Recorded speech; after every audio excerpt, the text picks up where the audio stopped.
And give me a minute.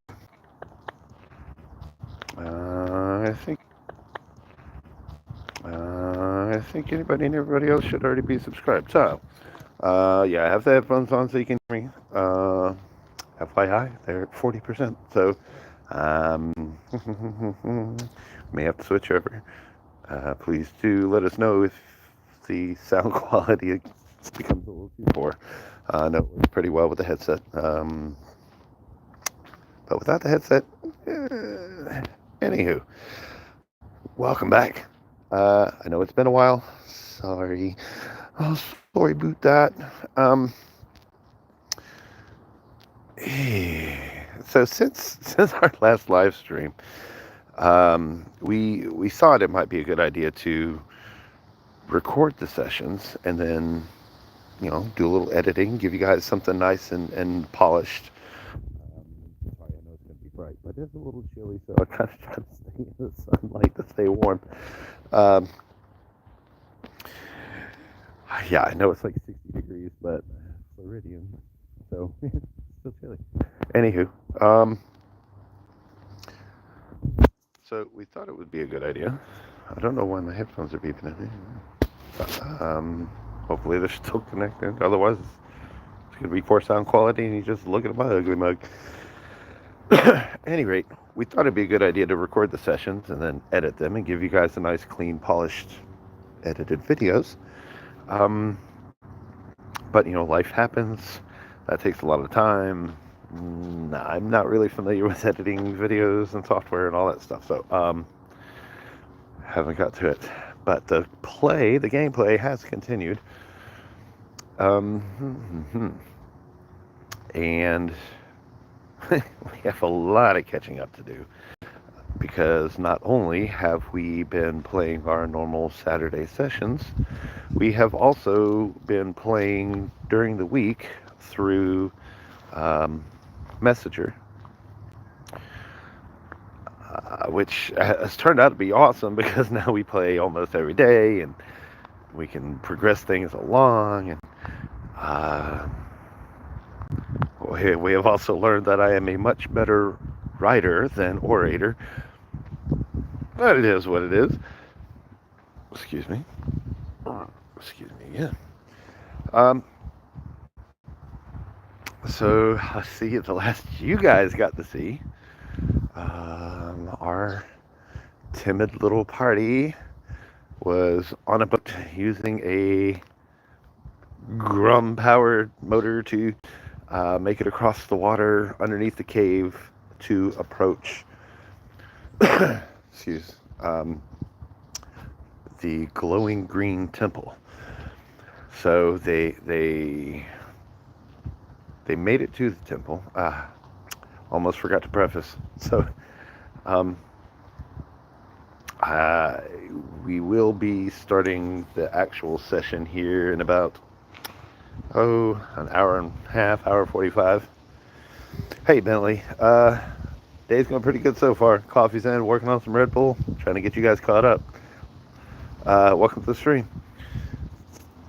So the party made it to the temple, and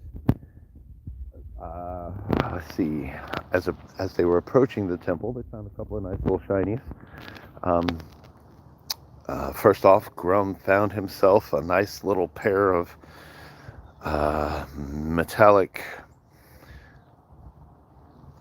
mechanical, steam-powered.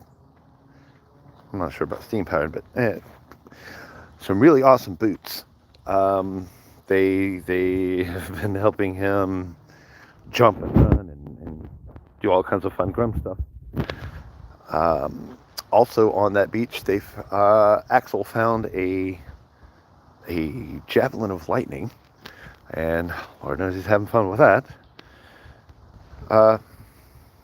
So they approached the temple, and there were a couple of altars, and they were able to deduce that in order to activate the altars and gain access to the temple, they had to make a sacrifice at the altars.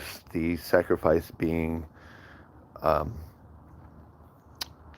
so the temple has runes and such like that in ancient languages. And our player Ham, oh, I know what all those noises are. My headphones are connected to the phone and the computer. So disconnect from that. Oh, here. This and this and disconnect. There we go. Okay. Anyhow. What time are we meeting?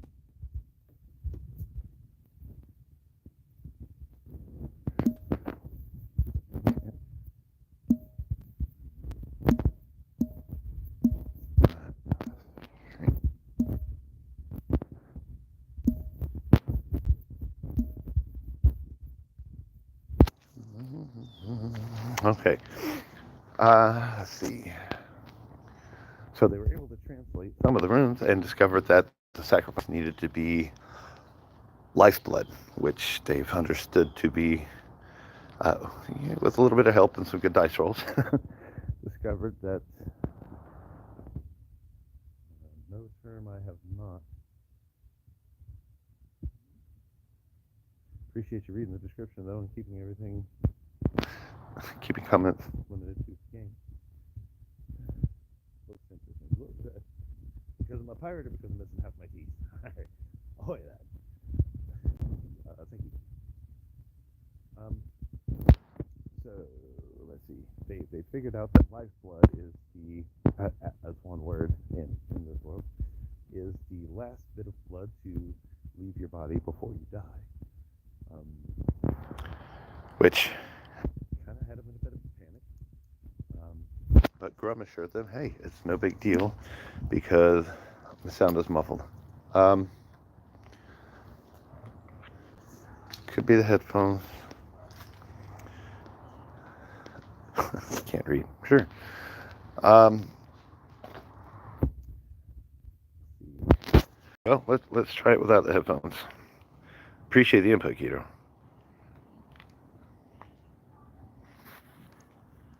Any better without the headphones? Let me know. So Grum assured them that Nira, the Raven Queen, the goddess of fate who ushers souls to the afterlife. Thank you, Guido. Appreciate the input. We'll put these aside then.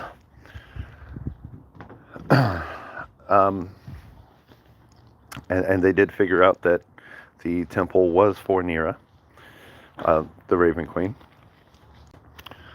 And they discovered that Nira is able to find the specific bit of blood from their bodies that would be the last amount. Guido, yes, to a point. But as I said in the description, we're just kind of using D&D 5e as our base for rules and lore. But we're putting our own little twist on it because we're homebrewing and we're having fun and trying not to bog everyone down, all my players down with too many details. But yes, they've reached the temple of the Raven Queen. As each of them made their sacrifice, just a little prick. Oh, hey, no worries, Guido. Appreciate you jumping in.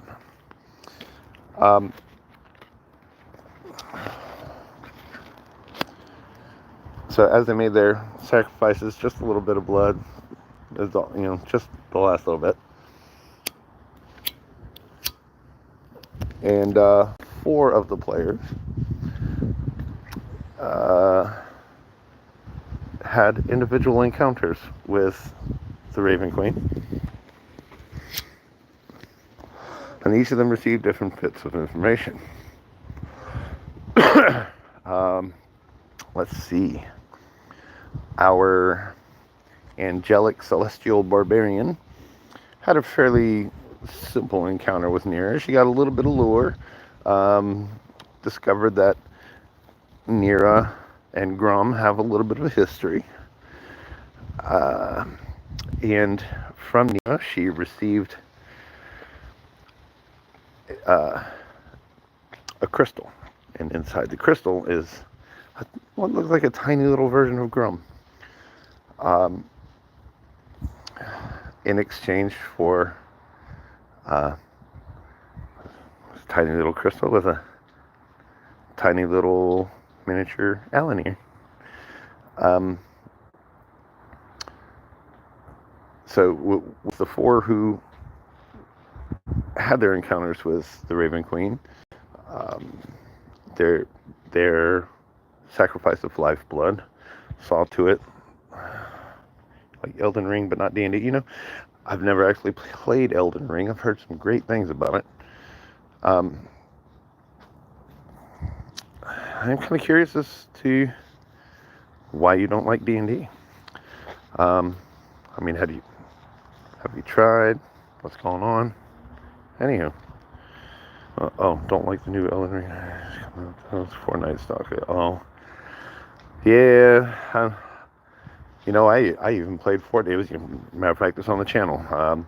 Used to play Fortnite back when it first launched. I was OG, and I got to like season 5 or 6, and it was just getting too ridiculous. Like, if they just would have stuck with the OG original everything, I'd been just fine and happy. But anyway, so back on track. For the 4 who made their sacrifices to the altar to have this encounter with Nira, that little sacrifice of lifeblood turned out to be that sacrifice. They each ended up pretty much presenting a crystal with their soul, with the last little bit of their lifeblood, to Nira for her to hold on to. Months. If I could get a campaign done in months, that would be great. It all depends on the campaign, really, and what the group agrees to. There are one shots. I've gone through a one shot in a single day, or in a couple of weeks. This can be shorter. There's some like, the last official D&D campaign that I did that was not a homebrew was Dragon of Icespire Peak, which I think we got through in month and a half, 2 months. So our current campaign, I have designed to bring my players from level 1 to level 20, maybe even beyond. It just always depends on. That's why it's important to have that session 0 and have a chat with your DM so that you know what to expect. So, if you're talking to somebody and they're like, oh yeah, we're planning on, we're going to play every week, and this is how far the campaign's going to go, and it's going to take about this long. They tell you, they'll expect it to be done in a couple of weeks, a few months. Some campaigns go on for years. It's just all depends on the group. Anywho.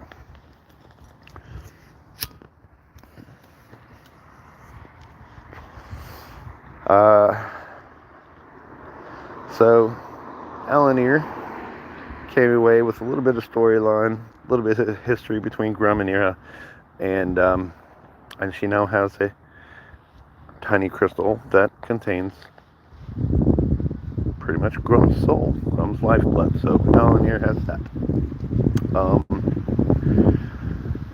Let's see, who else went in? Ham went in, and Ham, in her experience with Nira,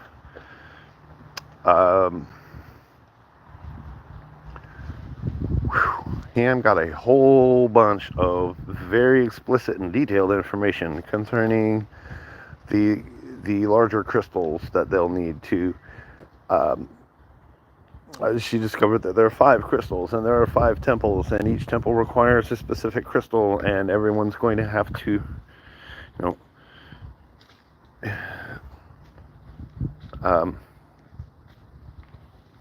pretty much everyone has a crystal for them to retrieve and set in the temple.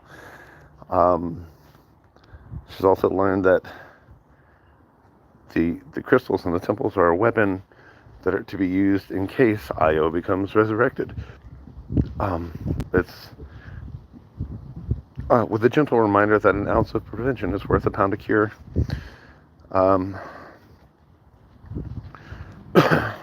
She also received a whole bunch of other exposition and much detailed information that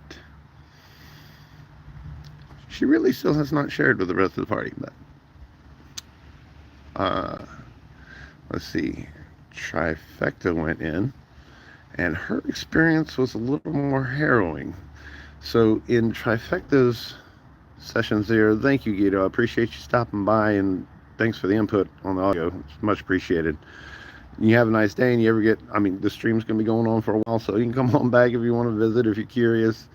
It will get more interesting, because this is just me giving a recap over the last, I don't know, it's been a minute. But yeah, we'll actually start playing, and we're going to have a little encounter about noon Central Time. So come back anytime. Appreciate you. So in Trifecta's session 0, her I'll put my phone down for a sec. She was captured along with her army.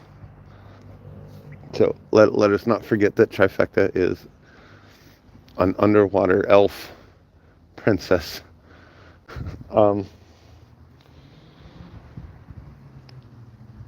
So she and her army were kidnapped, brought to the Underdark, and she released 1 or 2 of her soldiers and instructed them to free the rest of her army, free the rest of the soldiers, as she took off in an attempt to get back towards the front of the cave, where she saw all of their gear and weapons and stuff piled up. And she kind of left her, like, knowing that the enemies were coming to collect the soldiers. She heard the battle going on, never came back, never returned. She ran into the party. They went back. She found that her soldiers were still alive, and just in their bodies were being manipulated and transformed into becoming a part of Io to restore the stone to flesh. So they are still suffering. Thus, when she got to meet with Nira, the goddess who was supposed to be ushering these souls to the afterlife, Nira has instructed her to free their souls because they're trapped in torment.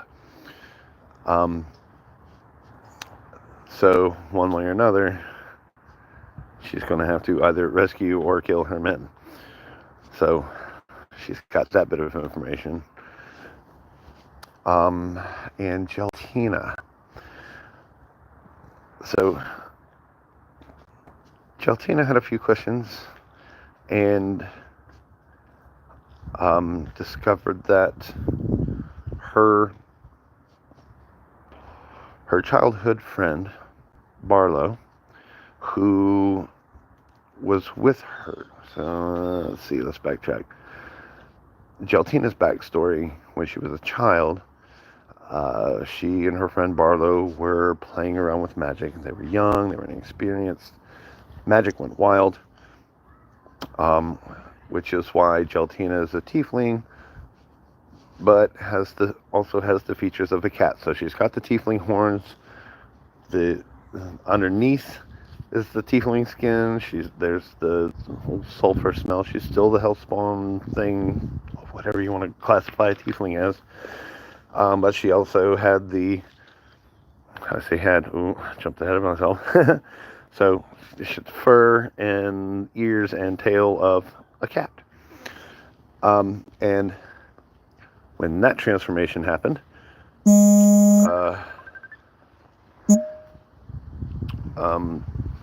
her friend Barlow just disappeared. When Barlow disappeared and she, no longer looking like herself, was there, her village assumed that she had killed Barlow. And she was not excommunicated, what's the word I'm looking for? Banished? Sort of. She was run off. So, her goal had been to find a way to return home, be accepted by her village, and all of that. So she discovered with Nira that Barlow was, in fact, still alive.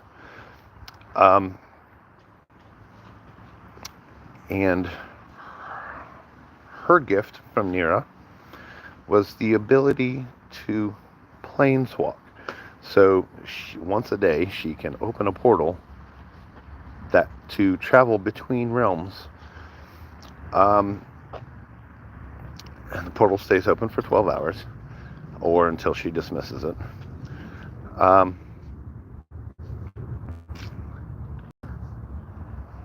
do need to back up a hair.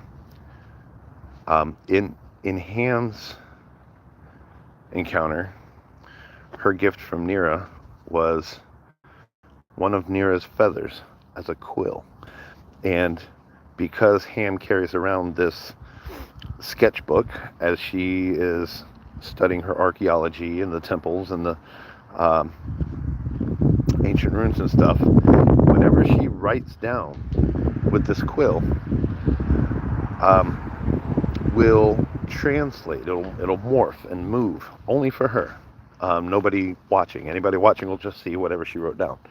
But as she writes it down, it will translate it for her. So she doesn't have any puzzling in figuring out and like what is this ancient symbol from this language that is long dead. Anywho, back to Geltina. So she got this planeswalking ability, discovered Barlow is still alive, and also discovered that Barlow has been in the realm of Gaia, who is residing in the Feywild. So as soon as they got out of the temple, Geltina was very excited, and with very little discussion of anything, hey, here's what happened and the experience I just went through, in Geltina's excitement, she just straight off the bat opens this portal to the Feywild, and they all jump through. And there was another adventure. So, when they entered into the Feywild, it's the Feywild. So, they had, it was crazy. It was off the rails. There were spider bunnies. That gave them a good run. And there was a figure who we'll just say a pan sort of a figure, like the whole half goat, half man thing, younger version, with the sketchbook. And they discovered that whatever he was drawing in that sketchbook became reality. So yeah, they were having a good time with that. But they went off from where the portal was. They started to search for Barlow, came upon a small village, and they noticed that Axel, our vampire pirate, was not having such a good time in the Feywild, because the Feywild is very centered around nature, and Axel, being a vampire pirate, isn't exactly natural. So everywhere that he stepped in the Feywild caused the ground to swell like it's infected, and pus, and like just making, just everywhere he stepped, it was destroying everything. I need to come back to that also. Actually, no. Let me just go ahead and stop now while it's on my mind. While everyone else was in the temple, um, actually, I think it was just before they went to make their sacrifices. Axel had a brief little encounter with Nira as well, and now Nira, being the Raven Queen, stays pretty neutral in all things as much as she can, because hey, it's just her job. She doesn't care if you're going to heaven or hell. She's just trying to get you there. But she abhors the undead, and Nira right off the bat attempted to blast Axel, and luckily for him, Grum jumped into the way, took the brunt of the attack. Actually, he took the entire attack. I actually hit him for 41 damage, which I'm not entirely sure, but may actually have killed Axel. And when Alanir and Geltina came to Grum's rescue in an attempt to heal him, they discovered that if Alanir is touching somebody and they are being healed, then Alanir amplifies that healing. So she's got that nifty little bit of ability. But Axel, in that encounter, had Nira in his mind, pointing out to him the nature of vampires in our world. And I know this is going very much off, straying away from D&D, so this is why I say please no rules lawyers or lore junkies or whatever. In our world, I've kind of borrowed a little bit from, there's a book series called The Necroscope by Brian Lumley, and I liked what he did in his series with vampires and necromancy and stuff like that. So I'm borrowing heavily from him. Hashtag non-spawn. Thank you, Mr. Lumley. At any rate, so Axel has discovered that the vampire is actually a symbiote. It's a creature living inside of him that moves around in his chest, something that's not him. So, that being said, back to the Feywild. So everywhere he stepped, it was creating these pustules of infection, which was not exactly going over well with Gaia. Beyond that,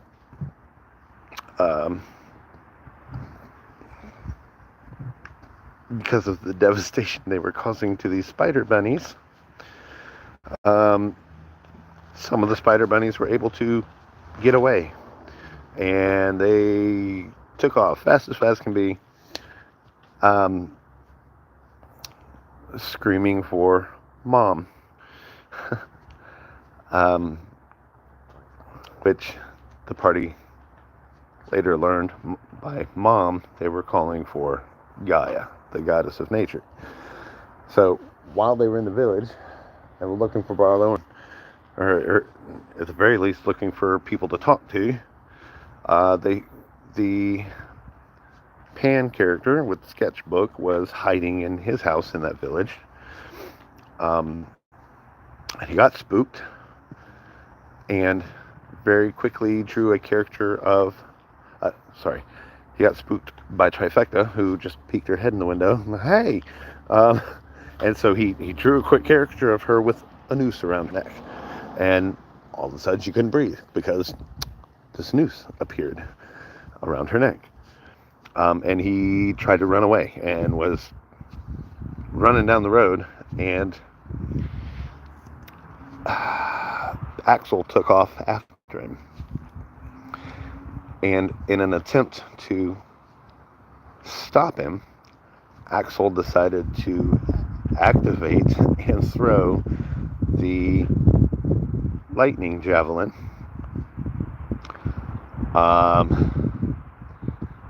And this poor little creature just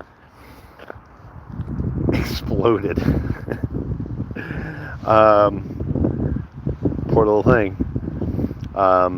This did not go over well with Gaia either, as Gaia was already on her way to greet them and see what's going on, because the spider bunnies had already retrieved her. She arrived just in time to see Axel do this. When she was arriving, she was pretty much in the form of a moving mountain. So her fist is coming down, trying to squish Axel. Luckily for Axel, Grum was nearby enough. And heart's pounding because you never know with the roll of the dice, right? But the dice were kind enough that Grum was able to stop her fist and keep Axel from getting squished into nothingness. And they were able to calm Gaia down and have a little chat with her. And it turned out that Barlow was riding on her back, shoulder. So Geltina was reunited with her childhood friend. The curious thing is that Geltina's in her early 20s. Barlow was still only 10 years old. And what they discovered that while they were in the Feywild, time moved at a significantly slower pace than in the prime material plane. And so even though all of these years have passed for Geltina, it had only been a couple of weeks or a couple of months. I don't remember the math right now. This was a minute ago. But only a few weeks or a month or so had actually passed for Barlow. So as far as Barlow was concerned, oh, hey, it's a nice little vacation. This is a cool little place. And, oh, here's my friend again. Oh, wow, you got old. So they got reunited with Barlow. And Gaia was able to send them back because Geltina's portal had already closed. And they were kind of in a hurry to get back, realizing that the longer that they were in the Feywild, the more time was passing in the prime material plane. And even though they didn't even spend a full day in the Feywild, they were there long enough for several weeks to pass in the prime material plane. So, pardon me.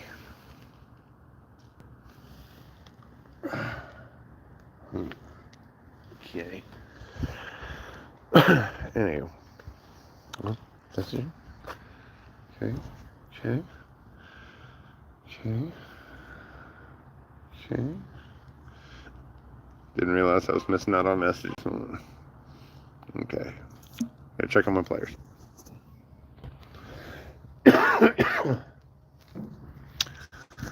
Let's see. Now, when they asked Gaia to return them, they didn't specify where. So, when they stepped through that portal, very blindly, didn't even look, just stepped through, they found themselves in a desert.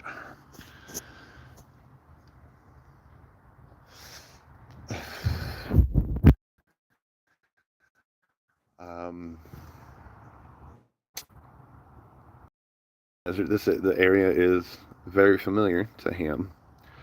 Um, she had a great history check, and she received full exposition again concerning concerning the layout of the desert, what goes on over here, what happens over there. Here's a city here. She knows that there's an ongoing war, etc., etc. Information she still has not shared. Um, but hey, I'm not going to force them. There was a little bit of a spook as a very fast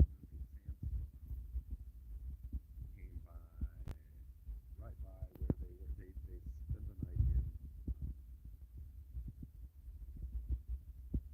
Trifecta was able to cast Liam in this tiny hut, so they stayed the night in the hut, and they woke up to her walking by, and sandstorm blew up and um, passed over the camels, and the camels were instantly frozen. Um, and there were only small bits and pieces left of them on the ground. One of them was able to perceive within the sandstorm a white dragon, which was very much a nope for them. So they started traveling north through the desert, with Ham realizing they did not want to go southeast. They did not want to go southwest. They didn't want to go anywhere south. Um,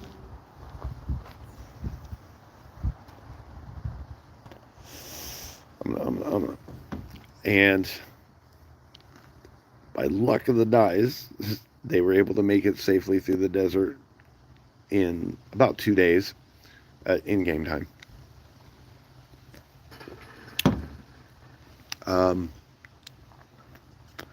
Without anything really seeing them or noticing them.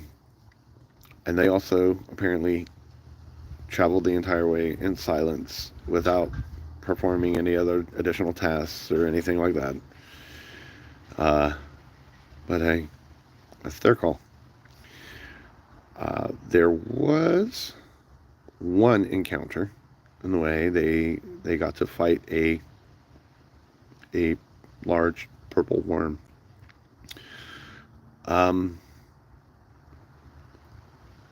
Which was fun and exciting. They did end up coming out on top. And then they eventually came to Kaldesh. Kaldesh is where Grum is a champion. He is Grum, champion of Kaldesh. They knew that he was the champion of Kaldesh because he won a tournament with a previous party. And now, just FYI, metagaming or whatever you want to call it. Although I'm playing Grum as an NPC, Grum was one of my own characters that had played through a previous campaign. So I utilized the lore from that campaign and brought it into this one. So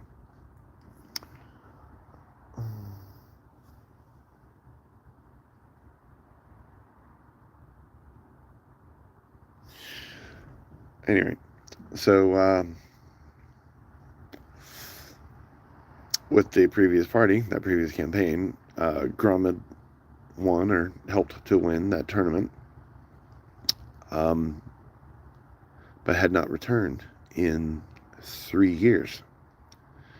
So in the 3 years that he was gone, the tournament still went on, but there was no champion to defend the title.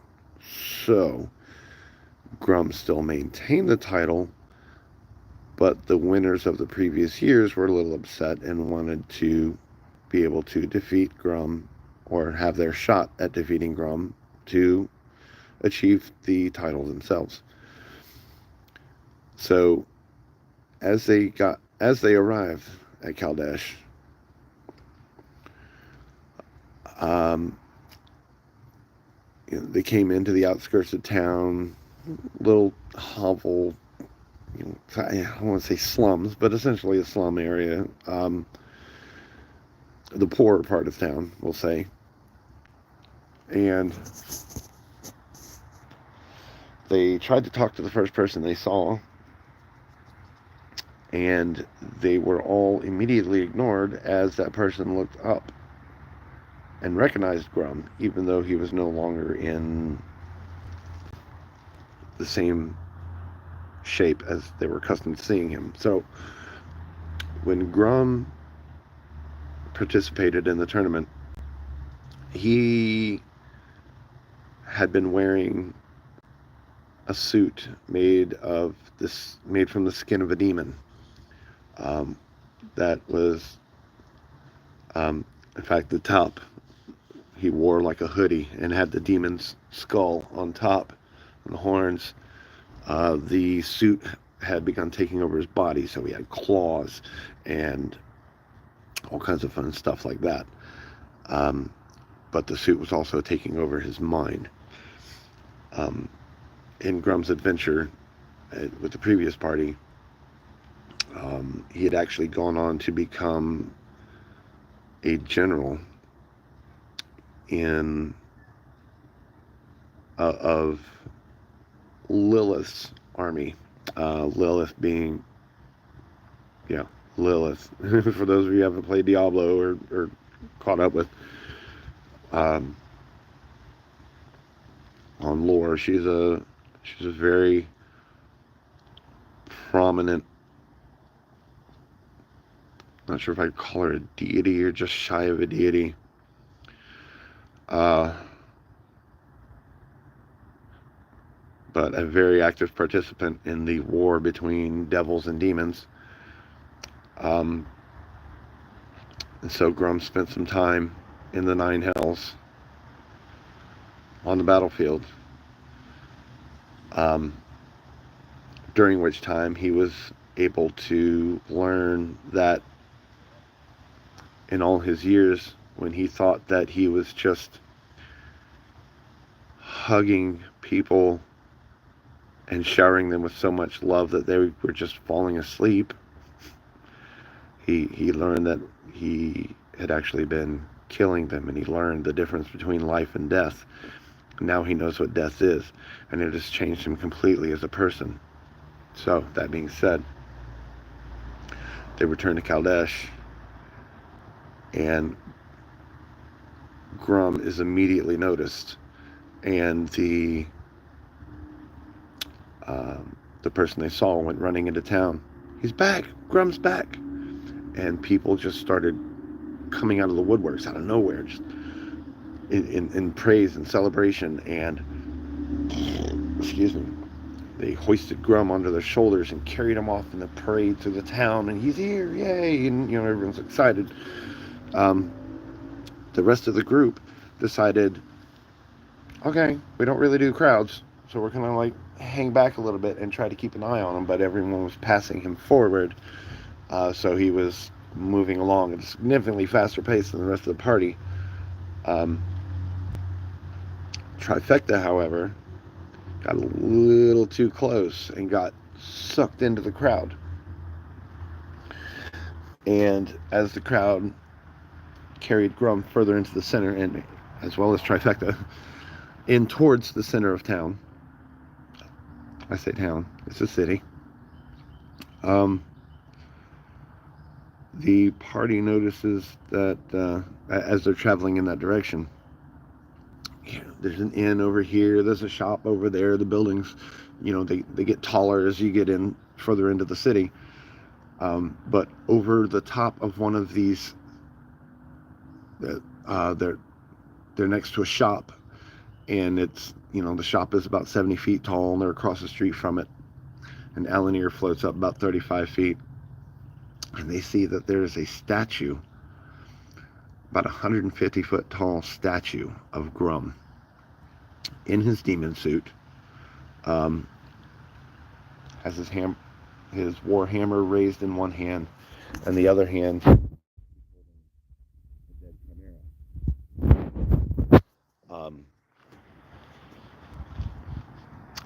and they're able to sort out that the lion skin cloth, loincloth that, or kilt that Grum wears, is actually the skin of that chimera, which he just ripped right off of it in his rage.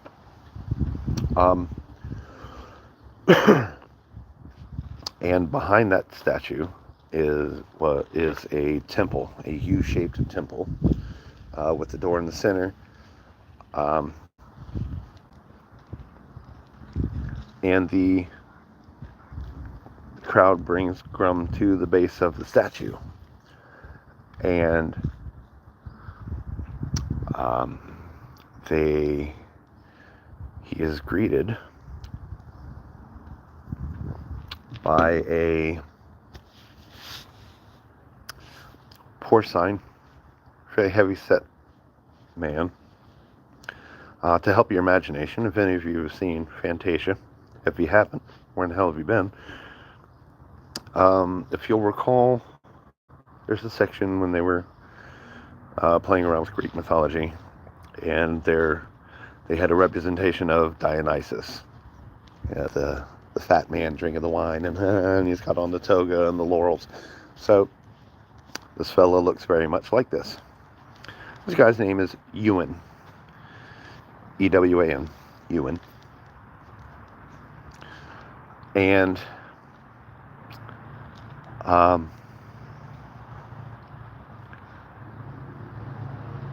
Trifecta is close enough to hear the conversation between Ewan and Grum, which they're not being very quiet about it anyway, and they're in front of a crowd. And Ewan is welcoming Grum back to Kaldesh, and asking Grum how many friends has he brought this time. And Grum is telling him, none. 0. Nobody's here with me. It's just me. As it turns out, Grum is a terrible liar. He failed every deception roll. He failed. Like, even to the point that Ewan didn't even really need to roll insight. His passive insight was like, nah, dude, you're just lying. You know, you're straight up lying to me. Tell me the truth.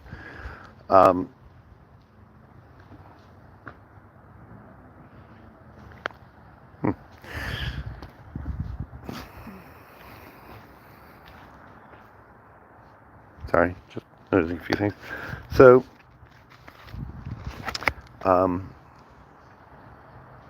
Trifecta gets a little worked up. She wants to defend Grum. And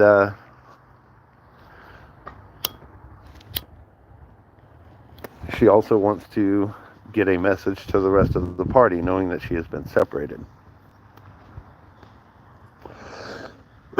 Now, because she has the ability to dual cast, she can cast 2 spells at the same time because she grew up underwater.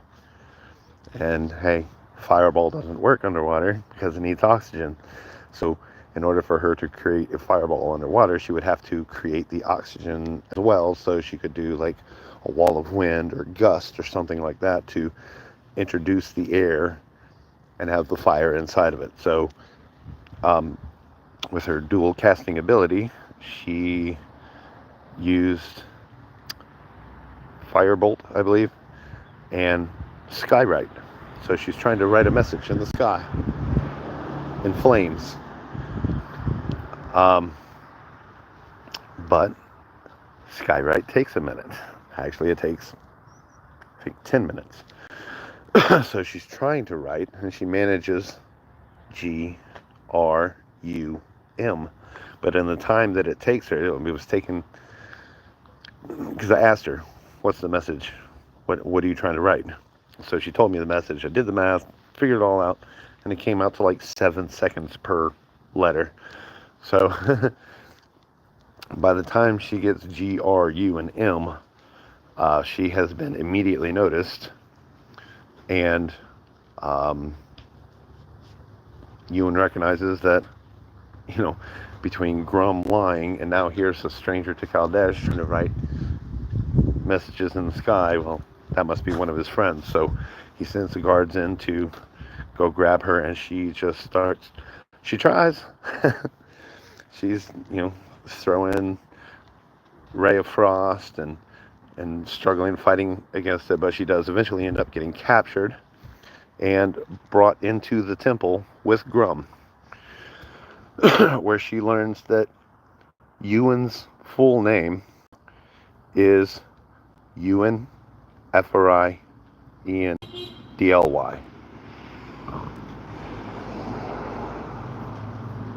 So I'm going to slow that down for you.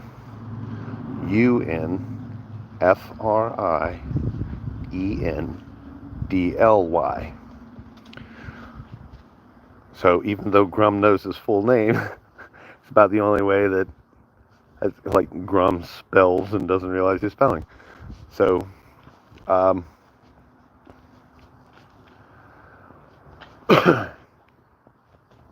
when they get brought into Grum's temple, Trifecta sees that the temple is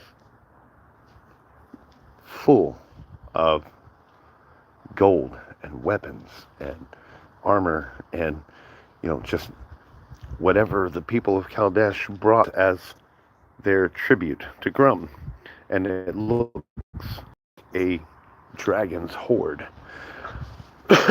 And in the back of that temple where they carry Grum sits a throne made out of charred bone. And around that throne is, on the floor around the throne, is a pentagram of purplish light. And they get Grum inside of that pentagram, and he cannot escape, cannot get out. And in her defiance, Trifecta found herself not only also captured with Grum, but rather than being inside of the pentagram, she is hanging from the ceiling in chains and manacles and spread eagled, so she can't use her hands, her arm, her legs.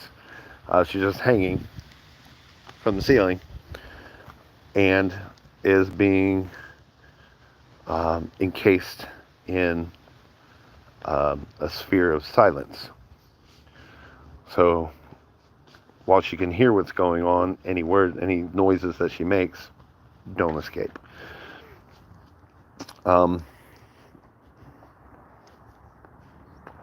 So she's kind of stuck there. And meanwhile, the party, the rest of the party, splits into two groups. So Geltina, with Barlow in tow, and Ham both go to the inn that happens to be right there. It's the closest one. With Ham seeming to be a little out of sorts. She's a little... this wasn't from any of my prompt. It was just the player just saying that that's the state of she was in. And through some casual conversation with the inn that is being run by tieflings, the proprietor of the inn informs her that she said something about Gaia, something about Nira, and the innkeeper just nonchalantly said, "Oh no, Gaia's that way, Nira is over there."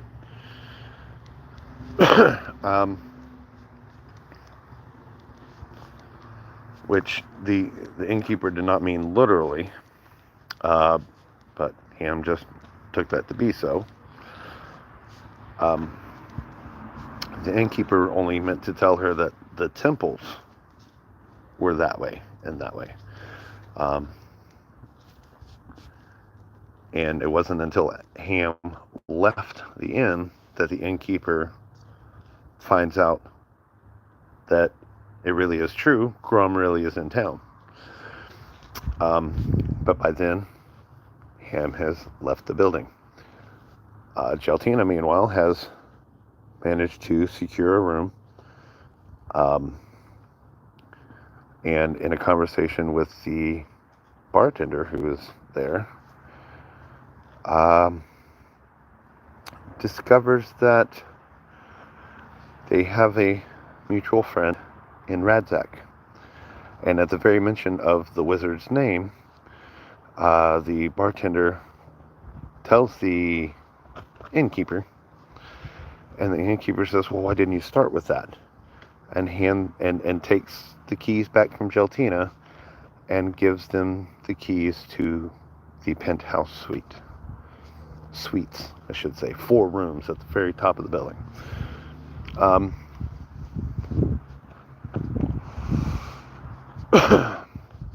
Geltina sends Barlow upstairs to the room and decides, okay, well, I need to find out where everyone else is so we can, pass out keys and say, hey, here's where we're staying, here's the rooms. Now, while they were handling that, Axel and Alanir went to go search for Grum and Trifecta. And by the time that they made it over to the courtyard in front of the temple with the statue, the crowd had kind of started to disperse a bit. Trying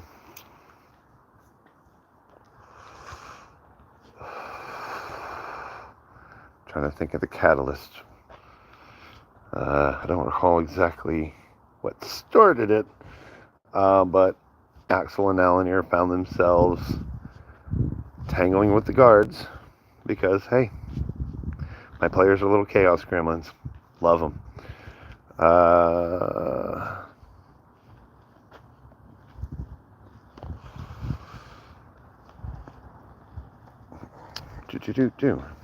So they're getting captured by the guards, and they are discovering this new spell that is being used on them called Resilient Sphere. So they're getting captured within the Resilient Spheres.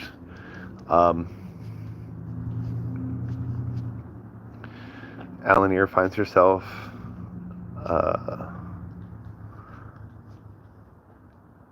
within the temple.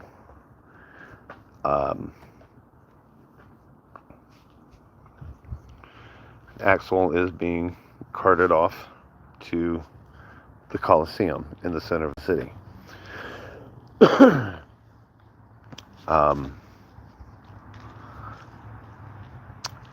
And at some point during all of this, the party learns that they just so happen, wink wink, to have arrived in Kaldesh during the spring equinox,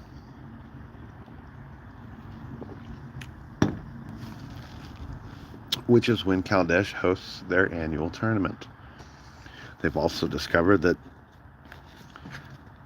this particular tournament happens to be the quincentennial, the 500th annual tournament. So it's a big deal.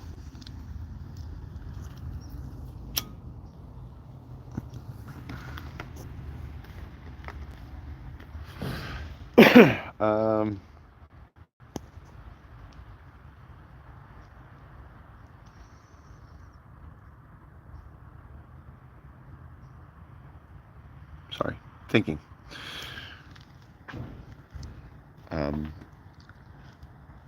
As Geltina searches for everybody else,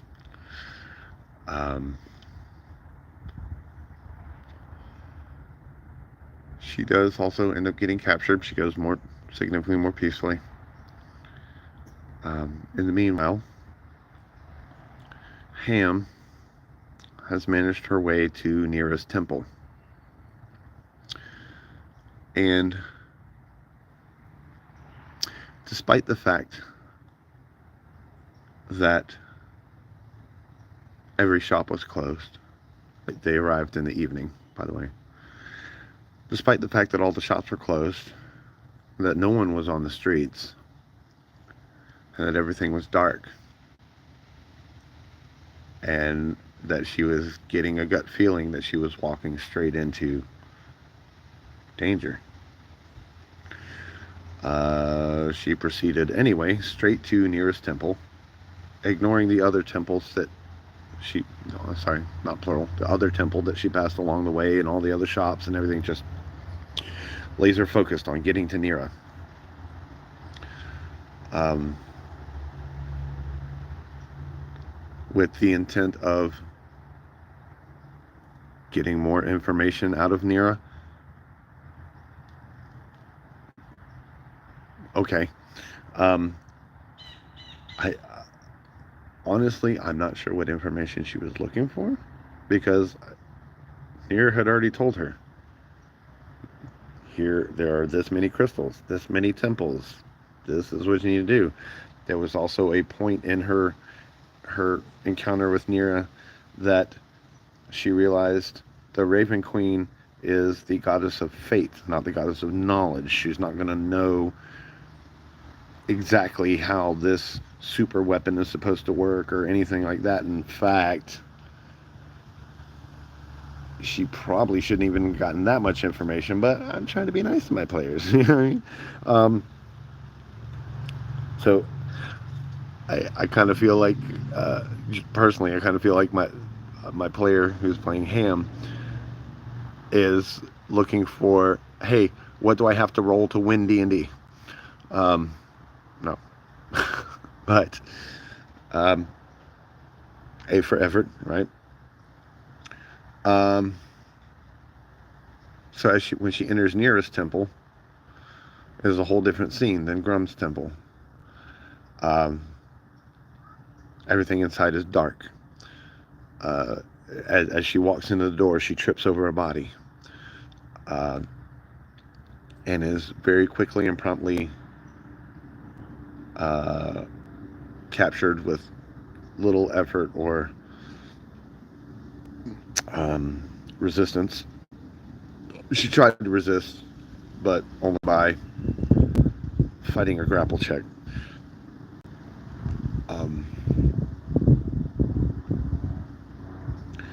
And she is carried to where in Grum's temple there's a throne made out of charred bone. In this temple there's a throne made out of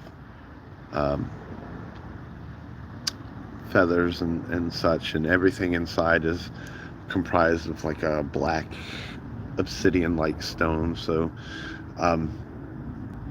and there's also a pentagram on the ground here,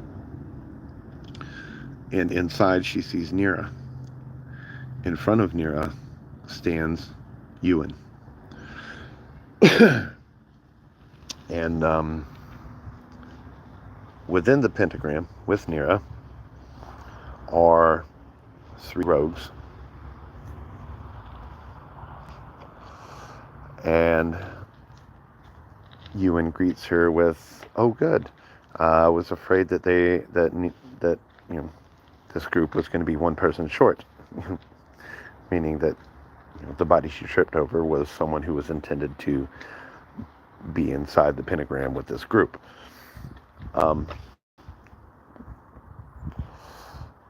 And despite that Nira, despite that she sees Nira inside of this pentagram, being dejected and currently powerless, and being addressed by this obvious leader, figurehead,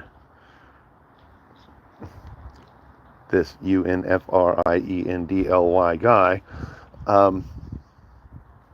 she's ignoring him and trying to talk to Nira.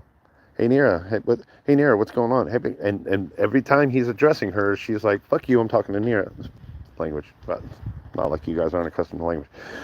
And so she finds herself getting slapped, and I mean slapped hard by Ewan. And how rude. I'm addressing you.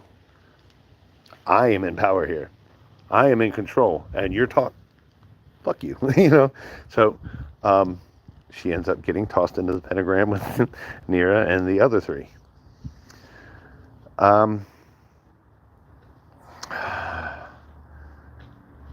So everyone does a little bit of talking and chatting. Um, and the evening passes. They all end up having to unravel and sleep on their bedrolls. And um, when they wake in the morning, they everyone finds themselves waking up inside the Colosseum, in the center of the Colosseum, in the battle area.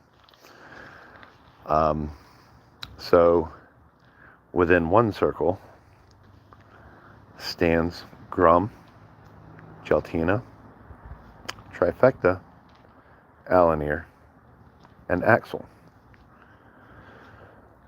Of course, they have Pom Pom, Bloom, and Twinkle, but luckily the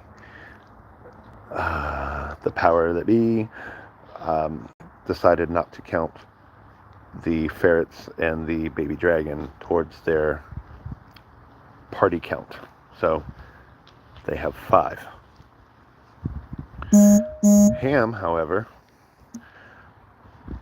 wakes up in the pentagram that she was in, also inside the Colosseum, with Nira herself and the other 3 who she learns are all rogues.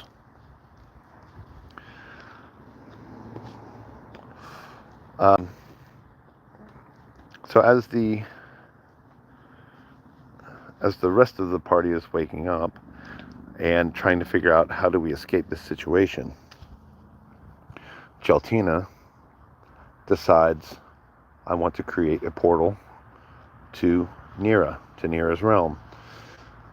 And so she attempts to do so and discovers that the portal, when she opens it and she can see through the other side, when she looks through the other side, she sees more of the Colosseum. She sees Nira. On account of how the spell works, she's concentrating on where she wants to go within the realm. And she was just focusing on bring me to Nira.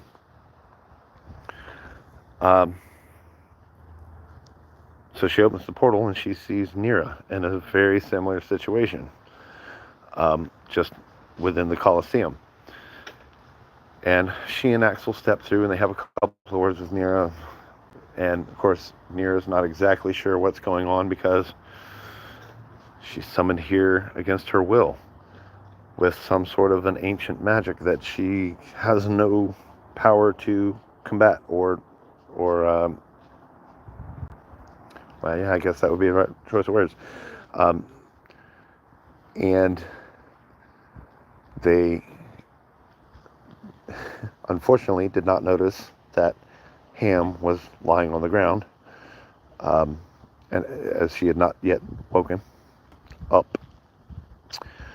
So they step back through the portal. Ham wakes up just in time to see the portal shut closed. But as they're all standing there and waiting, they notice that around the outside of the Colosseum, like in the first row, they're not sitting, they're standing, but in front of the first row, around the entire Colosseum, are dozens upon dozens of mages and clerics, and they're all in the middle of casting spells and maintaining the barriers and the pentagrams and doing their thing. The clerics are on standby, and they learn that the clerics are there because even though the tournament is quote unquote to the death,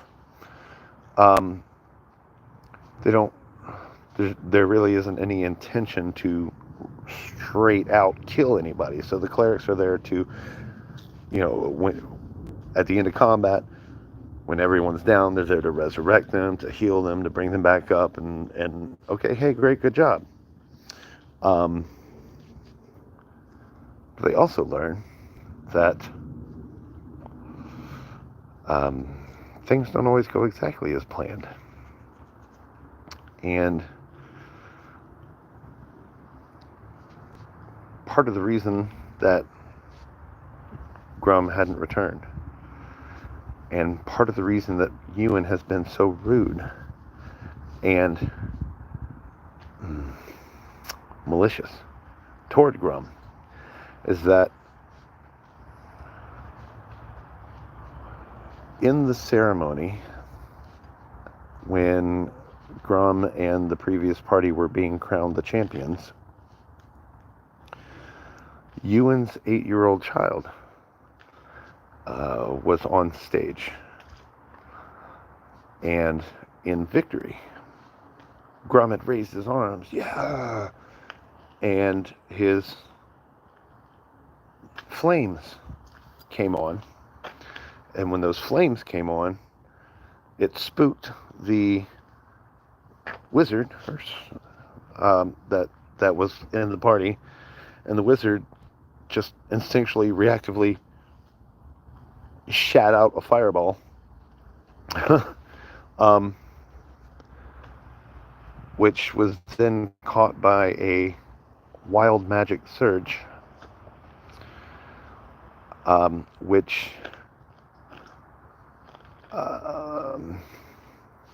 exponentially increased the power of said fireball. And it consumed not only the entire battle area of the arena, but 7 rows up into the stadiums. So all of these spectators were caught in the blast of this fireball. And even though Grum and his friends tried to team up with the clerics and other people of Kaldesh in a rescue attempt, and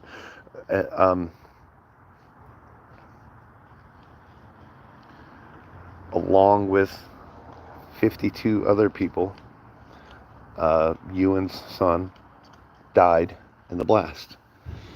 So 53 people were outright killed. As you can imagine, losing his 8-year-old son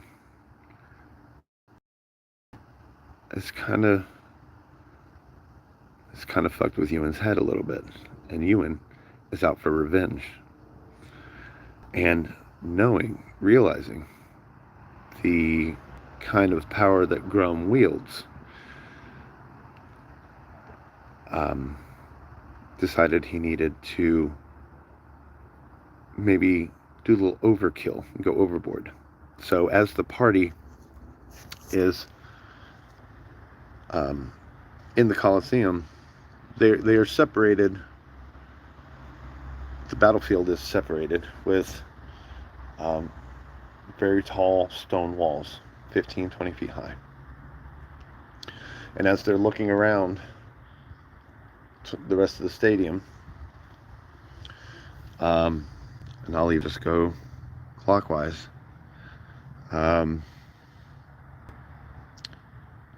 see, to their immediate left, they see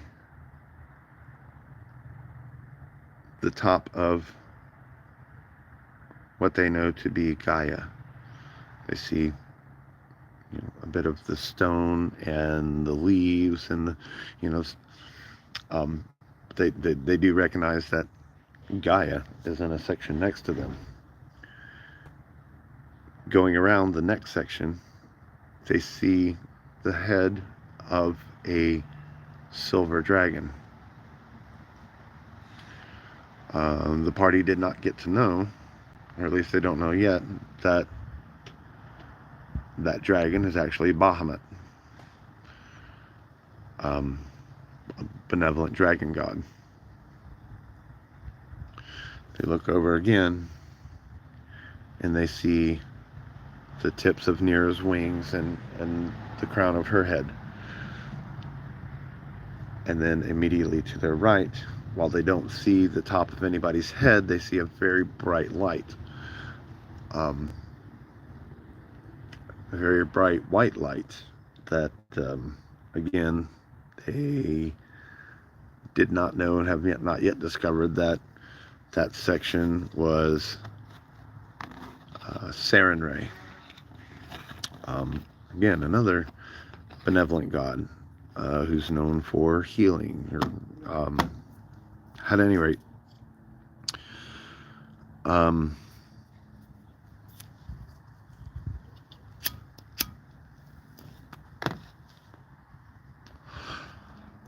so we actually have already started the tournament.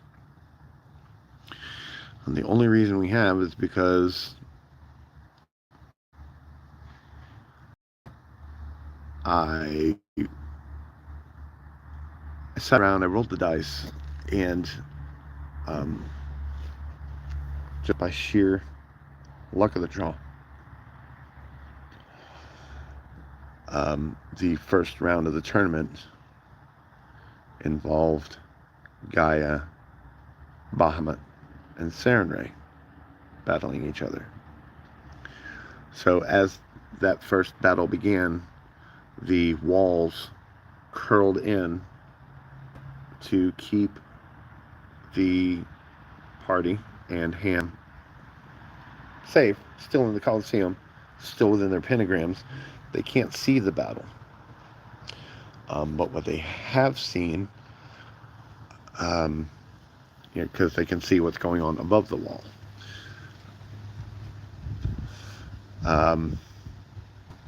They've seen druids wild shaping into, one of them even into a creature that they've never seen before, and into giant eagles and stuff like that. They see spells being cast, boulders being thrown as if by giants. At one point, someone gets torn limb from limb. They see an arm spatter up against the invisible barrier above the walls and slide down. It's a very brutal battle. And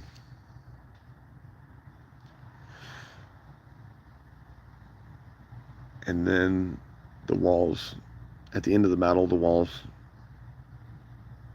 move back out.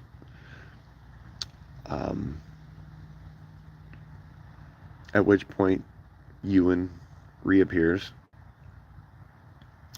He did, of course, he was announcing the beginning of the tournament. But as he reappears after the first round, he tells the audience, we're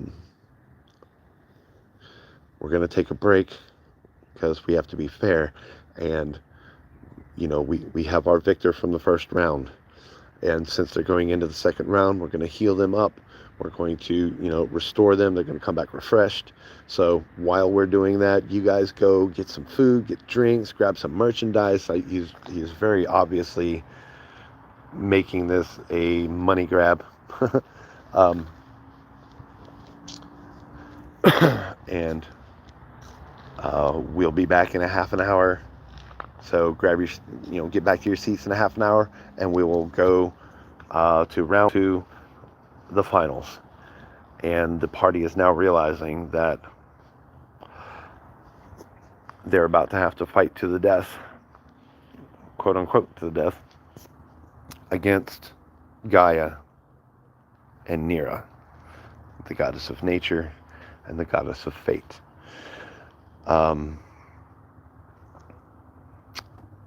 So that's where we pick up today. Everybody's a little nervous, obviously. Hell, I'm nervous.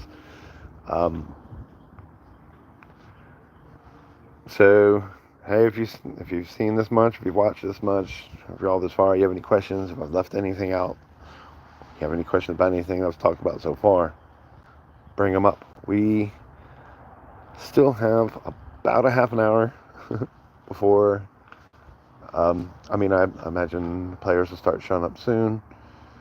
I'm probably going to go ahead and start the video call in 15, 20 minutes maybe, just so everyone has time to settle in. You know how it is when everybody shows up and you got to put down the snacks and get comfortable and situated and all that happy stuff. Until then, might not be a whole lot of interesting stuff going on in the stream.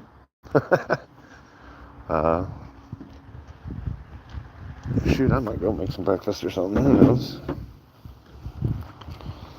Breakfast would probably be good. Something besides cigarettes and Red Bull. And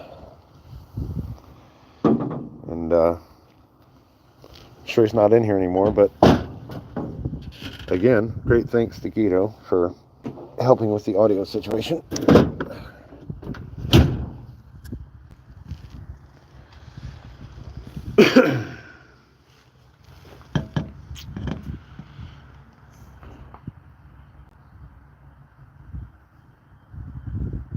Now we're at the point where it's the thrill of minutes.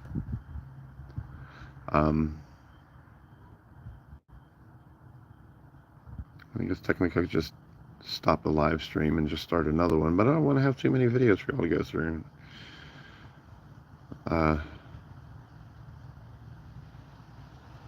To take me a little less time, I skipped over a lot of details, so there's been laughter, there's been tears, it's been all over the place.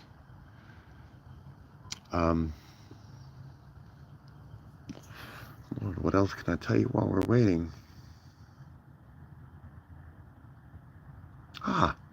So the history between Grum and Nira. So when they met Nira, they noticed that there was a hole in her chest where the heart would be. And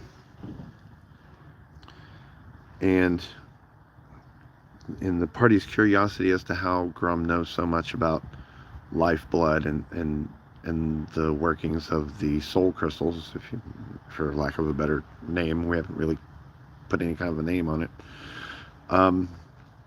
was that when Grum met Nira, forever ago to him, but it was only a couple of years. No, sorry, not even a couple of years. Maybe a year. He'd met her after having the demon suit removed. Removing a symbiotic demon skin onesie suit. Very traumatic, and it dealt a lot of damage to Grum. So that's how he got to meet Nira. And in the meeting, they befriended each other. Grum had hung out for a while, come back to say hi, all that fun stuff, because, you know, Grum's just everybody's your friend, right? So he befriends Nira, and within that friendship, Nira starts to fall in love with Grum. Unfortunately, Grum's none too familiar with the nuances of romance. And as far as Grum was concerned, they were friends, only friends, always were friends, so he friend-zoned the goddess of fate, which was heartbreaking to her, to the point that she couldn't go on with that kind of pain, and so removed her own heart.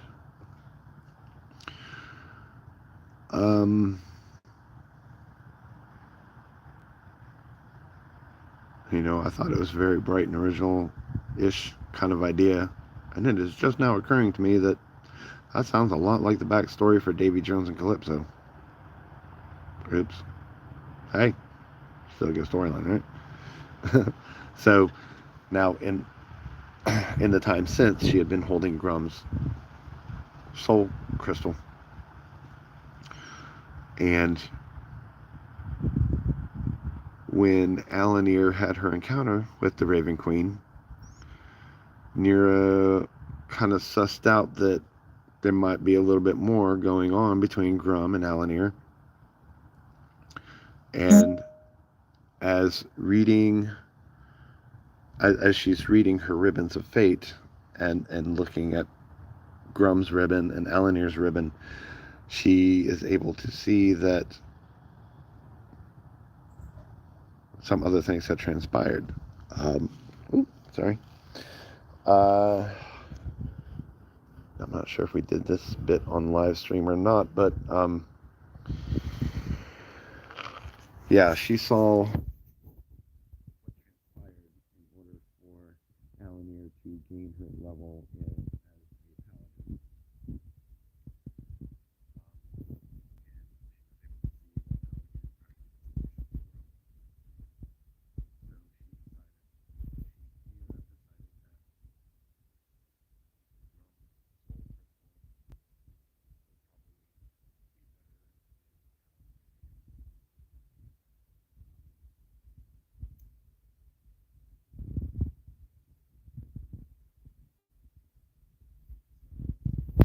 what else to cover?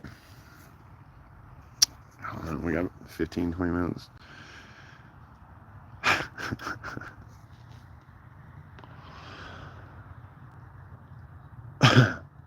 So I sent Ham's player a message this morning asking if there's anything else she'd like to do to prepare before the session. She just messaged me back, said, no, I think I'm about as ready to die as I can be. So yeah, they're a little nervous. We'll see what happens. So that you guys are aware, this is going to be a fairly large encounter. We've got Gaia and the 4 members of her party, Nira, the 4 members of her party, Grum, 4 other members of her party, his party, along with Pom Pom Bloom and Twinkle. So we've got 18 total entities that will be participating in today's encounter. So it's going to be a lot. A little hectic, a little chaotic. I'm going to try to trim it down a little bit. But because of the amount of entities and the size of the Coliseum and the fact that we don't really have any minis proper, which, by the way, we have managed to get our hands on a 3D printer, but nobody knows how to use it. So that's on our to-do list. Do some research. If you guys know anything about 3D printing, if you know anything about the programming specifically, or what are good apps or programs to use to create minis, especially customized minis, please do let us know. Be happy to communicate with you privately, and might even be willing to, because we have all kinds of material, would even print you off a few for your own use, just to say thanks for helping us, because we would absolutely love to 3D print some accurate minis specific to our characters. And it would also be nice to create like a modular, that's the word I'm looking for.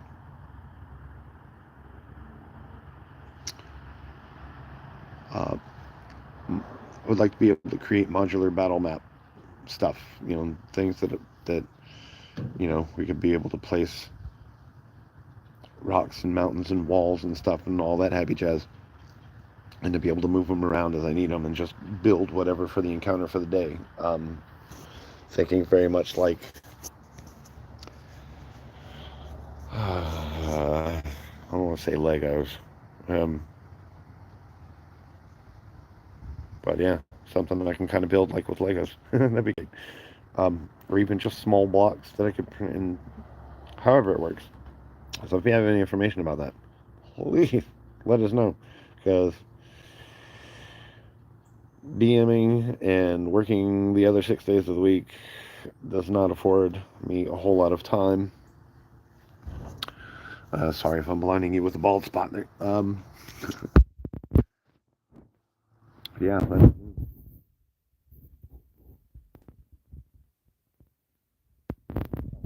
So point being, because we don't have all that fancy stuff, we've actually, I do have Um, a little D&D set that I picked up when it was on sale at Ollie's. Um, Mini jackwagon figures. Jackwagon rules! Was that tomato biscuit? Um, hey, hollered at you in a while. I think I sent you some Facebook messages a minute ago. Anywho, um,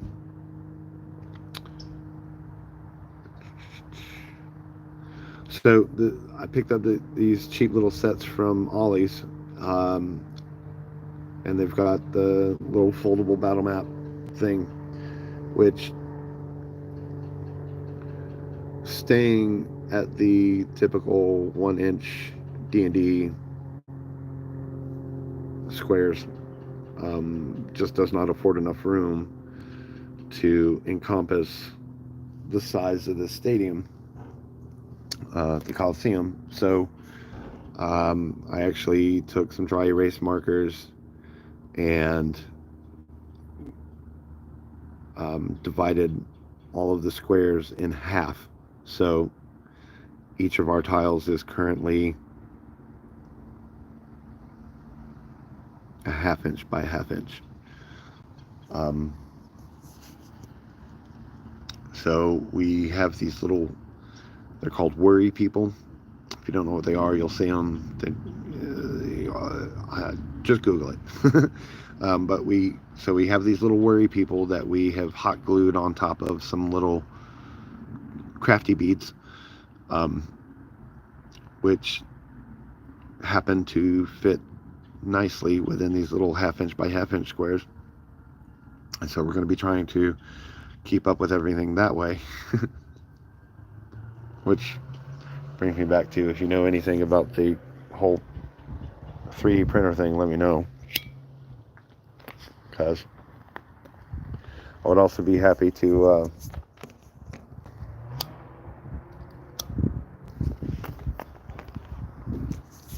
be able to print out minis at that smaller scale, mostly because we have limited space. Or even print off the regular scale and then the smaller scale, just to use them as needed at whatever size. Maybe a tabletop game, but the table's only so big.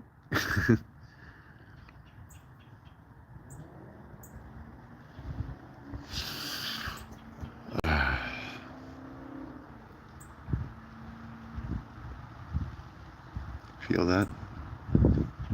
It's the calm before the storm.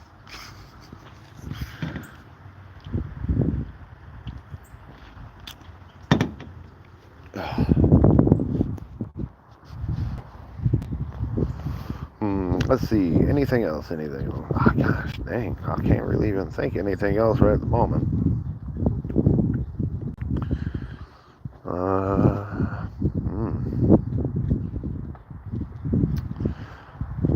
I mean, yeah, I know I left out a lot of details, but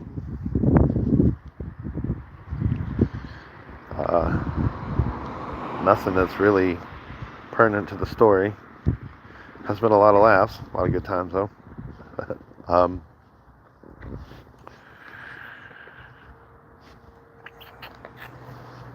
I reckon at this point we're just gonna chill. I'm gonna finish this cigarette, and we will. Well, it'll probably be a good idea to take a little bio break. Oh shit! Breakfast. Don't forget about breakfast.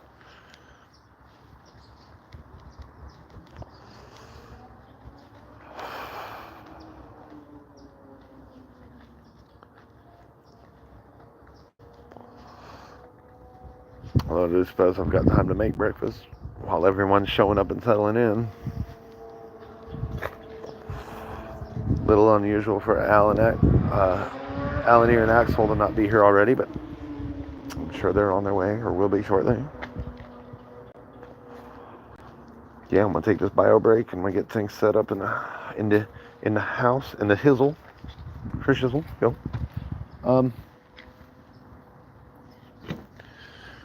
and probably go ahead and get the video call started. So, orientation slot, turn screen.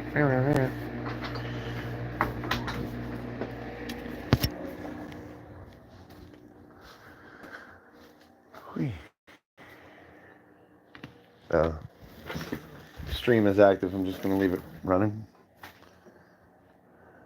for now.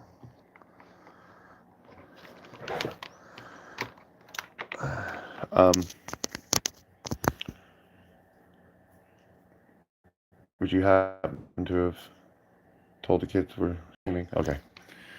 I don't think it'll make a difference. They have their plans and they didn't know about this event.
So while we're waiting, I'm going to mute this.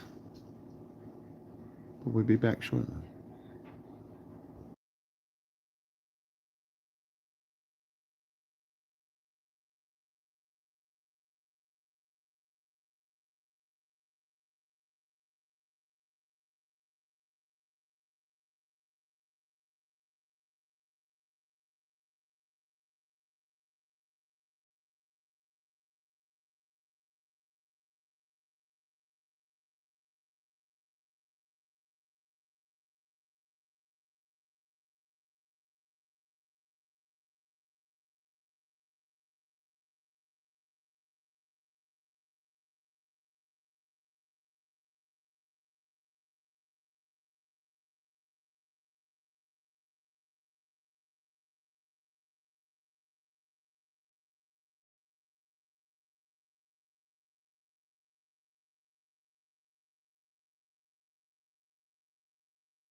So, apologies for the boredom. We are still waiting for two of the players who are supposed to be physically here, who usually would have been here half an hour ago.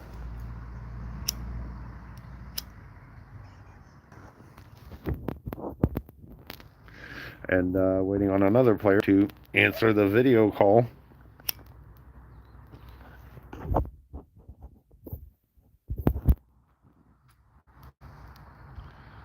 But they are on the way. Right. So they are on the way. So they should be here soon.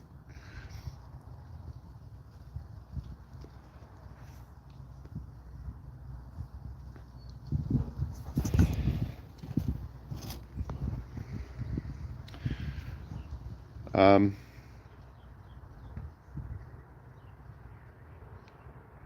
thinking I might I might start the session by just go ahead and reading the last bit of uh,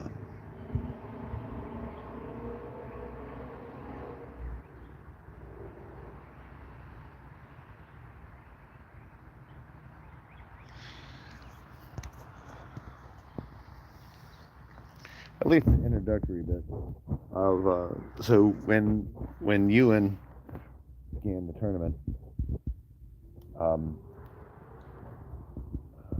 because Ham was separated from the party, um, I did another group chat without Ham and ran everybody through the opening of the tournament, and then kind of copied and pasted and did the same thing for Ham, but then just adjusted things to her point of view. And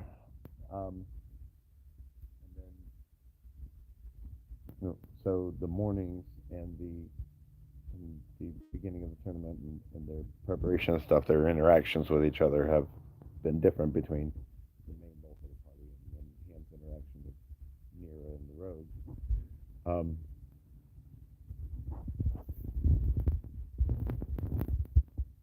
Yeah, I think it might be good to go ahead and start my reading.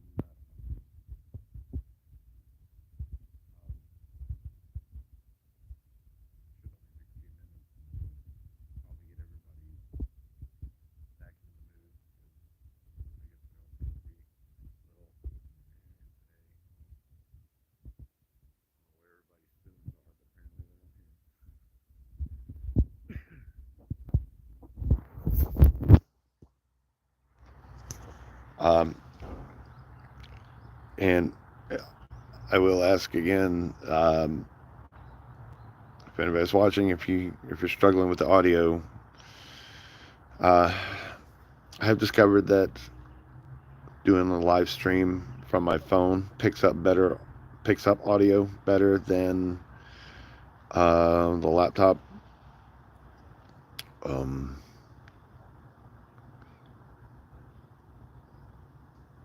But the phone is also easier to show the battlefield on messenger calls. So I'm going to be fumbling around with the laptop a lot. But because two of the players will be playing remotely today, I think their audio is going to come out loud and clear over the laptop speakers. But if they're not, please do take a note from Guido Planet there and let me know so I can make proper adjustments, because it kind of sucks to watch a live stream and you can't hear what's going on, right? Right. Magic effects. Retouch. I don't know what retouch means. Here we go. Touch off. Oh, touch on. I don't know what it is. I don't know what retouch is. What's this button? Highlight, save to your channel, and then this video. Oh, nah, don't worry about that. Just trying to have a quick cigarette while put my breakfast on low. I have an omelet.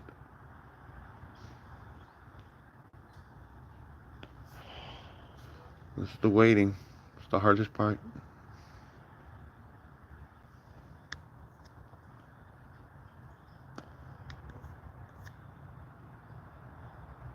Oh, okay. Well, Ham is in the chat, but we are outside.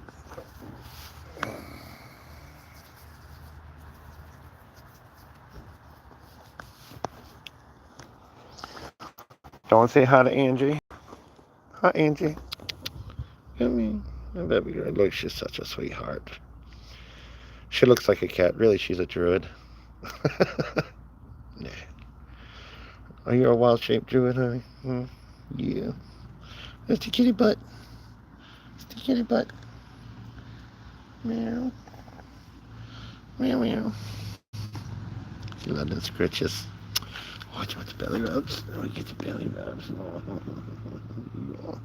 where's your belly rubs? Oh, okay. Yeah.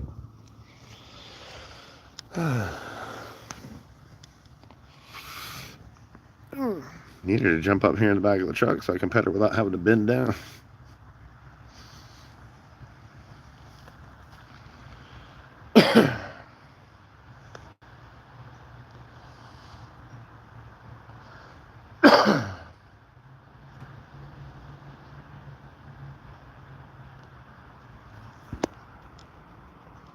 Well,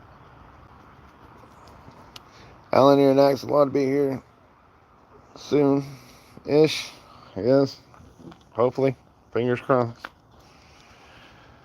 But I'm going to put you guys back on mute again, just giving you a little update. Because we were hoping for noon, right? But we'll be back again.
Okay, unmuted. Welcome back to the stream, y'all.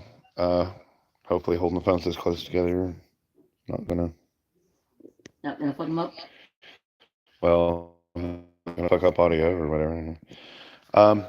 Anywho, so I think we're gonna kick off by um, catching everyone up on the actual details. So I'm just gonna read over from the beginning of the tournament. Um, so I know you guys have already gone through this, but we got to start stream with some information for them. So it takes about an hour from the arrival of the first few spectators before the seats are packed. The din of the crowd is loud as one would expect.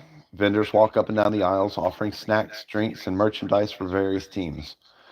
The majority of the people seated directly behind you are decked out in, and this is from the party's point of view, not Ham's, decked out in Grum onesies, Grum hats, Grum number one fingers, waving pendants, and so on. I had one of them. Had one of them. There are a few scattered in the sea of red who are wearing a different color or sporting some other kind of gear. The ratio of fans thins as you look around. I've got a feeling that's going to be picking up the. The ratio of fans thins as you look around at the rest of the seats. Grum may be champion of Kaldesh, but it seems the other participants have the random. By the end of the hour, the entire stadium has begun chanting. Nosral Tav, Nosral Tav, Nosral Tav, which is Draconic, which nobody in the party knows. I really had a question about this. Shouldn't I? Because I'm a celestial. It is not in your list of known languages. So I should probably look at my list. You know, it'd be really nifty if someone had a way to translate that. I can. Anywho, I will. well, it's a little too late now. Ladies and gentlemen, a voice booms out over the crowd, originating from high above the center of the arena. Boys and girls, Kaldeshians and visitors all, welcome to the Quincentennial Celebration, to which the entire Colosseum erupts into wild cheers as Ewan slowly descends on a stone disc, eventually hovering about 60 feet above the center of the dividing walls. Ewan gestures for the crowd to die down before he continues. 3 years ago, the title of champion went to this man. He points to Grum, unable to hide a look of disgust on his face, but managing to quickly regain his smile. Can I just yell out something? Will you shut up? Yeah, no, this has already transpired. Yeah, this is Yes, already. I'm catching everybody up. Yeah. God, that would be hilarious. Just in here in the background. Shut up! Well, if you haven't learned by now, there are consequences to your actions. It's probably best you did not be able to yell "shut up" at that point. He hasn't figured that one out yet. Yeah. He'll get there. He points to Grum, unable to hide a look of disgust, and quickly regains a smile. Oh. And then he just disappeared. The fans behind you object as loudly as possible, but are easily drowned out by the cacophony of boos from the rest of the attendees. He gestures them to settle down again. And so, for the last 3 years, we have been unable to crown a new champion because this one wasn't here to defend his title.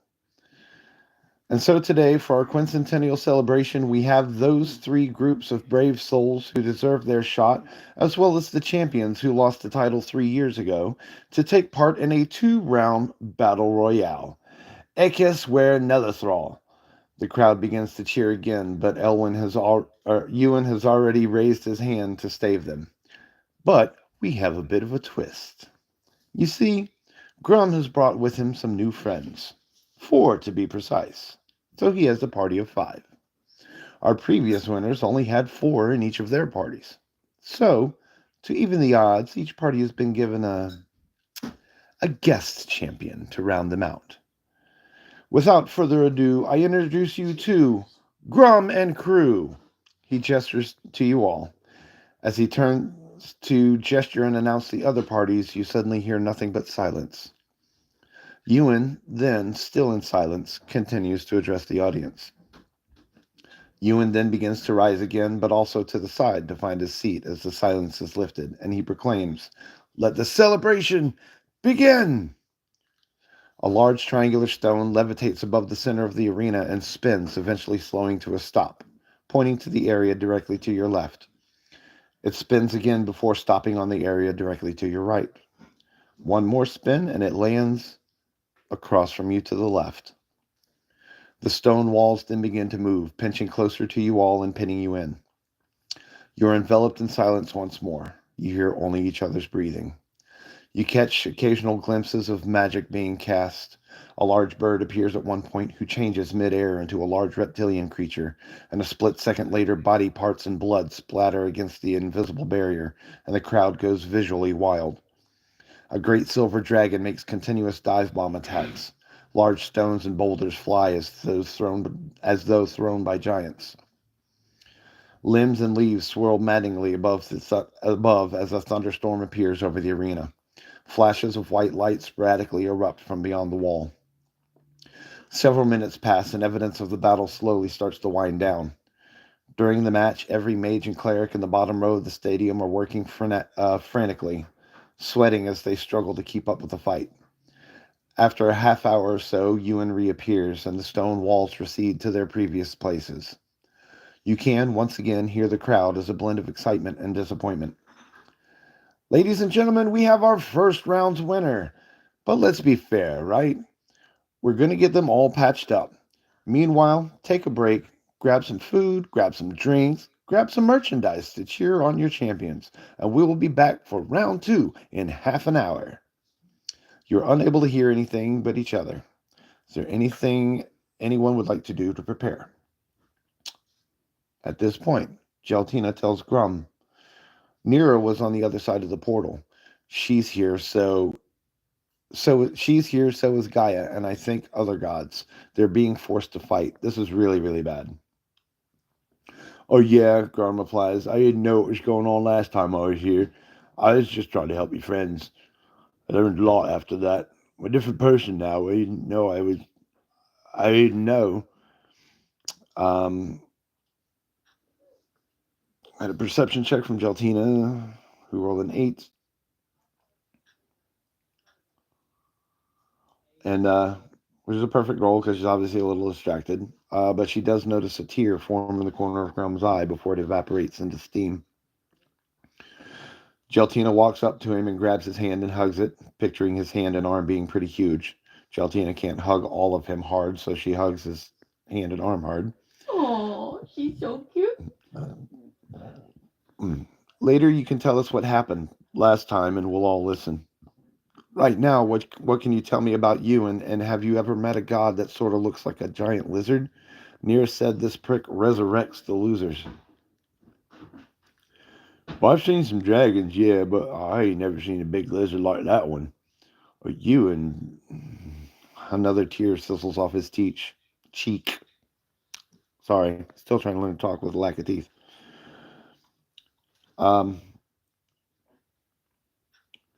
He has reason enough to hate me. He sniffles, then regains composure.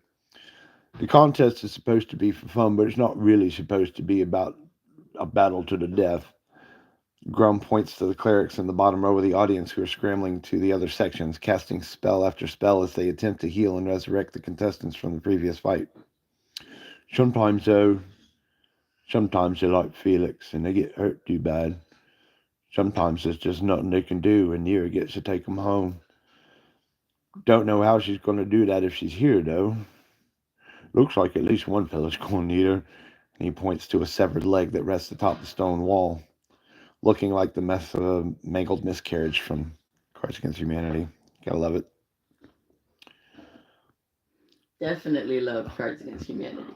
Geltina says, "Why would Ewan hate you?" "Or because more tears begin steaming from his cheek. I killed his kid." There's a heavy thud as Grum hits the ground on his knees, burying his face in his hands. "It was an accident," he says, muffled. "I swear it was. I'm so sorry. I told him I was sorry." With that, another perception check from Geltina. Nat 1, of course. As Grum breaks down, sobbing uncontrollably within the uncanny silence, you look up to see some of the non-Grum fans pointing and jeering. They pause for a second at the sight of your Cards Against Humanity bitchy resting face, which is very similar to your "oh look, a dragon" face. Before the Grum, before the Grum fans immediately take offense and swarm them. Luckily, guards swiftly break them up, and the non-Grummers manage to suffer no more injury than some minor bruising. Um, there was actually an attack roll for the fans against the non-fans, and a card was drawn that just said some minor bruising. And then we had a perception check from Twinkle, who managed a 17. So finally, somebody noticed something. As Twinkle, perched on Geltina's shoulder, begins to climb down her arm, making his way to also hug Grum, he jumps like a mildly spooked cat, sticks his head into her pocket, and presents her with her messaging stone, now glowing and gently vibrating, before continuing to wrap his tiny little body around Grum's neck as a little twinkle hug. Grum, face still buried in one hand, reaches up the other to give Twinkle scritches. Geltina checks the sending stone. It is, of course, Radzak, which, forgot to cover in the recap, Geltina did message Radzak and said, "Thank you for the welcome to Kaldesh. UNFRIENDLY is unfriendly." So, the message she receives back is, well, good news is that your spelling abilities seem to be intact. Kaldesh is usually a pretty nice place, but they do tend to get a bit unfriendly during these tournaments. Every group of fighters has their fans, and you know how the masses tend to be. Geltina's waiting for the bad news, having rolled her eyes, but that's the only message. So she sends a message back. The fat bastard has us trapped in the Colosseum in Kaldesh, and we're being forced to fight gods. Gods, as in plural, and very much here. Barlow is in the inn. Since I didn't return last night, hopefully they contacted you, but I won't know if this message is even but I don't know if this message is even going to get out or if you received the other message. We need help. Pretty please and thank you. I really want to shove a shillelagh up this guy's ass, and if I get the chance, I will. He deserves it.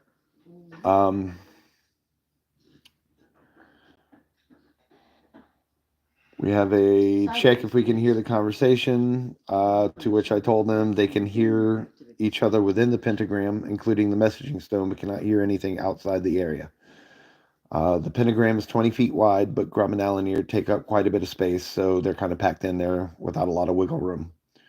So Trifecta wiggles over to them, squeezing Grum's hand with all her strength, saying, "Grum, in the short time I've been with all of you guys, we know that you didn't do anything to be mean. But we have to all get out together. We can't leave anyone behind." Then to everyone else, she says, "We need to make a plan. Until Tina hears back from Radzak, we have to do something."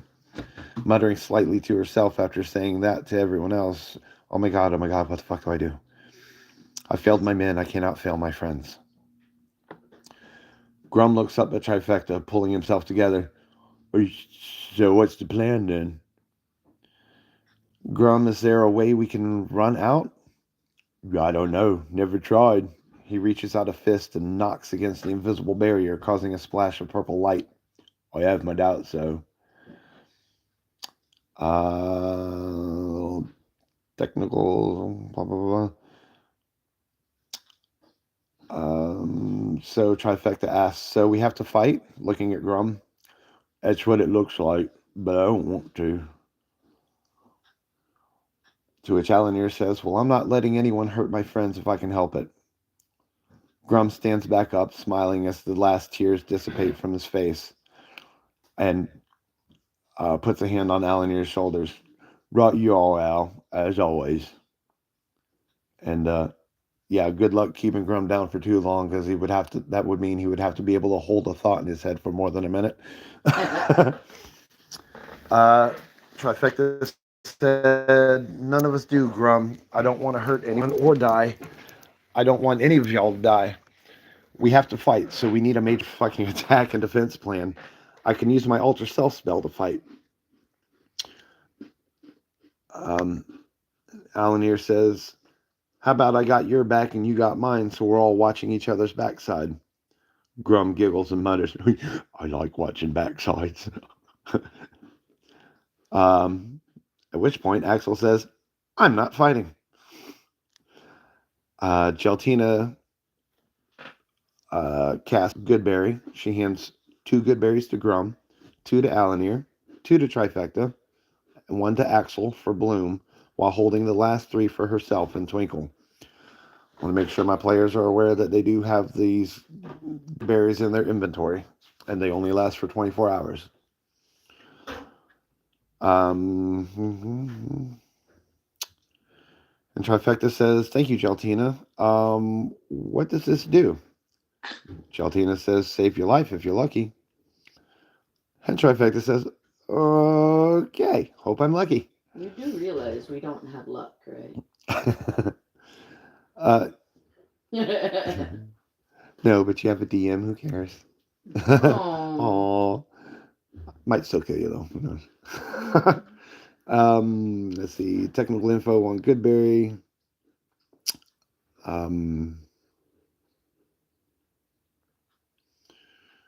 Other character stuff.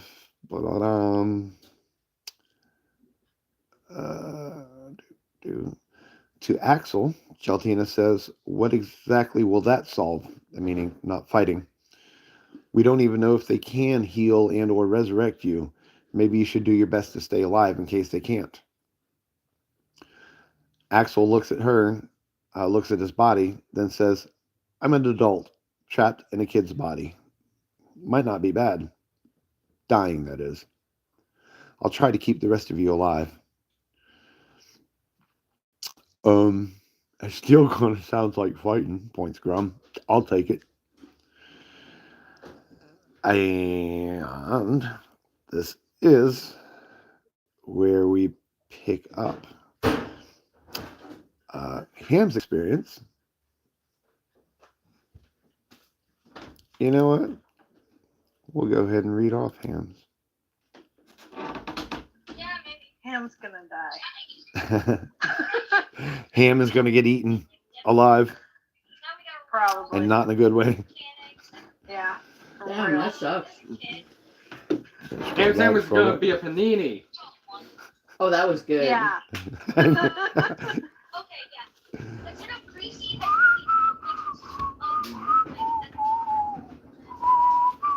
I have Gatorade for you if you want some. Okay. So Ham, of course, went through the same introductory experience of the opening of the tournament.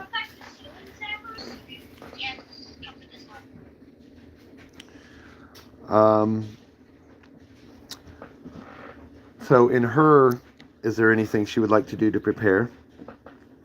She decides she's going to turn to someone and ask exactly what's going on. Of the 3 other people there, 2 male humans and an elvish woman, the guy on her left looks her up and down and addresses the guy to her right. So how's the tailor coming along on that wedding dress, as he scratches his right ear? Not as good a job as the leather worker did on my armor, he snivels and wipes his nose. But she's going to wear it one way or another. They both chuckle briefly, then look at her expectantly. To which she says, I'm visibly super confused. I look at the elvish woman and ask if she knows what's going on. Standing between them, she smacks them smartly in the back of the head. With a syrupy accent, she says, don't be rude. She is obviously not a thief. To you, she said, to Ham, she says, I'm sorry for these fucking idiots. They're still coping with losing Dmitri. I believe you already, bumped into him. And Ham said, I'm sorry. I still don't understand how I ended up here or even what's going on. I was just trying to have a conversation with Nira before going back to the inn to meet up with my friends. You were wrong place at wrong time, probably. Can you fight, girl?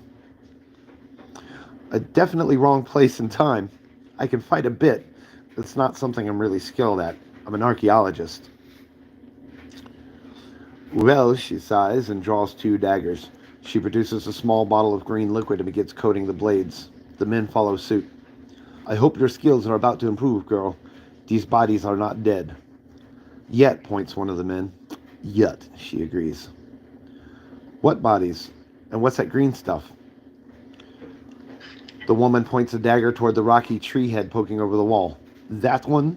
She then points to another area where Ham sees nothing. On that one. And this, she holds a bottle, then pockets it. It's the blood of a basilisk. It will help in fun little ways.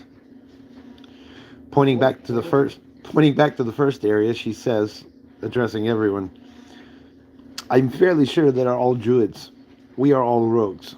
At least we know half our enemies. Be careful. Ham says, what does basilisk blood do? And I'm a druid also. A fight between hippies, good fun to watch. And you, a druid, does not know of the basilisk? Very well. It makes him sick and can even turn into statues. It's very useful. I still don't understand why we're fighting. Because that fat little asshole has a grudge. Something to do with the last champion killing his 8-year-old son and disappearing. I don't know. We've only been in town a couple of weeks. Apparently he really wants this guy dead and is throwing everything at him to do so. Even to the point he has gotten power from Archon to summon and trap gods. Oh, you mean my friend Grum? That's who I was traveling with before all this happened. At which point, Ham gives a nice little history check. And Ham recognizes the tragic story of Grum's crowning ceremony. Ewan's kid was present on stage during the presentation. When Grum lifted his arms in victory, he turned on his flames, which spooked the wizard he'd been traveling with. The wizard instinctively cast Fireball, but the magic went wild. The ensuing spell decimated the arena and the bottom 7 rows of seats. Though rescue attempts were made, even with Grum and party helping, 53 people died. No one saw Grum after that. Yes, she answers, this is child murder. I know Grum pretty well, and he would never ever intentionally hurt an innocent person, especially a child. I'm sure it was an accident. If Ewan would just talk to Grum. Accident or no, she replies, it has landed us here. I am prepared to die for no man. I wish there was some way to get a message to Grum. I'm pretty sure he's about to get a message, smiles the man on the left as he coils the rope of a grappling hook.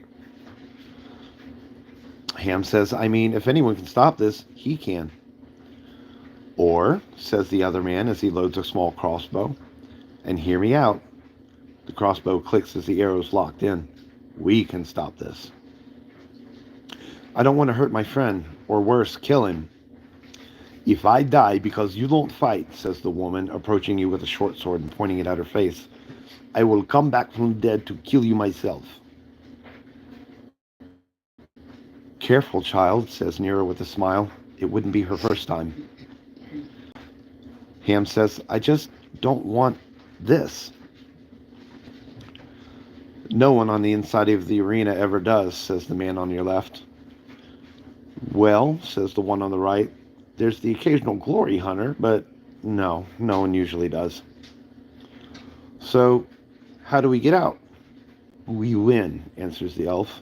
We win or die. Either way, we get out. Oh, damn it. Damned indeed. And this is where we pick up with Ham.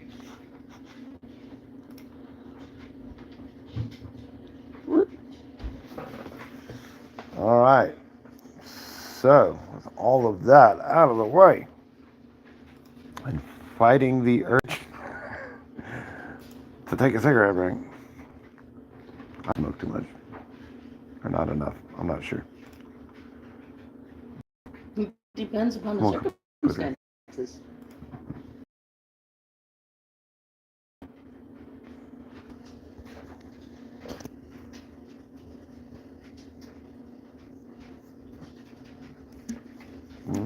All right. So, Our board. Ham, you are in this group over here. Got our little peoples. Can we? There we go. 10-4. So you may choose whichever one of these you would like to represent yourself. I don't know. Whichever one you pick's fine. I will kick you right off the bat. Pick one. You want a red shirt or a purple shirt or? A purple shirt. Fine. You get a purple shirt.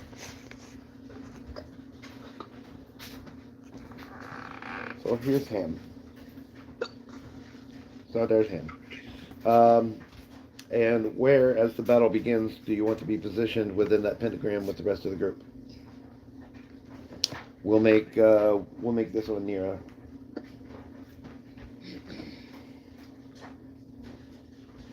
Whoops. Sorry. So this one will be Nira.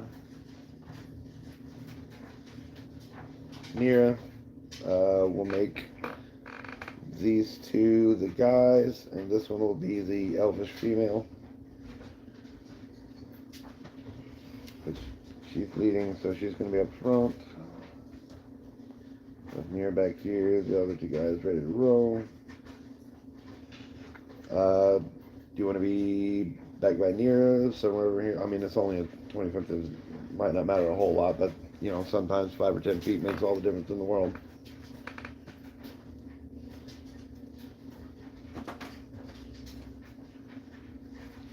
Damn. Yeah. Sorry, I forgot I had it muted. The bottom point to the pentagram. I got a purple scope. Sorry. Is that good? Yes. We are using this piece will be representing Ewan. We have Twinkle, and then these two will be Pom Pom and Bloom. And here are other 5 characters. Makes sense to me for orange red shirt to be Grum. So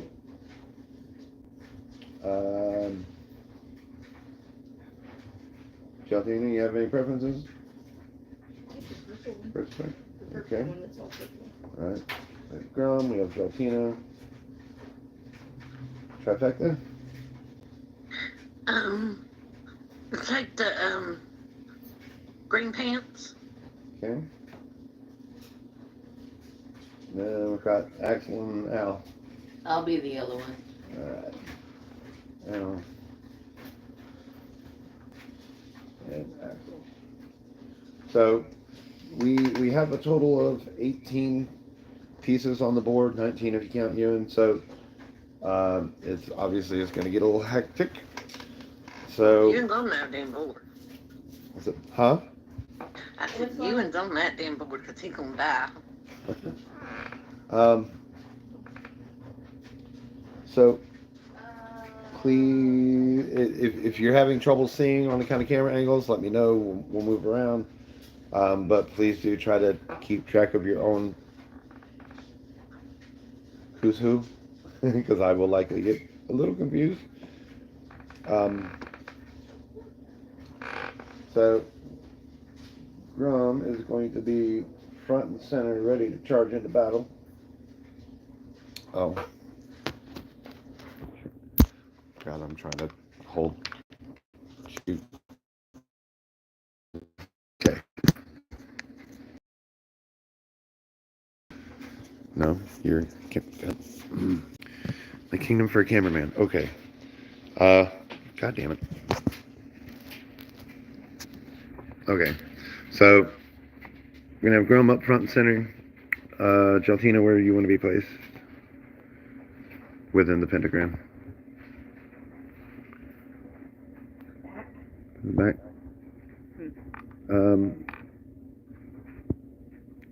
Twinkle beside you. Axel. Trifecta, where would you like to be placed? I'm gonna be behind Grum, a little bit to his left. How about there? You have to go up a little bit. Can't see on the camera. Oh, sorry. I'm trying to hold two Yeah. cameras Yeah, at the that's same good. time. Okay.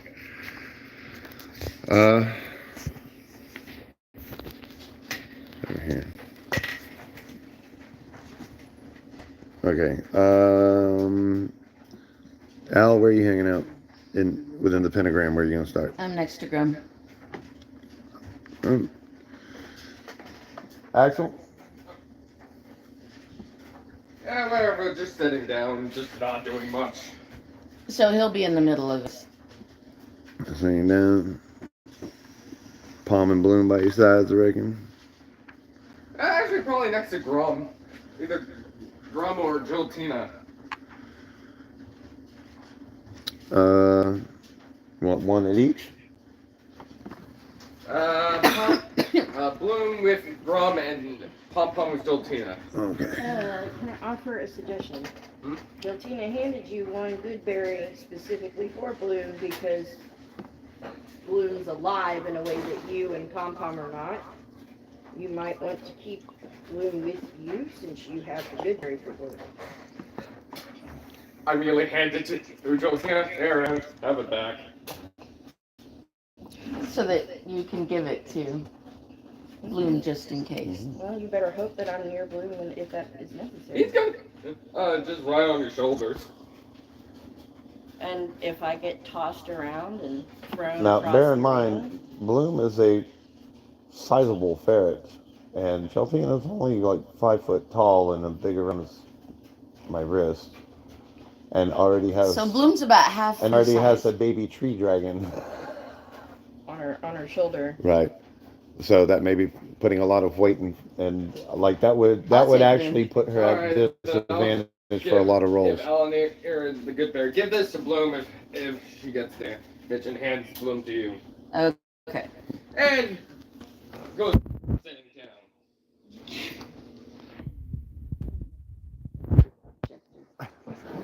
Well, Joltina considered it because she's in it, but Fine. All things she's also a considered. little concerned that being smited by gods might not be something that she can be resurrected from, so she's a little, maybe I have to fight. Yeah. I am going to take the smoke break. I will be back in a minute and we will get some shit rolling. Pardon my mess. Ugh.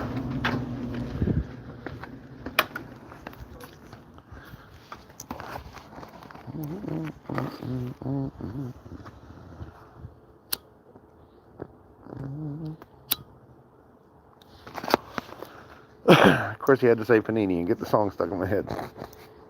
Hi, Angie. Meow meow. Meow. Come get your phone sketches. Come get your phone sketches.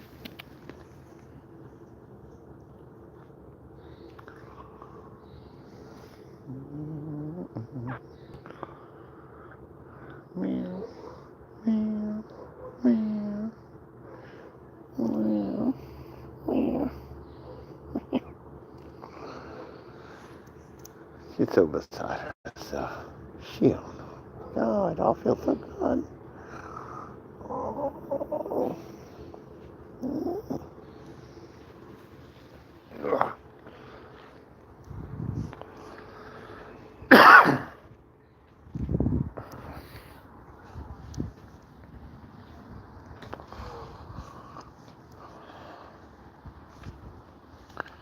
So, fun, exciting little place to start.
Let's see.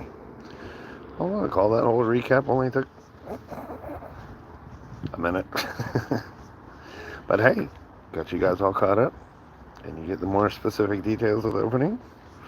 And, and now you see what my players have been staring down the barrel of for the last,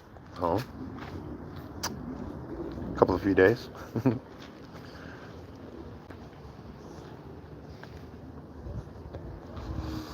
See, and that's the beauty of us playing in Messenger. It's all written down.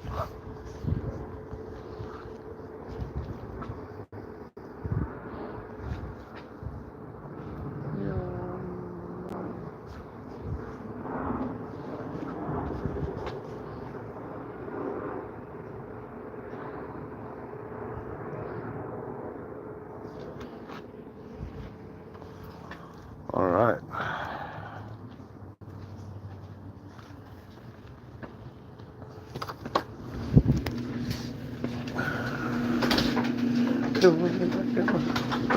So, Al goes into a rage because they hurt my grum. And, Who hurt Grum? Well, they make Grum cry. Well, and my onesie is gone. And, yeah, I'm very upset about the my- onesie again. doll, too.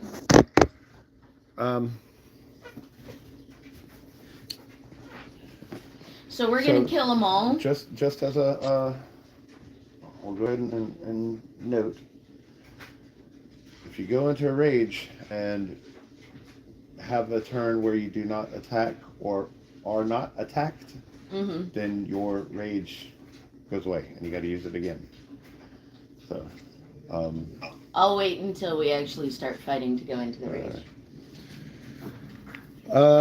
So the game plan here is going to be, So if you in an attempt to simplify things, Gaia and her party are going to be on one initiative, and Nira and her party will be going on Ham's initiative, so that we can just move all of them, just knock them all out at once.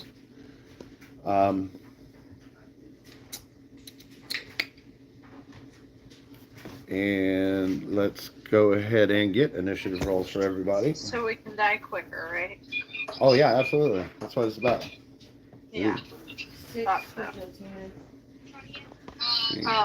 Give me a I'm moment. gonna have to keep muting because I'm in the same room as a Noted. angry midget playing Fortnite. Could just tell him to shut up and get my companion already. Axel, Okay, how you do need I to do get? initiative, There it goes. even if Okay, you're not my going to do initiative anything. roll is 12. Yes, it's in there. Did you get that, Pat? Or my Oh, dice is in hey, there. Well, Dennis. It one might still second. be in the Dennis. Just hold your thought. Globe is sitting on there. It's a dice roller. Initiative plus It's 3, not very 7. Well, it Oh, does roll. honey. It's a prototype, you little bastard. It takes some time and some energy to. But I was hoping you would be willing to use it and it I'm gonna shows how borrow it this. rolls. Alright. So Grum rolled a 7, Geltina was a 6. I have this or no. 1. What? Natural Geltina 1. was a 6. Yes, I got a natural 1. What is your I gotta work on the ratio of water to glycerin. what is your dex modifier? My dex modifier is 3, I believe. Yeah. Plus So 3? that would be 4. So it's 4. Okay. So 4. Ham, you said 12? And you said initiative, which one is it? Yes, 12. It's on the first page and it looks like a house. Right next to where your picture would be. Okay. What was that? 21.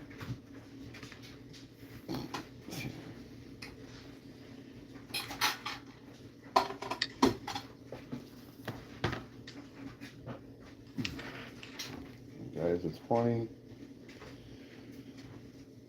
Let's see. Drums, Then I had a 5. Alright. Chrome, Geltina, Axel, Ham, Trifecta, Alanir, Gaia. Okay. I think that's everybody. Okay. So, that puts this as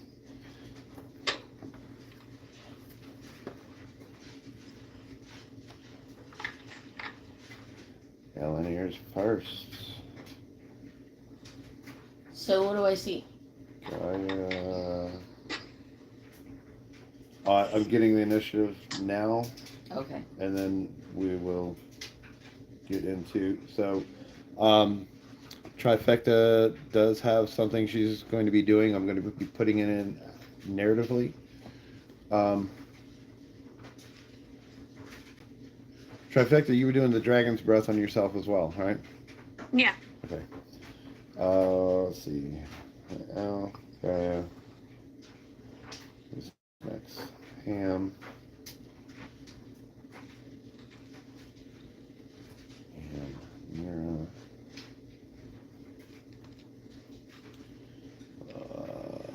Rum. And Jatina.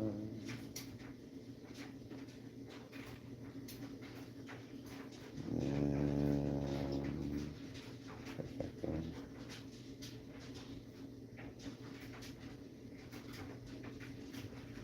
And that's it. Okay. And which platform are we streaming this on? YouTube.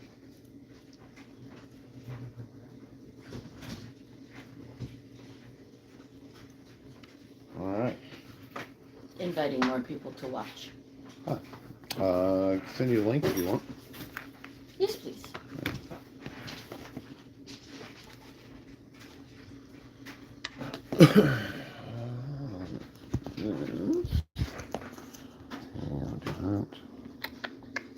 Link. All right. So.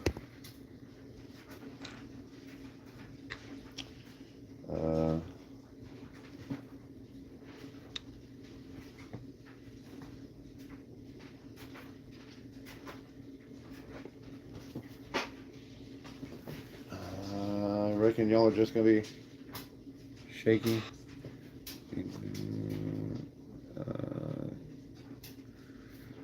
How am I going to? I need to set it differently. How about?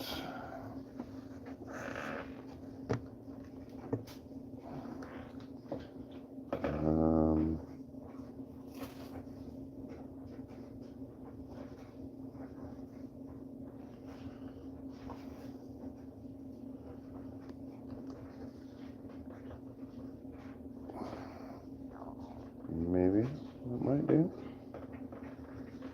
For now, okay, I will try to zoom in, move you guys in closer as we go along. Wow, so look here.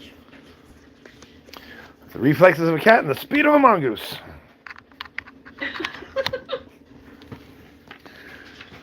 Tell me you're a Jim Carrey fan without telling me you're a Jim Carrey fan. No, I couldn't tell you were a Jim Carrey fan, ever. Well, alrighty then. Alright, so, spin around.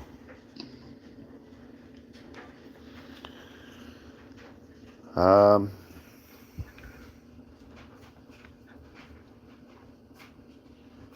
had it in my brain 2 seconds ago. Swear to God I did.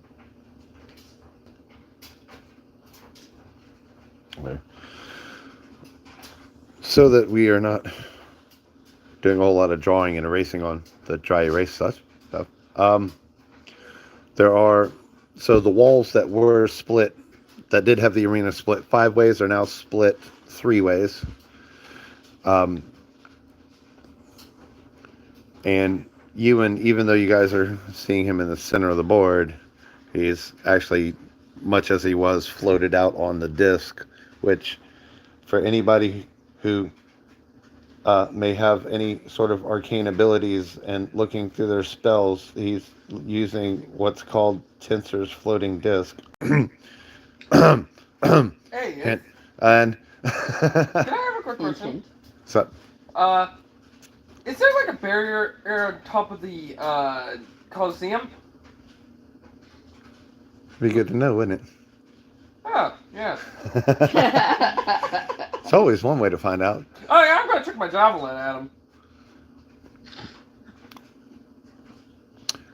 That's a wave?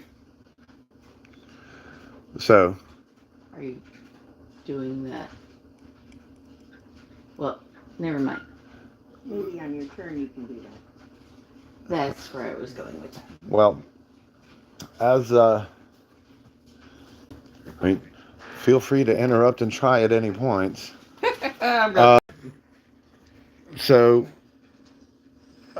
I'll save you the roll, though. You throw the javelin, and it hits the barrier at the end of the pentagram that you were in, and bounces right back at you. Yeah. Give me a dexterity saving throw, I would have liked to know that. at just the to make very sure you don't stab yourself. You interrupted the DM, dude. 7, I get stabbed. Well, let's be semi-fair about it.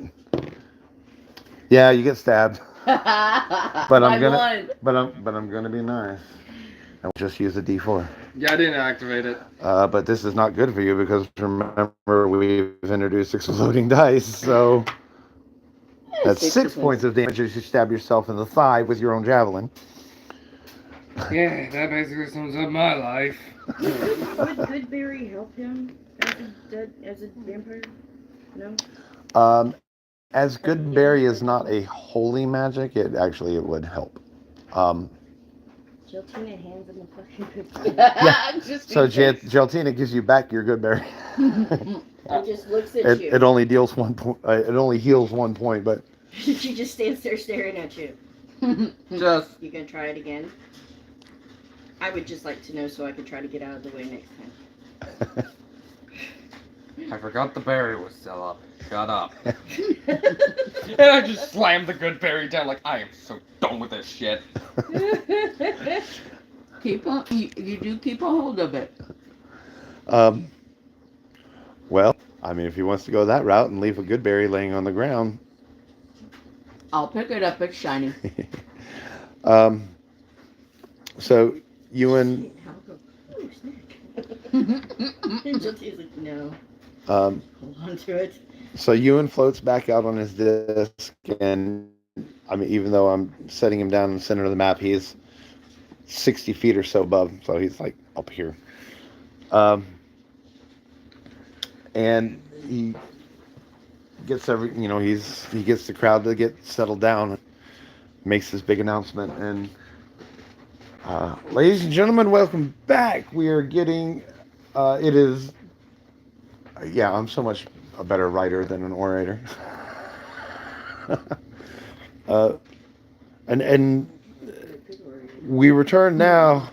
That's not the skill set I was referring to. I said orator. She said you were later. a cunning linguist. Right.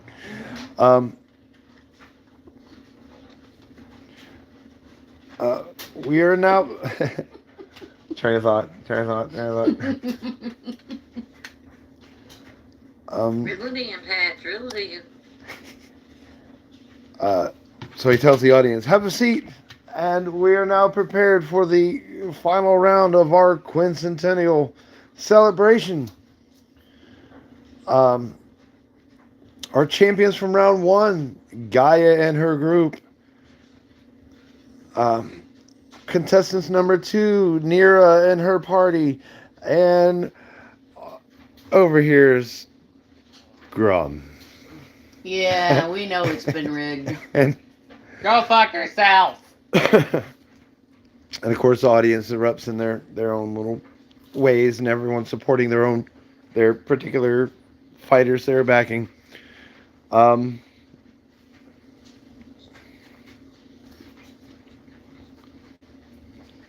And as you back up and away, there is a sound of a large starting gong, and as the pentagrams dissipate and everyone prepares to run into battle, you guys see Trifecta, her hands start to elongate, and her fingers become sharper, and they're like, each of her fingers is now like a foot long, large clawed talons. And Trifecta, what element did you decide? The natural weapon. No, for the dragon's breath.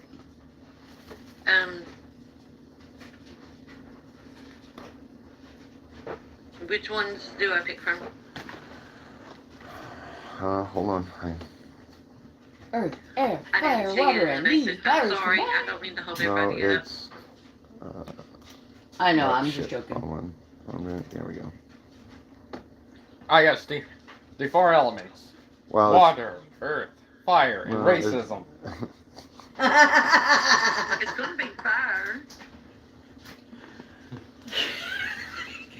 Come on. That was awesome. The reason why we were able to say that is because there's Wind, like this earth, one Fortnite meme. Air and water. So I They have. had all the So I teams just guitars. want to note to you guys that Which was when I am in Beyond, and I have to utilize the character, like, I have to exit out of my character screen, go into my collection screen, go to my campaign screen, go to your guys' screen, and then find the appropriate thing for the question that you're asking me.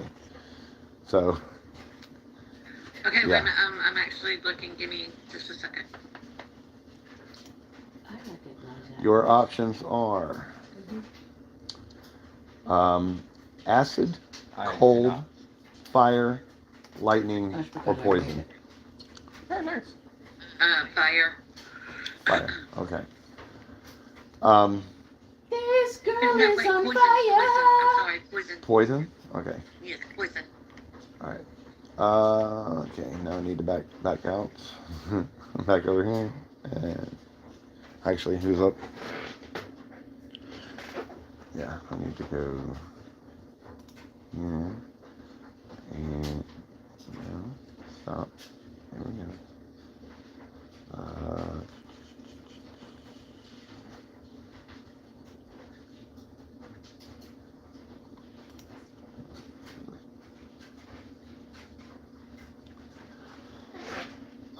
So you guys see Trifecta's fingers turning into these foot-long talons, and from the corners of her mouth you start seeing small drips of green fluid. Excuse me. Ew. And she's getting ready to rock. She's looking a little less like a water elf and a little more like a murloc.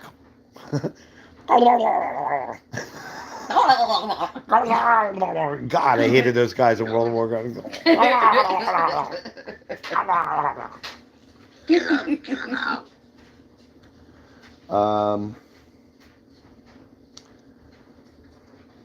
And the pentagram, even though they are currently on the map, they disappear.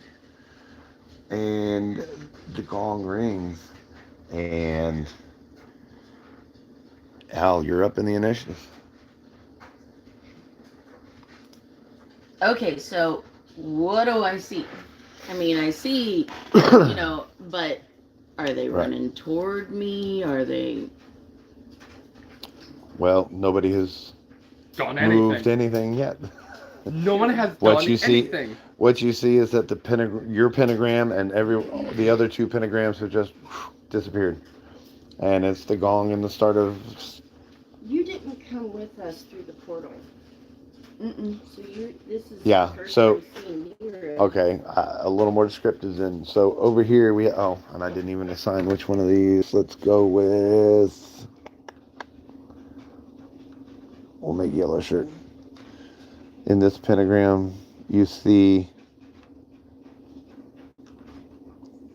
Gaia up front, and you see that she has 4 druids with her. And of those 4 druids, one of them turns into a large lizard-like creature that you have never seen, but the one that was a bird and turned into a lizard.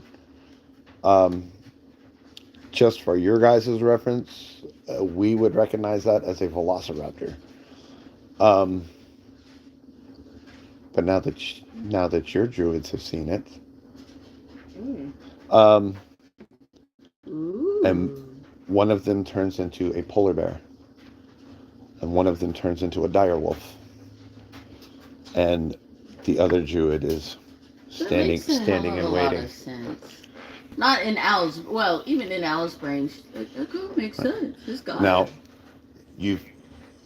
when you met Gaia, obviously she was a moving mountain, and 150, 200 feet tall, massive. She's here in this arena. She's whether or not Al or anyone else would recognize or know, her abilities are limited within this arena. So even though she's there, you recognize who she is, she's only about 20 feet tall. I'm holding my action. Makes sense. Because I'm here to defend my friends. Right. So I'm going to hold my action. So if you do still want to rage early, or as soon as possible, rage is a bonus action. You can't hold a bonus action. So if you wanted to go ahead and rage, then cool, or you can give it a minute. I'm going to give it a minute. Okay. And over here you see Nira.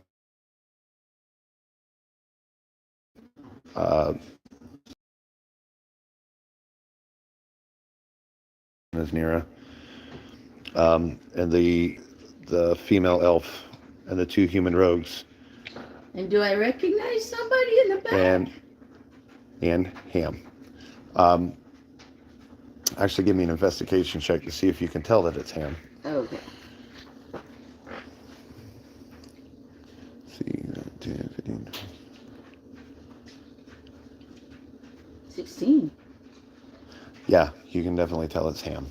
Oh, it's Ham! Hi, Ham!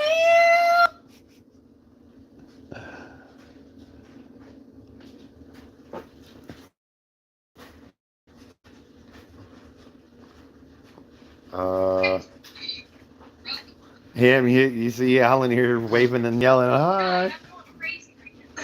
Ham's kind of cowered in the back. Not really. Apparently Ham doesn't notice. Okay, so They're like, don't bring attention to me. I don't want to die. Shut up. so what action are you holding? I'm not going to attack yet. Right, but if you're going to hold an action, you have to have a particular action that you are holding. Like, I want to do this when this happens.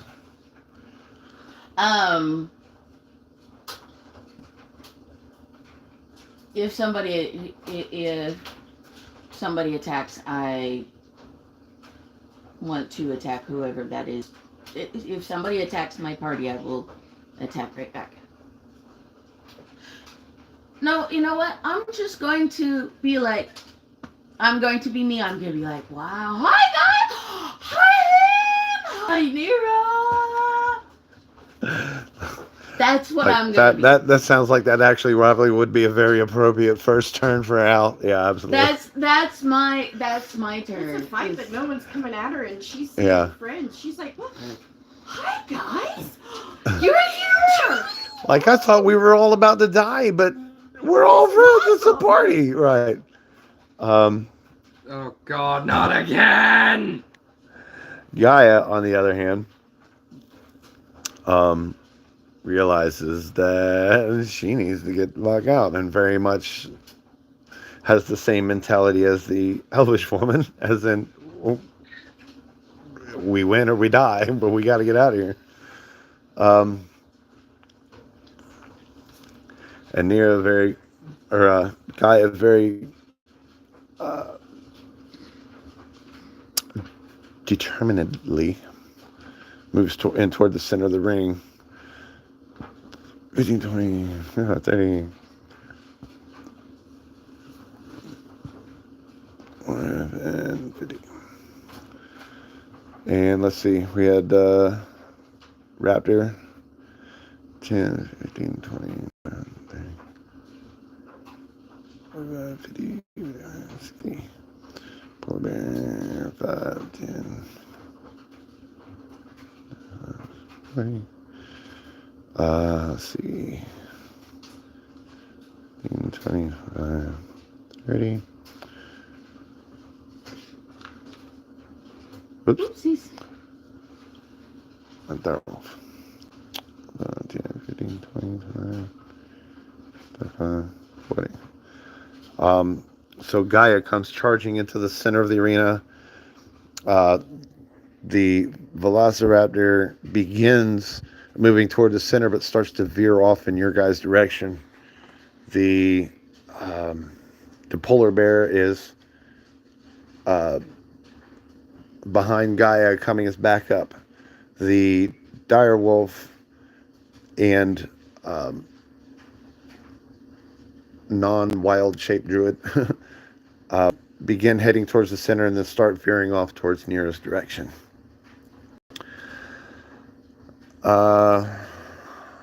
Nira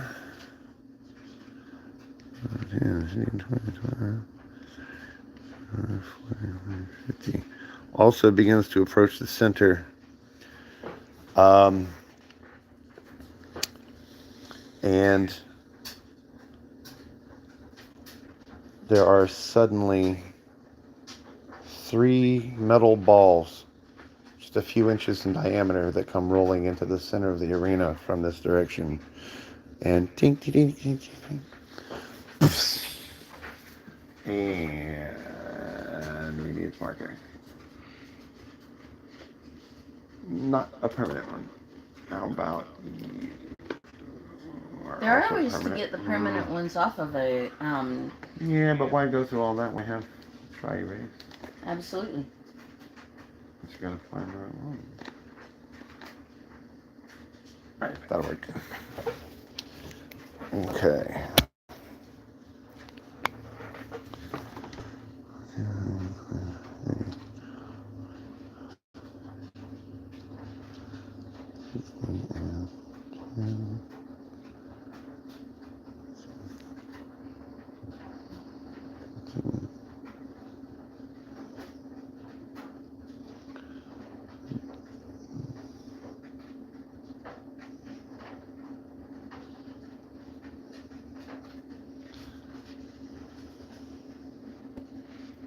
That. And, yeah. Dude. Imagination just went. I could make some little wispy fingy things in different colors, and we could use them for like. Yep.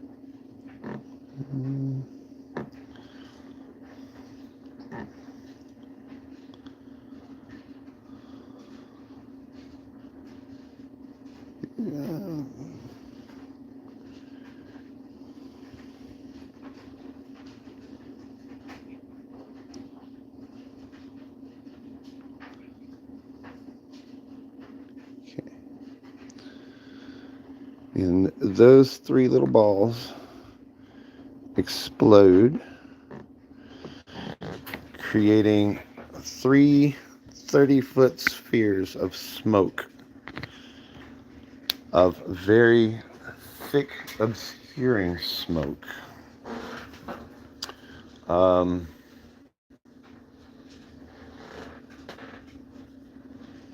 As the rogues begin to move out.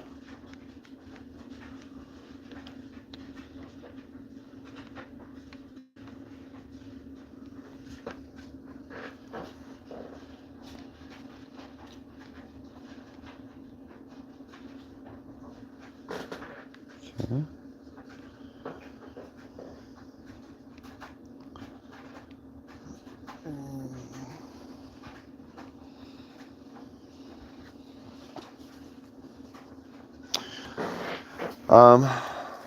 So you guys see the smoke, and you see one of the rogues who is sprinting towards this one.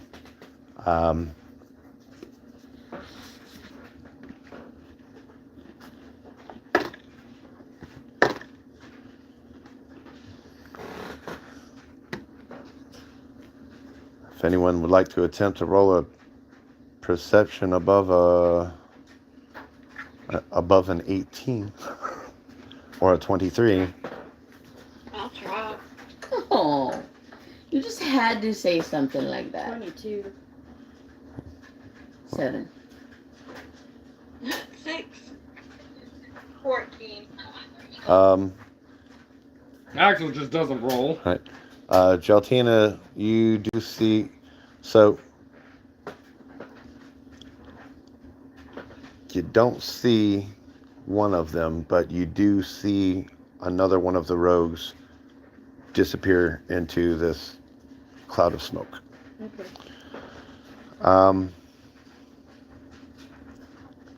Ham,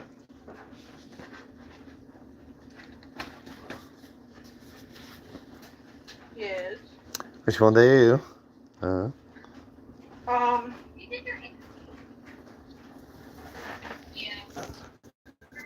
You are. Oh, I guess I'm gonna move in towards the center. all right. And also like to take out my weapon, the long sword of sharpness. Okay. I'll give you that as a free action. Can I tell what's in the balls of smoke? Can you tell what? Logan, What's it? chill. What's in the balls of smoke? What do you mean, what's in them? Phrasing. Well, can I tell if there's anything inside the smoke? Well, I mean, you just watched the two human males run into them. Rematch. Because, like, bro, actually looks up. Okay. But your perception throw, you don't see them after they've... I'm gonna stay back from those balls of smoke because I don't want to die yet. Okay. I don't want to die yet. Okay. Yeah, I think I'll stay right there till I can actually see something I can fight. All right. I mean, you have a little line of sight on Gaia, and you will have caught a glimpse of the raptor as he went between two of the clouds. So you know he's over here somewhere. Okay. Are you just sitting tight, or you want to hold an action, or? I think I'm gonna just sit tight there for a moment. Okay. I'm still not too sure I even want to fight. All right. All right. That puts us at Grum. Where's your old Grum? Let's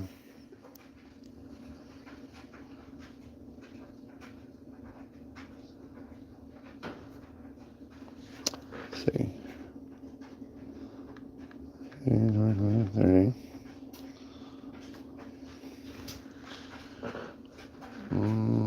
Well, actually, no. As Grum would have seen the Velociraptor as being the biggest threat, 5, 10, 15, 20, 25, 30. He is going to head towards the raptor. And this poor raptor.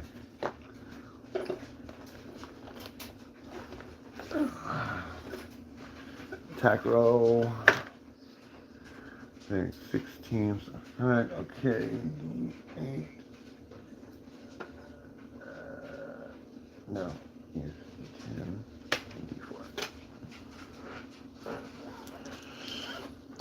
24. So Grum starts running toward the raptor, and he uses his newfound boots to leap the rest of the distance, hammer high overhead, and coming down in a massive arc. And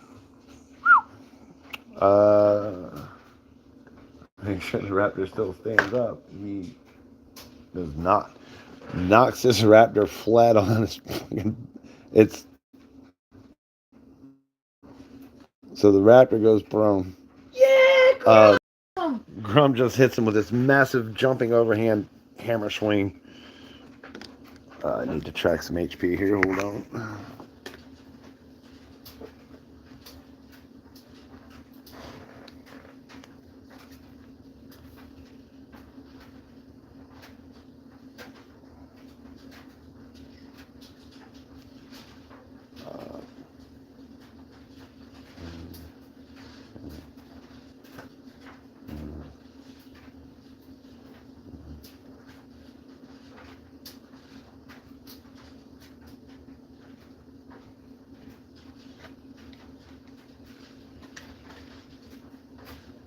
Alright. Sorry, I should have that wrote down right.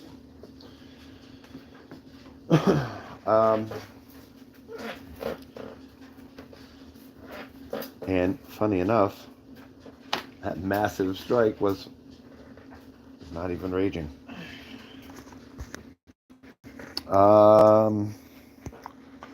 Which brings us to Jaltina. go Tina! And Tina tells everybody that can hear her, avoid the smoke.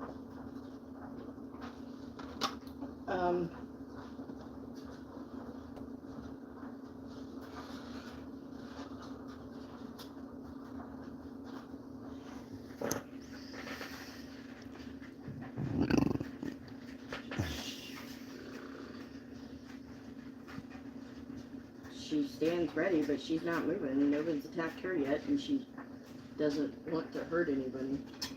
Okay. Trifecta? I'm gonna get towards. I want to go towards the druids. Okay. Avoiding not going to let's hand, see. but one of the guys, I guess, to attack. Okay. Your movement's what? 30 feet? Yeah. Alright. That puts you right about there. If you can. Yeah, I think. So that puts you here. Remember, each tile is 5 feet. So if you need to calculate any ranges or anything. So that's your movement. What about the action, bonus action? Yeah, that's what. I was looking real quick for something. Okay.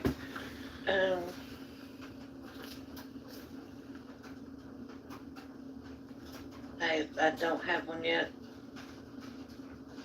Alright. So just sitting tight. Yeah. Axel? Sitting still, basically not. Maybe look around the arena, Okay. see if there's an exit. Make that investigation then.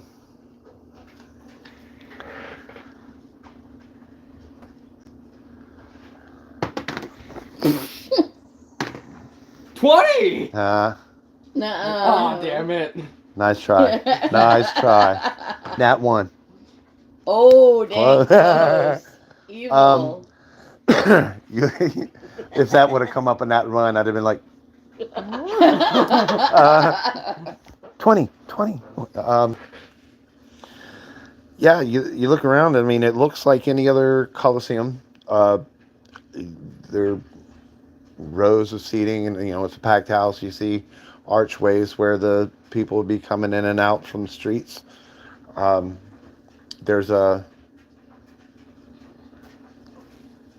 There normally would be like a cloth shaded covering, what have you, over the top of the stadium. That's been drawn back, allowing sunlight and open sky above.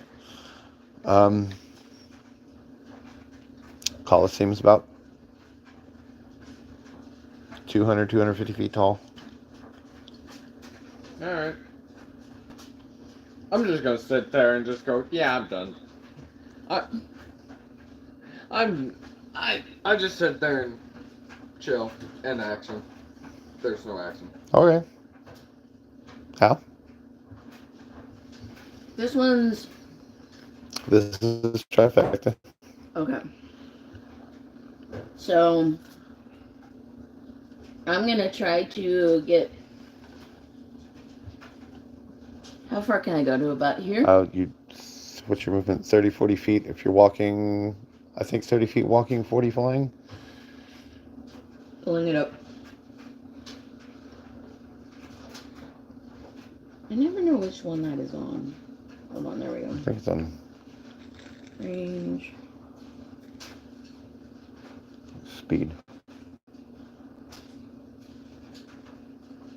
Okay, brain is not braining. Here. I'm so sorry, my brain is just. I think it was 30 and 60 flying. Oh, good. iPhones. Good God, no. You have 40 feet walking, which means I believe I gave you 60 flying. So Okay. 40 walking, 60 flying. So, I'm gonna try to hop up and fly in between the two of these. Over here. Mm-hmm. 30, 35. That's 40 feet. Okay. Do you want to keep going? If you want to go all the way up here, you would actually be able to attack on the. Okay. Yeah. And that's a what's that? Advantage. He's flanked, and he's prone, so your attack's definitely going to be an advantage. God, that's evil. Ugh. Right. But you've just seen Grum go in with a hammer and smash him down. Yeah, Grum, my God. Yeah. So I'm gonna go over there and smack him too. Raging first or no? Not yet. Okay. Give me your attack roll. Are you attacking with the slugger? Yep. Okay.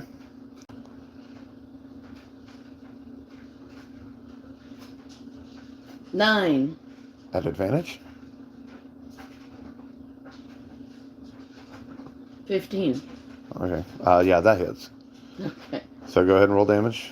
And don't forget your extra D4 for whichever element you choose. Okay. And that explodes.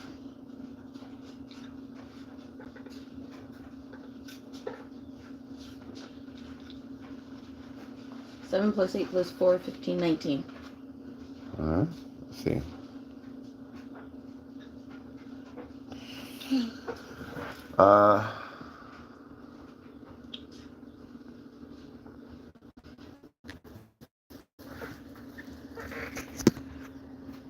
And so far I've only used electric, so I'm still going to continue using electric right now.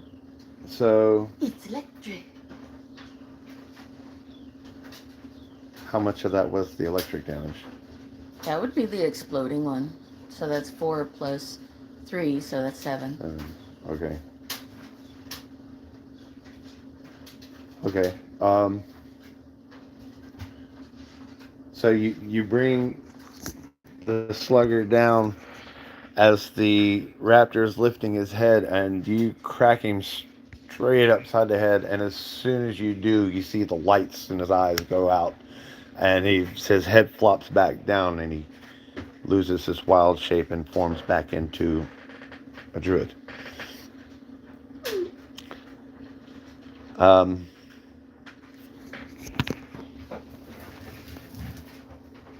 I just say, I don't like this.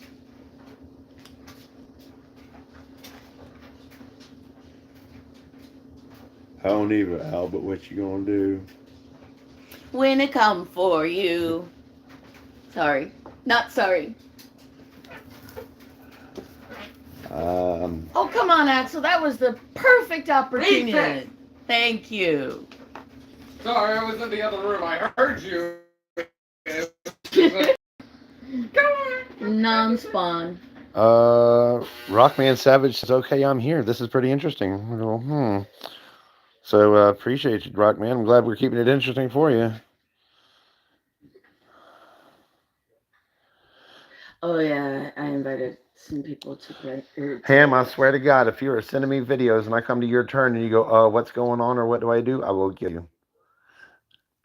And I mean, like, I am driving all the way there to literally physically kill you.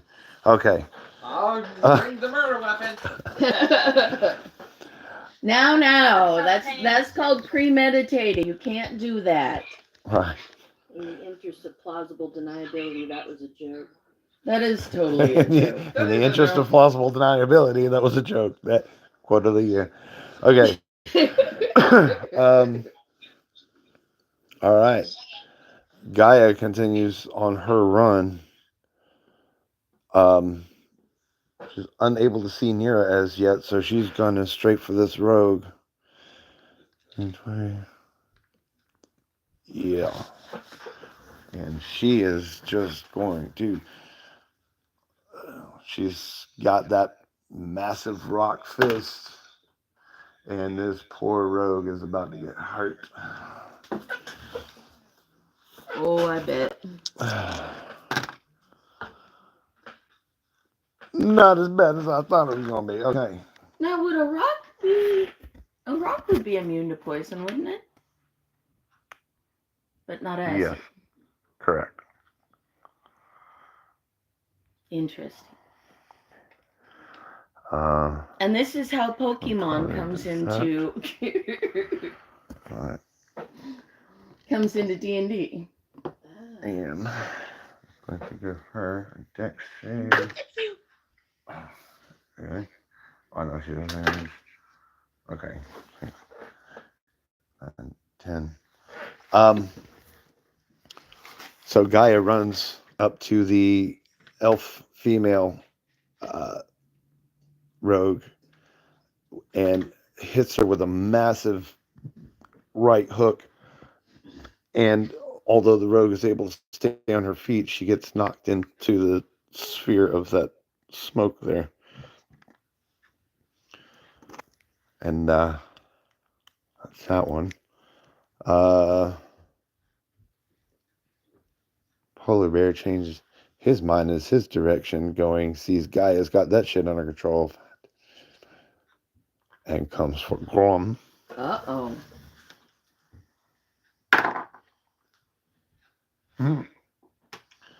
And apparently he has misjudged because he misses Grum completely.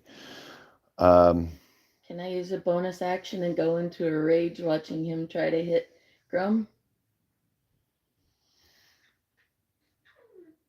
Or no? He's good either way.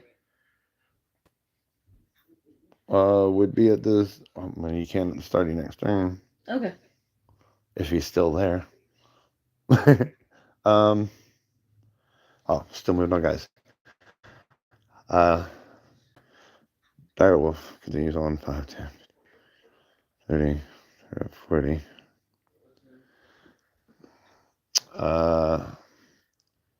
So Direwolf is now in said sphere. This one, however, is only going to use 20 feet of movement speed, and he is going to hold an action. No, he's not. because he just saw one of his dudes over here go down. So gonna get a little closer. 10, 15, 25.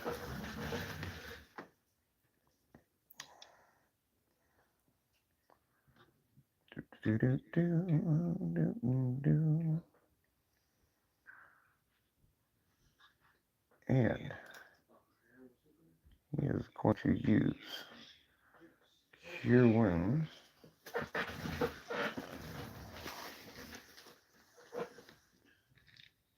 No, he can't because that's touch. Let's see.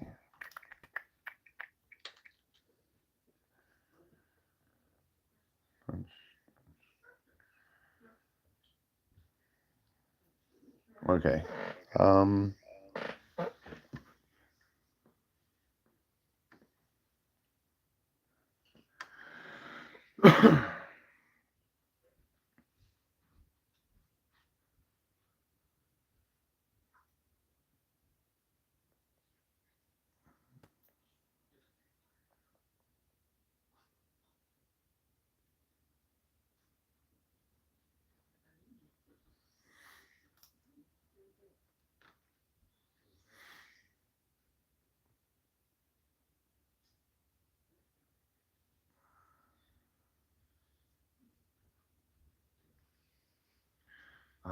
Alan here, I need a deck save. You're looking for 14. Alright, just a sec. 18. Okay. Ooh, So does that mean I get an attack of opportunity? no. So Hey, broken out. you take 8 points of piercing damage Ooh, ouch. as this druid slings out his hand and a large icicle is produced into the air and comes and stabs at you, casting Ice Knife. Ooh.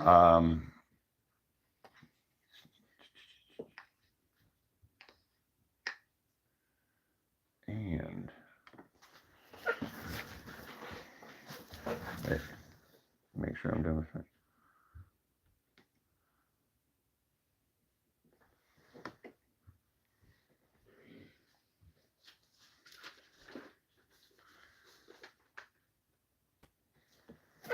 Okay. So he was not thinking about the fact that you are standing right next to his buddy. So although you're not taking any cold damage, his buddy is going to. Whoops. Ouch. 12. Yeah, that could have been worse, but so his buddy is going to auto fail his first death save. Ice, ice, baby. And he's going to go ahead and make his next death saving throw.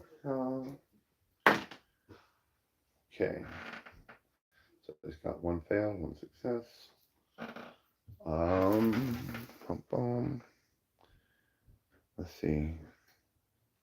Ham, over, yeah, got it. Okay. Ham. Yes. Can you hear me? I can hear you. Waiting on you to tell me what you're gonna do. What you gonna do? What you gonna do? Because they're right at us. Okay.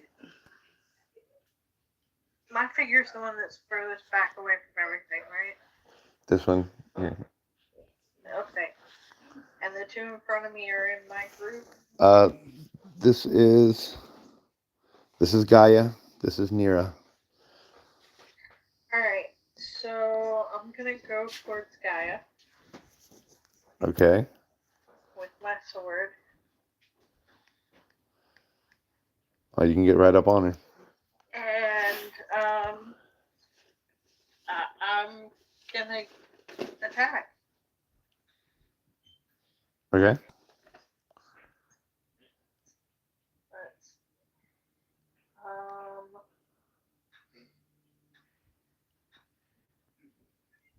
30, 20. That just hits.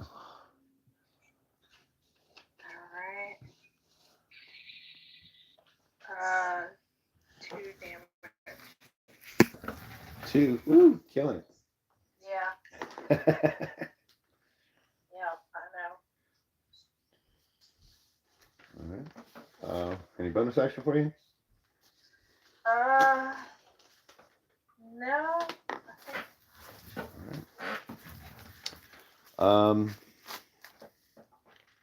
Going to leave them here.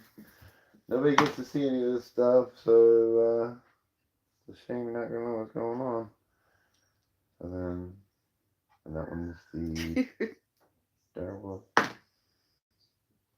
Okay.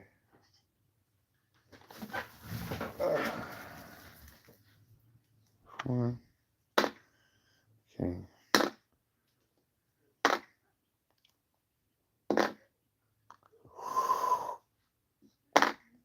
Okay. Oh. So.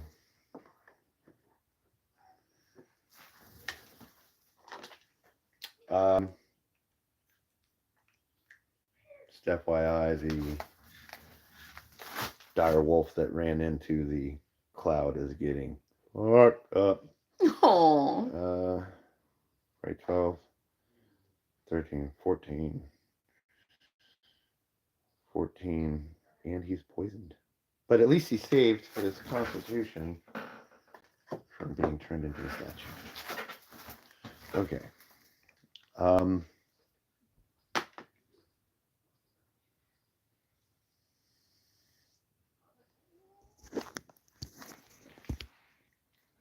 Who this was? That one's Joltina. Okay. Georgina's is purple at the Yeah, back. Joltina's back here. Oh, that's Fectin. Okay. Yeah, that's fair.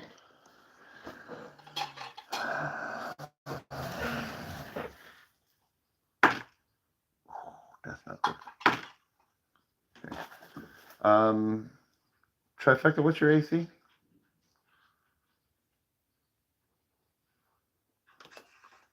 Okay. You'll have to tell me where to get that. It should be at the top of your of the screen. Oh Okay. no, I think that. Called armor class. Oh, armor 10. class, AC. Okay. 10. Okay. Ooh, you squishy 3, better. 5. That's 6 for the first one. So you're gonna take 9 points of piercing damage Ouch. as 2 daggers come out of this sphere of smoke straight at you. Do we see that? Since she's kinda Well, behind us? you've just kind of been faced that way. Yeah, that's what I'm Okay. saying. So we wouldn't see that. And 8 points of poison damage. And I need you to make me a Constitution saving throw. Oof. Okay. You're looking to beat a 12. We need a nat 20 in here because it's been a minute. Not the other way. Oh, not for me? Not from you. 'Cause that's what one of them was. Of course. Then why didn't... Well, oh yeah. You can't say chaos ensues until... Chaos ensues! 18. Okay, so you're good. That was a 17 with a +1. That's okay. So as long as you beat that 12, you're good. Let's see. And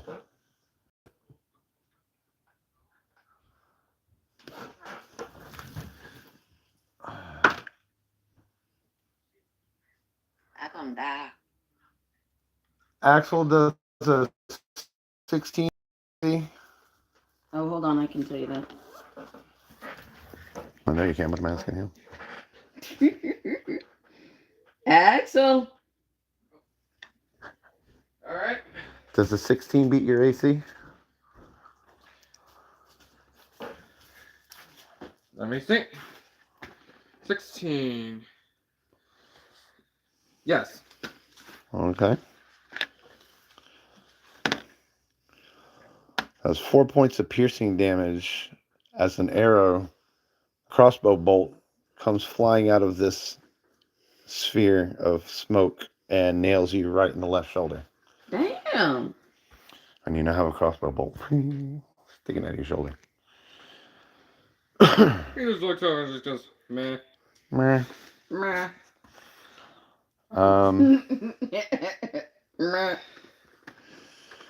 You know, that would probably terrify somebody more than anything else. If they shoot you and the first thing you do is just look at it and go, meh. So how much damage again? 4 points of 4. piercing damage.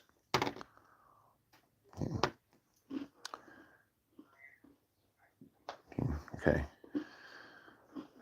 Grum is swinging his hammer again at this polar bear and does manage to hit.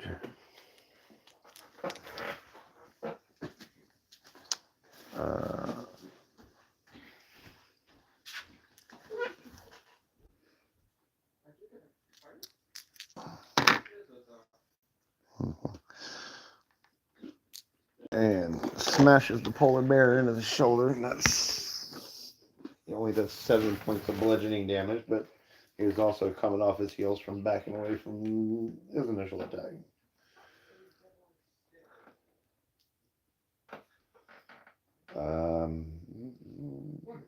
Josephine? Could I cast spike growth inside one of those spheres? Range 150 feet. Area of effect 20-foot sphere.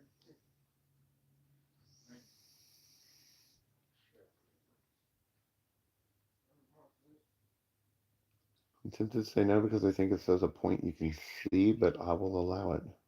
Okay. So,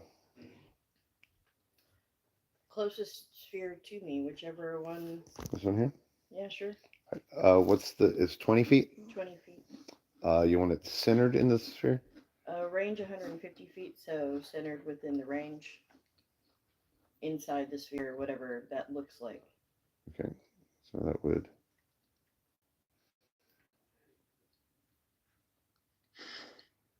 All right. And the initial casting does how much damage? 20 feet centered, one traces throughout thorns. Difficult terrain for the duration. When a creature moves into or within the area, it takes 2d4 piercing damage for every 5 feet it travels. And the transformation of the ground is camouflaged to look natural. Any creature that can't see the area at the time the spell is cast. Go ahead and roll me 2d4 damage.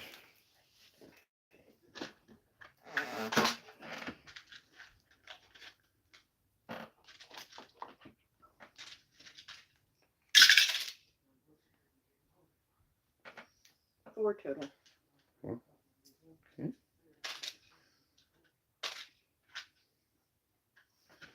So the smoke obscures your vision as you cast this, but from within the sphere you hear, "Son of a beach." Son of a beach.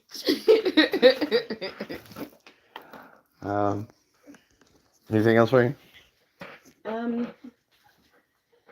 Twinkle and I move half our movement to the left. This one? Yeah.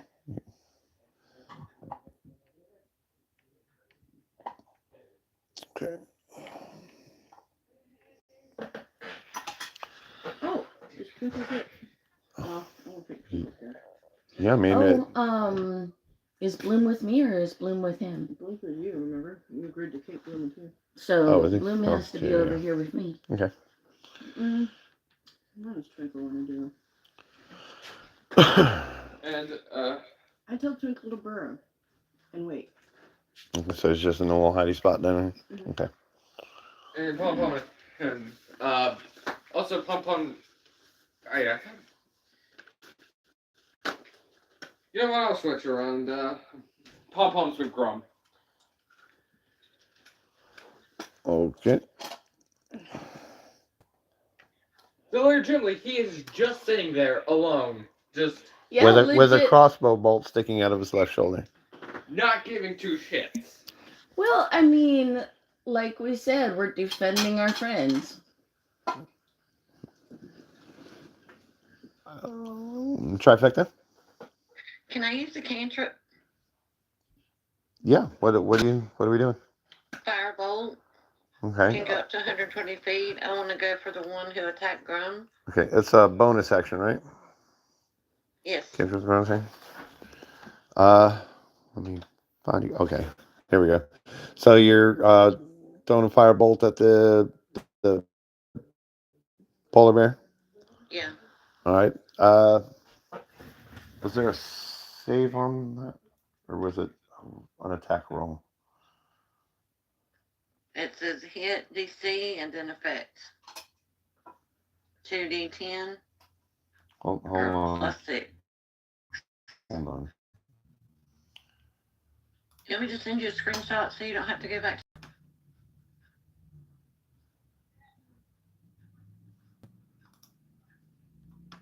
No, he's good.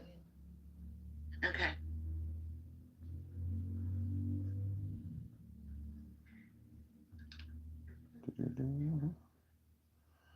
Okay, firebolts. Oh, that takes an action, not a bonus action. Okay. But yeah, you still can. Uh, so make your attack roll. Is that the hit DC? Where it has The the plus 6? yes. Okay. 11. Uh,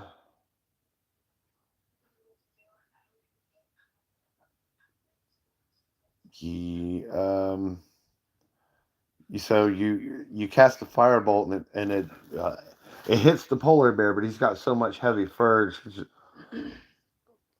You smell burnt hair. But he is not very happy about that. He didn't take any damage, but who wants to have their hair burn off? Huh? Yeah.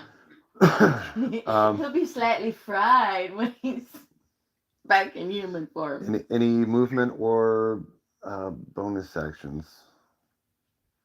I'm going to move forward probably about Sorry, let me. about half my movement. Like, yeah, about 15 feet. Towards the polar bear. Yeah. 15. Close enough. That's you. There's polar bear. Go ahead and finish my move. That's the full turn, yeah. Okay, so you're still 10 feet from the polar bear. Any bonus action? I'll throw another firebolt. Or can I? That requires a full action. Okay. Then I don't know where my bonus actions are. Or if I have it. Okay, yeah, I do. Dragon's Breath is my bonus action. Well, that's it. You can cast it as a bonus action, but it takes a full action to use the actual breath itself. Okay. I'm scrolling this through to see if you have reaction bonus. Yeah, I don't think you have anything else as a bonus action, unless you wanted to like pop your good berries in your mouth or something like that. Yeah, I do. I want to actually take both of them. Okay, now they heal 1 HP apiece. Well, let me just take one now, and I'll save one. Okay, so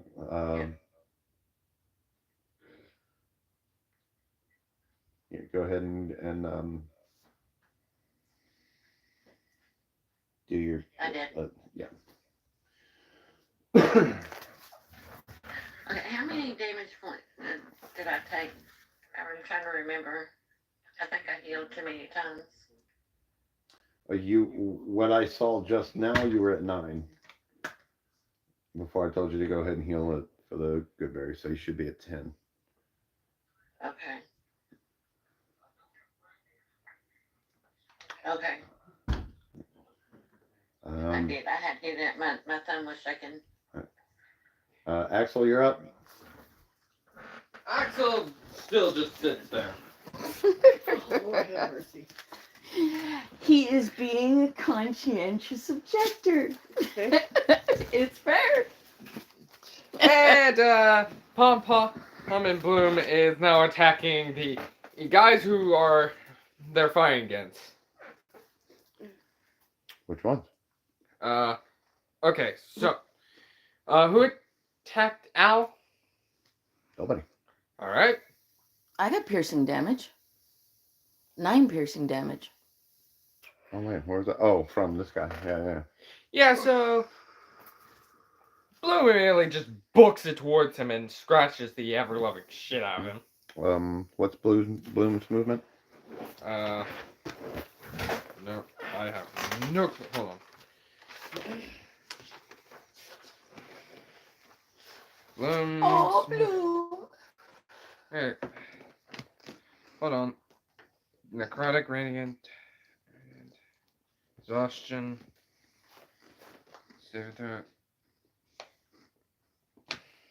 How do you? Oh, speed 30. Okay, so we're getting to about. We just say you can climb over the. Well, he's not even a rapper now. He's just gonna jump over the druid. 15, 20, 30. Put you. And then scream as loudly as it can. I'm going to use a different. In an attempt to Intimidate? Yes. I mean, intimidation. roll. Oh. With advantage, of course. Because Bloom actually course. has advantage. Okay. To all intimidation rolls.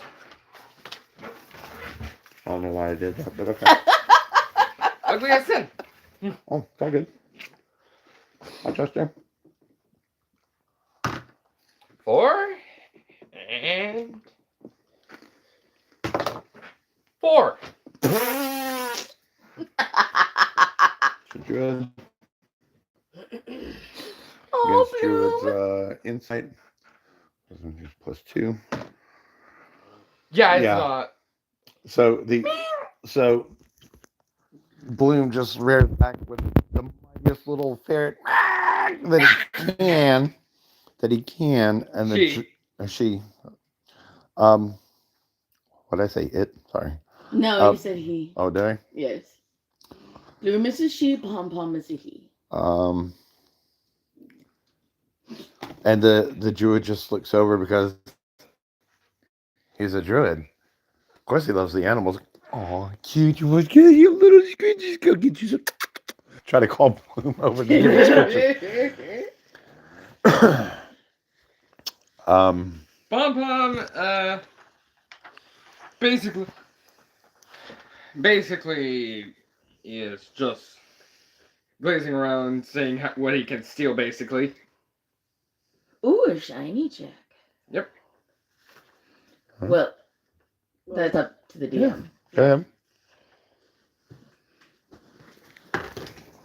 2.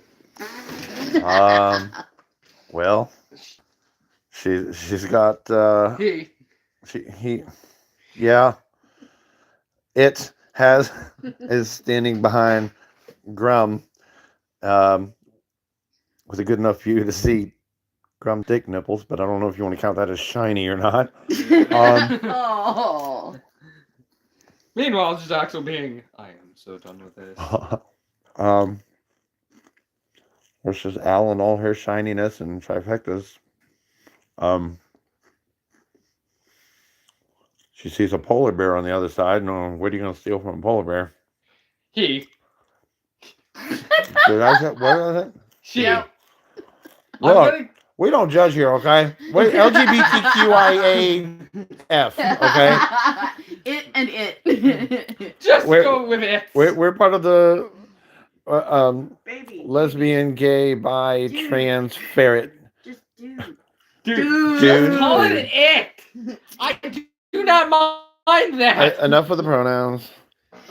Yeah, dude was Gen X's pronouns. Non-binary as But Yep. aside, Everybody was dude. unless I say dude. She- all the time. He. he to steal shit from your own party members, Unless Lou he doesn't wants to see sit he in doesn't the- see anything. So he basically just sits down, just angry. Angry Oh, face. angry fella.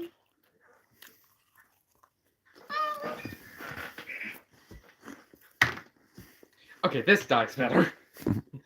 Holy crap, I just rolled terribly for all of them. Yeah, well, we know. We were right Um, here with you. And I wanted you to try the dice roll. You think She that's can give me a deck save though. For Oh, you.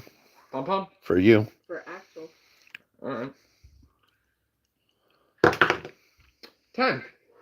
11. Okay. Or no, your dex is 0, 13. isn't it? So as you are, Dexterity. that's okay. It says plenty, 13. As you are defiantly sitting, the ground beneath you springs up and kicks you off your ass and onto your feet. You catch your feet. You land about 20 feet out towards the center of the field. And I go back to sitting back down. I just go sit right down where it's at. Okay. I'm gonna go have a smoke, and we'll come back to the top with Al. That's great. Just Axel being, yeah, I'm not doing this shit anymore. Axel's being a petulant shit. I'm cool with that. And the druids are getting pissed off. Like the druids that are trying to start this fight are just going, fight. Fight, damn you. Oh, that kick did not come from anybody on the field. Yeah. I meant, and in the arena, just fight. Fight, you bastard. It's not from any of them either. Gaia, huh? Nope. Wrong. I guess we'll just have to Wait and see. fuck around and find out, huh? Yep. That's what I've been doing. We're good. We noticed. We're good at that. True.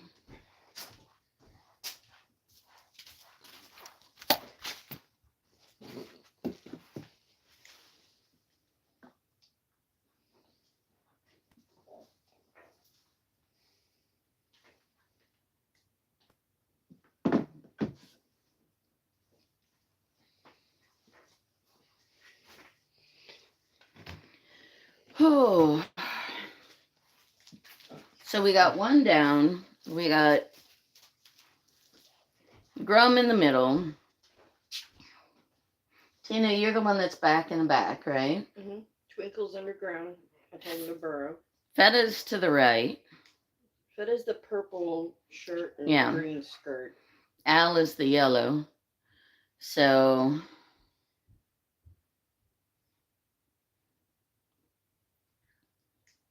and we all just got sucker punched from a freaking cloud. And then you just have Axel just going, I'm not. I'm done. I'm good with it. I love it.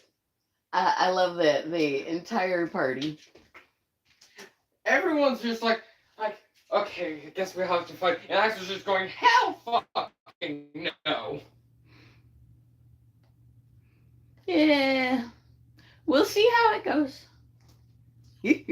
I mean, you got a crossbow arrow to his arm. I don't. You gonna pop that good berry in your mouth or no? I don't have it. Remember, you have it. Oh yeah. Well, you better hope somebody pops one in your mouth, huh? No, I thought Tina took him one. I tried. She gave him one, he set it down, I picked it up.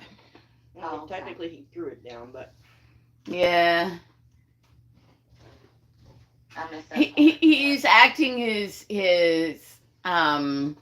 looks instead of his age. That's what I was thinking. Sorry. Why? that's Yeah, your, why? that's your character's choice, dude. No big deal. Yeah. Don't be I've sorry. been trying to act like a 30-year-old and I really don't know, so. That's okay. You get to explore it. Yeah. And you could ask questions if you wanted to. Yeah, you could Like, be like, We've would been this 30. Yeah. Yeah. Would this be what a 30-year-old does? Girl. Except he wouldn't have the freaking Trauma. yeah, well, he'd have trauma, but he wouldn't have all of the beginnings of joint issues and the health issues, especially at 30 back then. I mean, You're lucky to get past 17. yeah, you didn't make it past 17, obviously. Well, I have both passed it and did not pass it. Well, you did die, so I think you lose the game of life if you die. I'm playing on New Game Plus. You're like life 2.0. Just a lot worse. I mean, Being a vampire who doesn't even know how his powers half the time works kinda is a shitty thing. yeah, and that hawking up that hairball once a month, that kind of is gross. I did not mean to insult on this. It just does not roll well. Well, just that's something that has to be worked out. It Yeah. floats, which is great. We just there needs to be an agitator in there. Yeah, Gelatina, we figured it out. there needs to be an agitator. Huh? In the I'm sorry, that was my shoes. No, those are my shoes. I'm sorry. It's black on black in the shadows. I felt. Hey, I made my deck save. The globe, the shaky globe.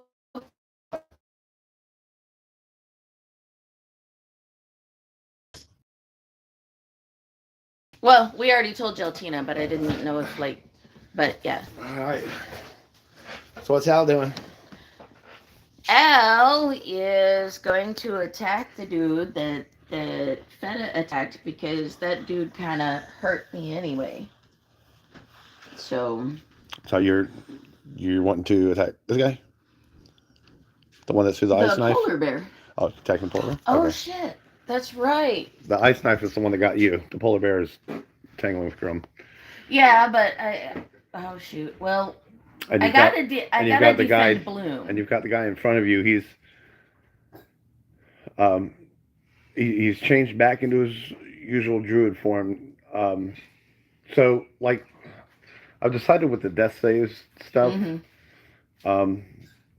There may be time in this particular instance you just straight up cold cocked him, knocked him straight out. But they'll still be breathing and such. Mhm. But if the blow that brought them to 0 hit points wasn't something that would knock them unconscious, then they may still be able to perform some actions. We'll cover all that if you guys end up getting to that point. And real quick, whoever Rockman Savage says, "Hey, y'all gonna jump off for a bit, kick their butts, Eleanor. Your mind is inspiring." Aw, shout out for the players. Thank you. Thank you. So you're. I'm going to go to where Palm is because I'm sorry, Bloom. That's Bloom. Yeah, That's Bloom not is Palm. over here. Yeah, I'm gonna go here to defend The ferret. Bloom. Okay. Correct you both. I and you- understand. You're right. So you're still flapping there. So you're just sitting right between. All right. You gonna attack Ice Knife, dude? Yeah, I'm gonna have to. I'm gonna have Absolutely. to knock him out. All right. Okay, let me attack you. Raging or no? Yeah, I got hit. I'm not happy. All right. So yeah, I'm definitely raging. Oh, hell. 24 to hit. We'll definitely hit. Make sure you mark your rage. Okay.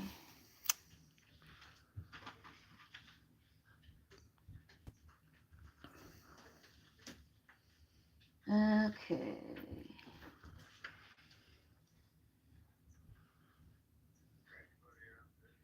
9 plus 4 plus. What is it?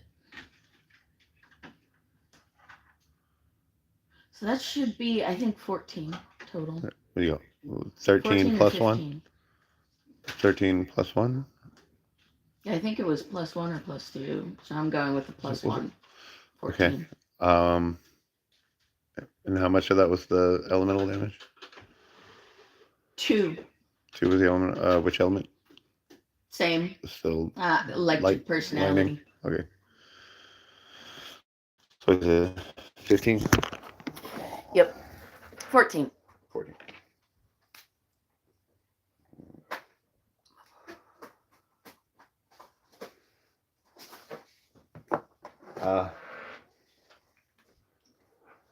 You fly over and you clock this guy as you land, and he is seeing stars, and is very taken aback by this sudden massive blow. That, You look so cute. despite the entire long drawn out half-hour fight he just got out of, he had not been hit that hard yet. And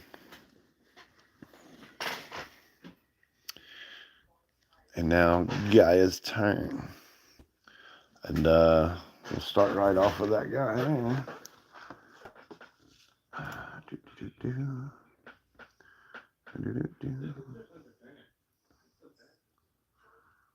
Come on and load.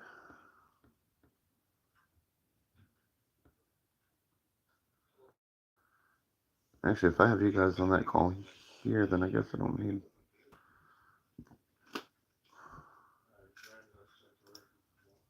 it open on the computer. How's that?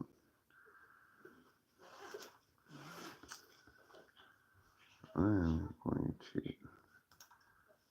hang up on that end, so that might help. Okay. And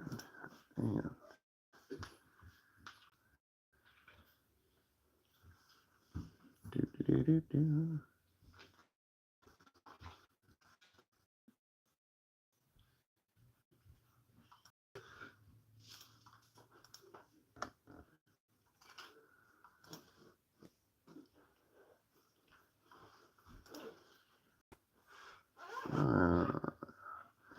Now I need a Constitution save. So you're looking for a 14. Okay.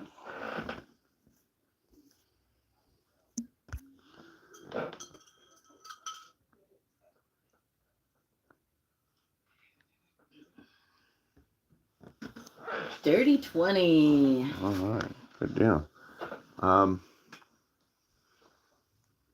She's kicking butt today. Oop. She had her Wheaties. She ate her Wheaties.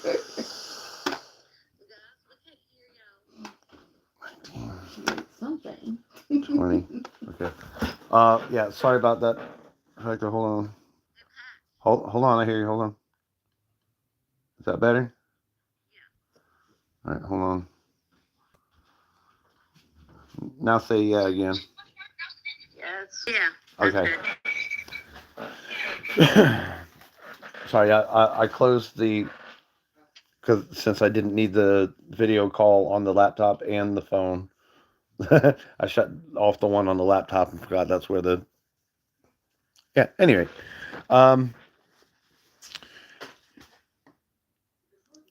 so the druid that you just knocked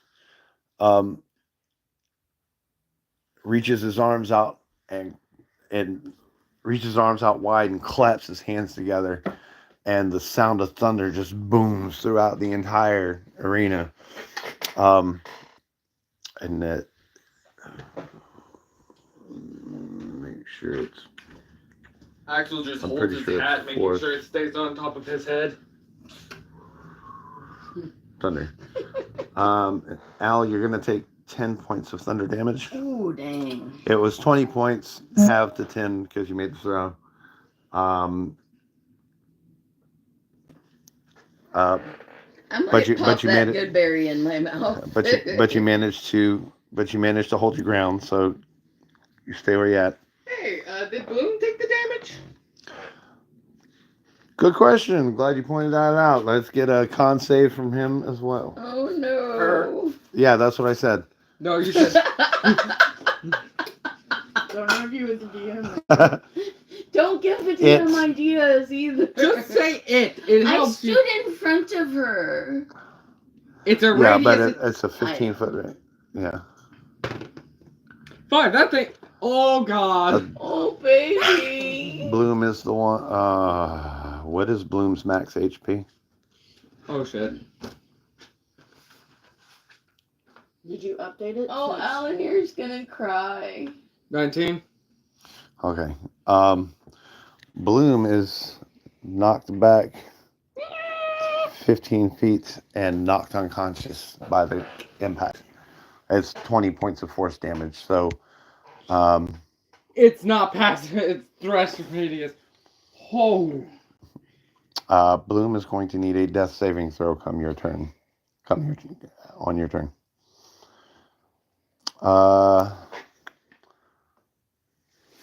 Speaking of death saving throws. Start crying.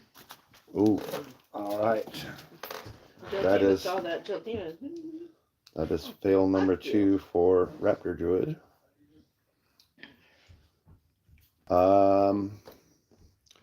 Polar Bear still going to take a swipe at Grum. I know Grum's AC is fairly low, which is only because he doesn't wear any armor. Hold on.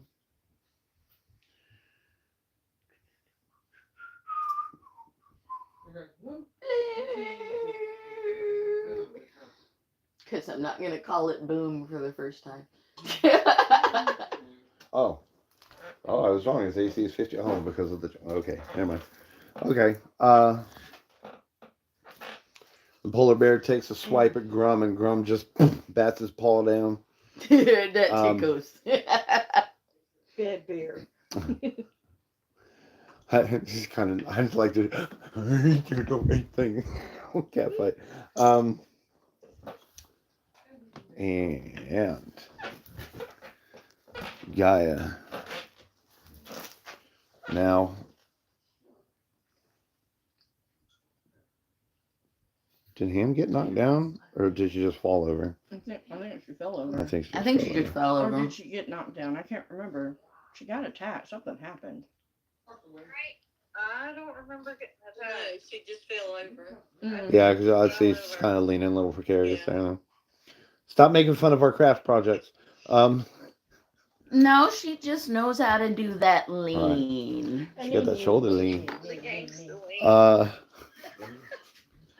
Ham's got that So- gangster lean. All right. This guy and Nira are now tangled up with each other. Guy is going to take a swing at Nira. Who's got a video camera? with And me? Myth.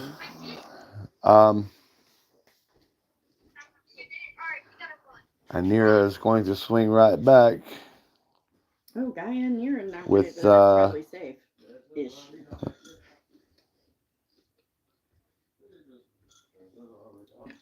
Nira's actually pulling up dagger, so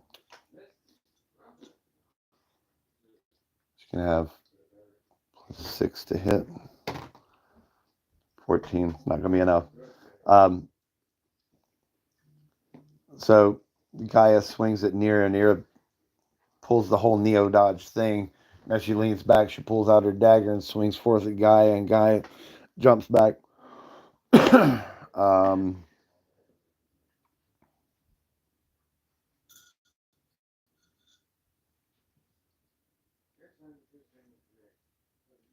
I need to back up to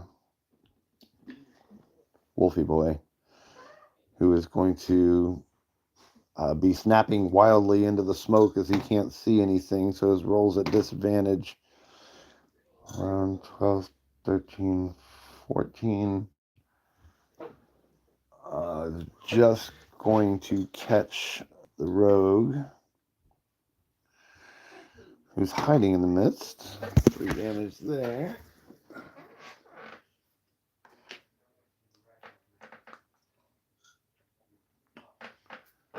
As the wolf slowly, defensively backs his way out of the smoke. Let's see, got that far, 5, 10, 30. But does not turn his back away from the smoke.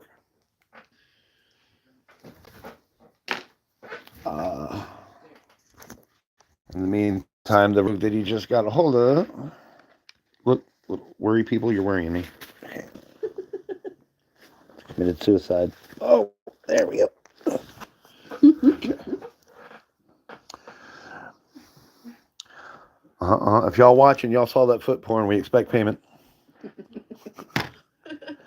Oh boy. Okay. So he throws a dagger at the dire wolf. Does 1 little bitty point of piercing damage. And then he has the poison damage. There's 4.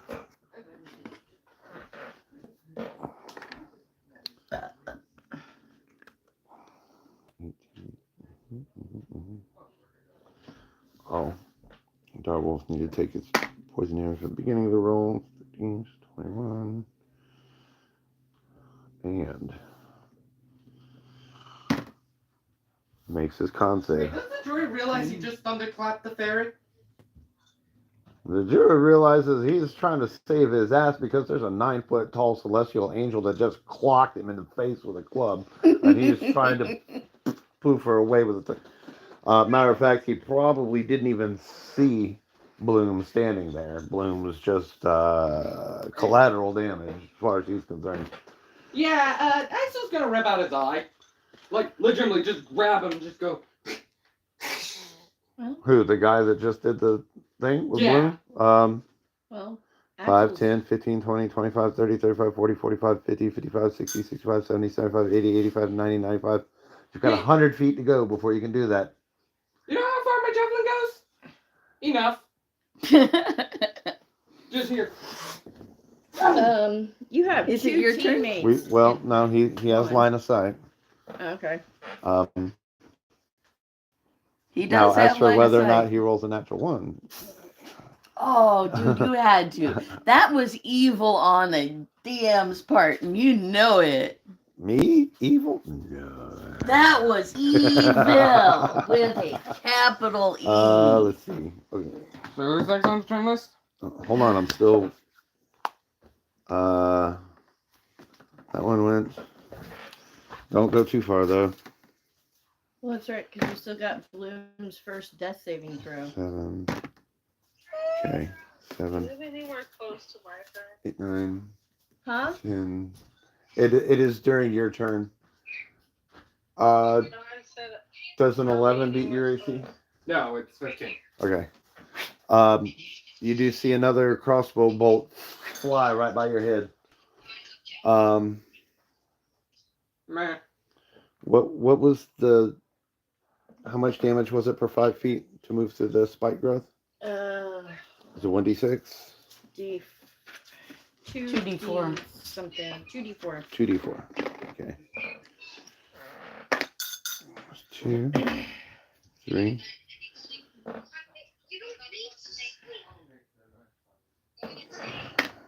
4, 5. Okay.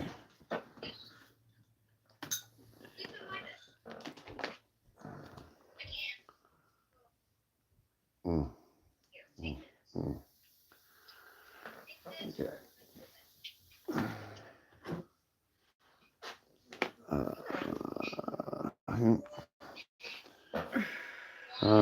10, 15, 20, 25. Blink.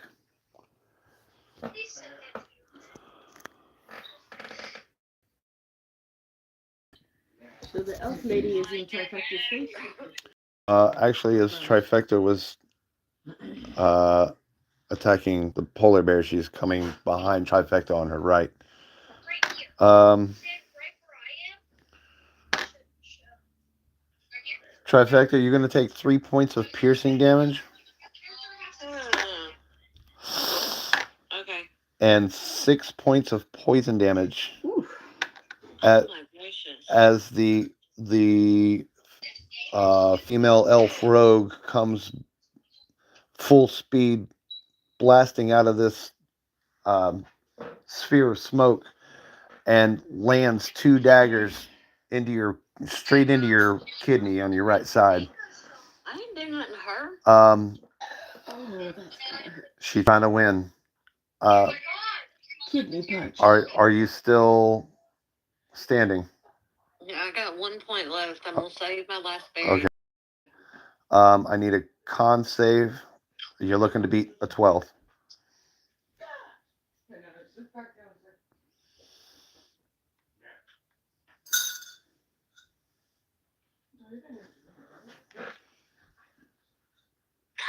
Got a 9. Okay. As you get stabbed in your back and your side, and you're not feeling so great as you are turning, you feel like your body's a little stiff, a little sore, a little achy. It's a little difficult to move.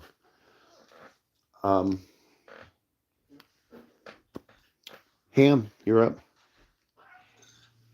Alright.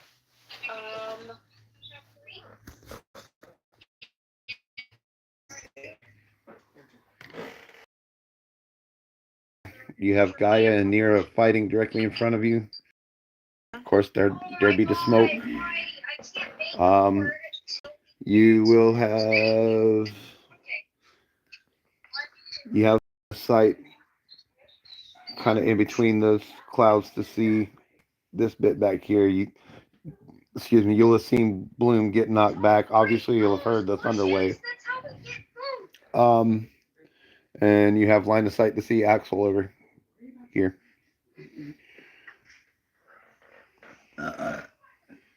Okay, I'm gonna step back about 10 feet Okay. in a backwards diagonal, Gotcha. and I'm going to risk hurting Mira and cast Fireball. You said fireball? Yep. Oh boy. Oh boy. Dex save. Powerball. Oh boy. Did you hear me? That's one hell of a Geltina move, honestly. Mm-hmm. He heard you. He's working on something. I'm about to get your attention. Okay. Take this. I'll make it as much cord as I Hold on. It's a 20-foot sphere.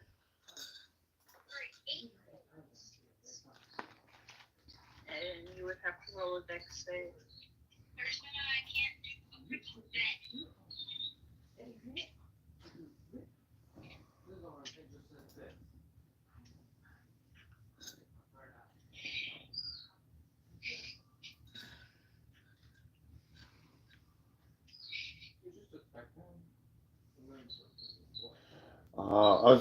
I was trying to figure out how it is that you knew fireball as a druid, but I guess it comes with the circle of the land thing.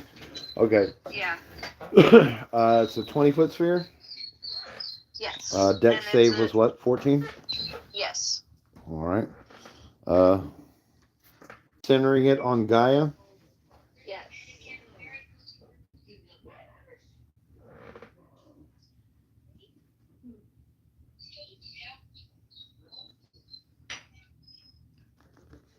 No. Yeah, good enough. Okay. Whoops. Gaia makes her save. as does Nira. Okay. So roll damage and it's half, right? Yes, they both Okay. take 20 damage. 20 is half? Yeah. Damn, fireball. D6.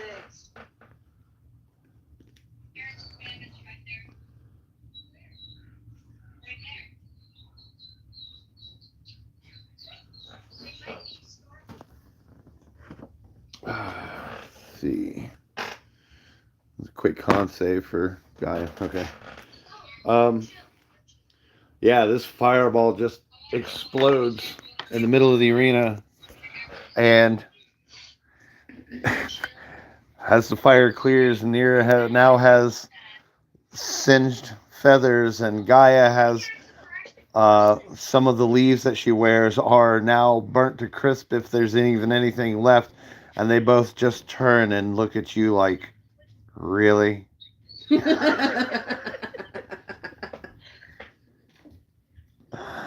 Um, Ham and cheese just became a panini. bonus action? Anything? Yeah. I'm gonna Die. bonus action cast healing word on Nira. Isn't that touch? Oh boy. Yeah, that's No, it's spoken. Oh, I was thinking of cure wounds. So healing word on Nira. Okay, go ahead. Yes. I healed her for 16. All right.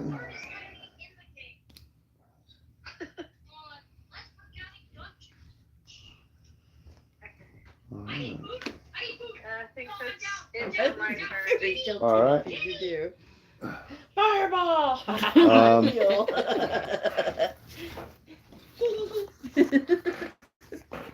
Yeah, but So you just did that to two gods.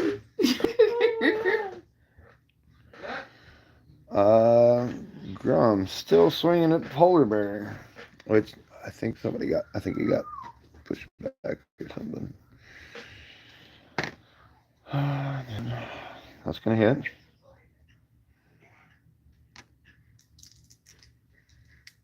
But not a crit. Hey, I got a quick question. 12. Tina fell down, go boom. Oh, yes. What's your question, Ham? How late do we plan on running? About midnight.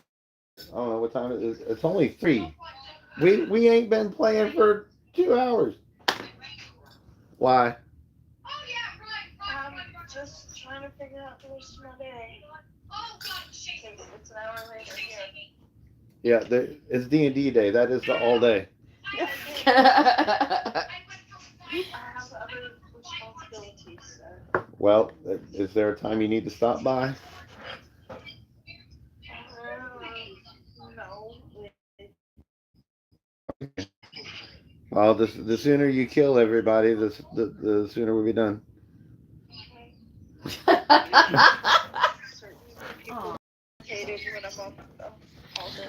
Tell him he ain't allowed. I will tie his hair in knots. No, better yet, I will dye it.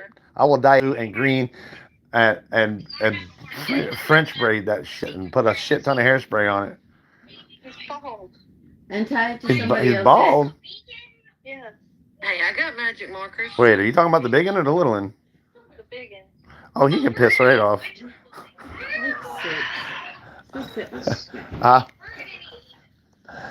Probably. If he cared that much, he should have asked to join the campaign. Huh. Now be nice. No. A point of contention. Okay. Yeah. We'll leave that one alone. We're live streaming. Around 6 Central or something. So Grom clocks the polar bear, catches him in the jaw. Polar bear's still pretty pissed off at him. Geltina. So, Jiltina saw Ham shoot fireball at 2 goddesses. Mm-hmm.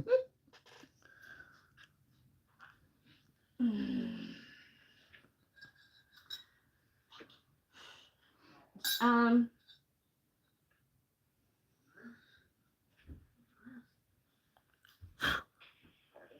In my defense, I did kill one of them. You did.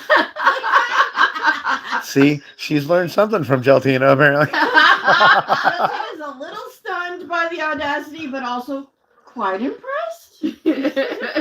Oh, like and she was a little irritated when Ham just like turned around and walked out and said, I gotta go talk to Nero. And when she was like, what do we do? What the fuck? You should turn around and left me. And then she sees you haul off and shoot fireball at 2 goddesses and then just, heal one of them. She's like, a little less mad, kind of impressed. That takes some chutzpah. Mm-hmm. Like, okay, I see you. Like a proud mother. So it takes a minute. It takes a minute, but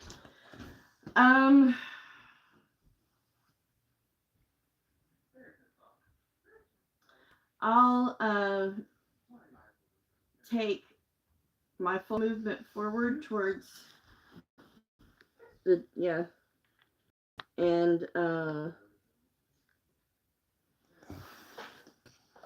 have Twinkle move half his. It's 20 feet underground. His burrow speed is 20? No, his burrow speed is something. Oh. I just told him to go under. Are you just keeping him underground, but near you? Yeah. Gotcha.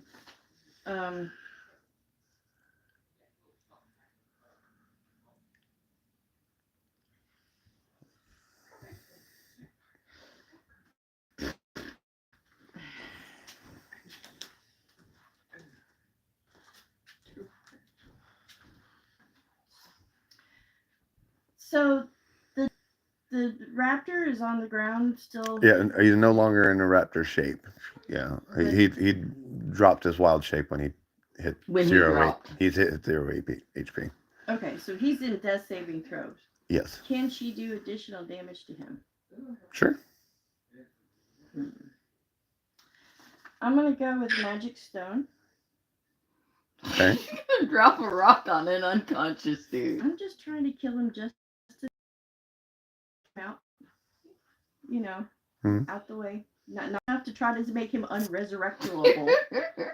I think I might help that a lot. Okay.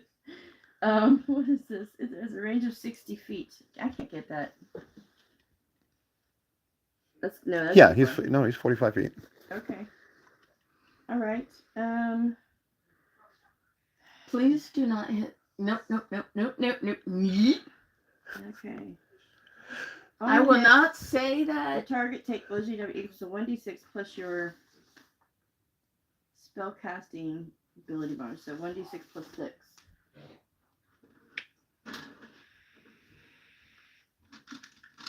This feels like a bad thing. I changed my target for magic stone. I'm aiming at the elfie chick. Which elfie chick? Oh, the one that just stabbed trifecta. Okay. So 8. All right. Should I roll to hit first? Shit.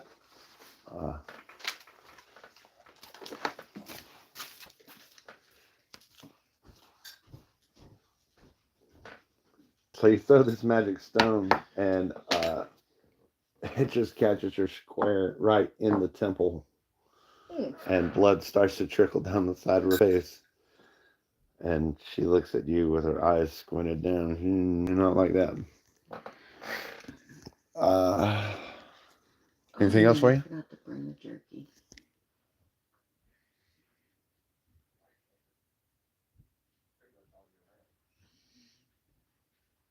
No. Okay. Trifecta. Trifecta. Can I move? Well, let me have you start with another con saving throw.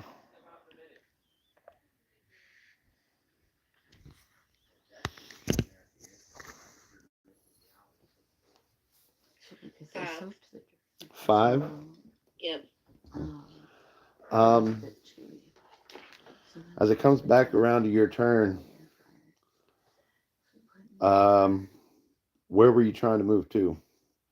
No, I want to take in my claws and go through the polar bear and use the vampire, the dragon's breath on them at the same time. Okay. Poison. So you are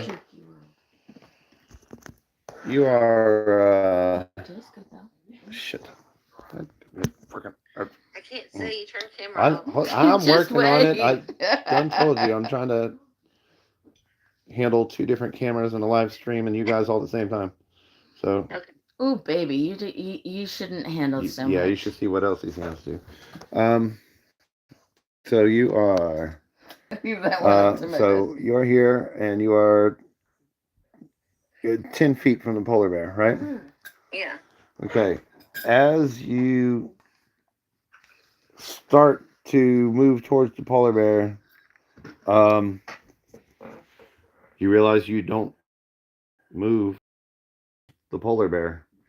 And when you look down to see what's holding you in place, you realize that nothing is holding you in place. And you watch your legs as they slowly start to turn to stone all the way up to your waist. Yeah, that's what I said. You can still use your dragon's breath, though. I'm going to use my dragon's breath on the polar bear. Okay. That's, Because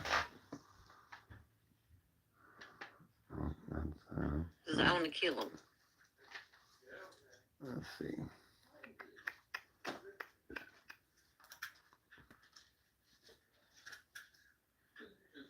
Oh. Let's see.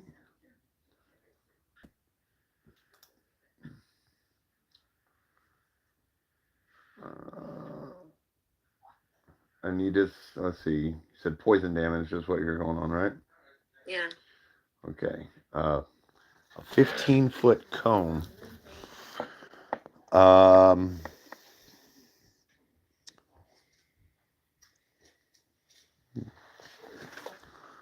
Let's see. That is a Dex 14. So Grum makes his saving throw. Polar bear does not. So, go ahead and roll the damage. Should be 3d6. Yeah, I was looking for my roll real quick.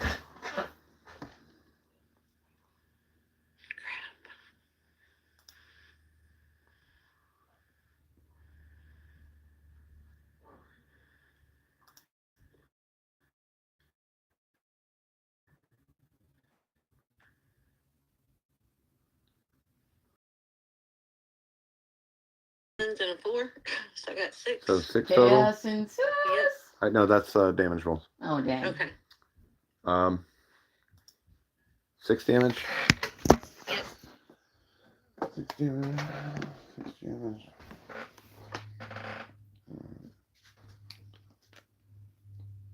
And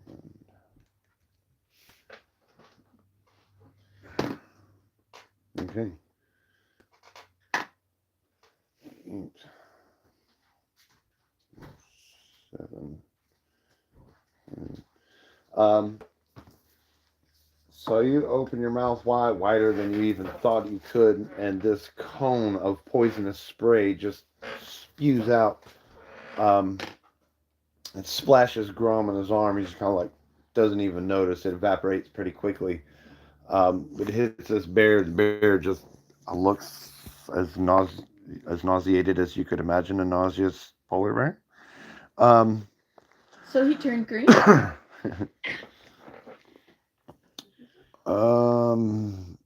Anything else for you? No. Okay.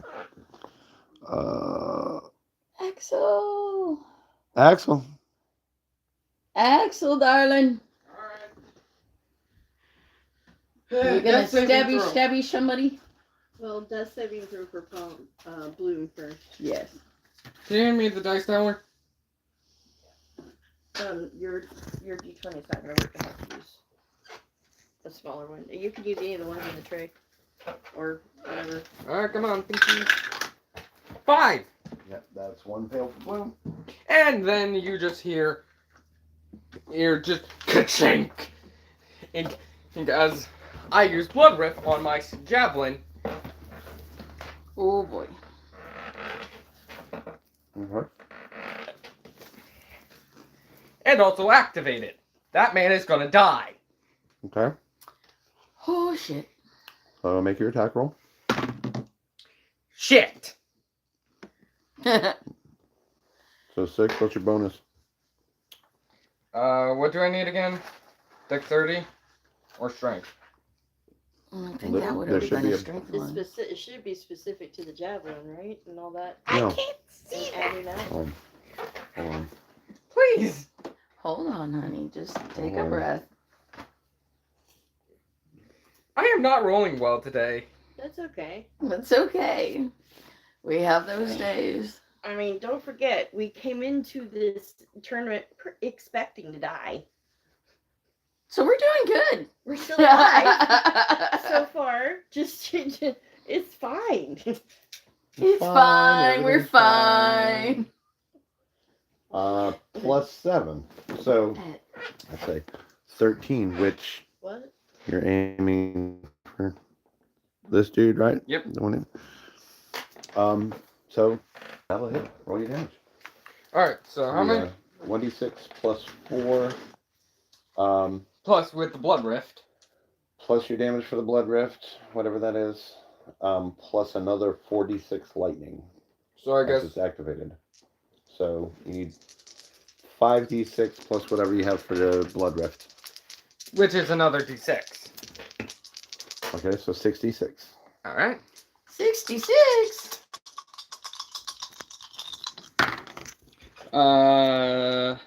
There's 9. 9.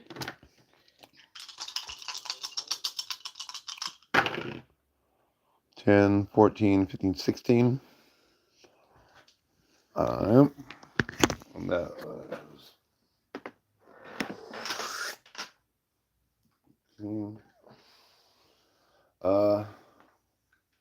And I yell on, so,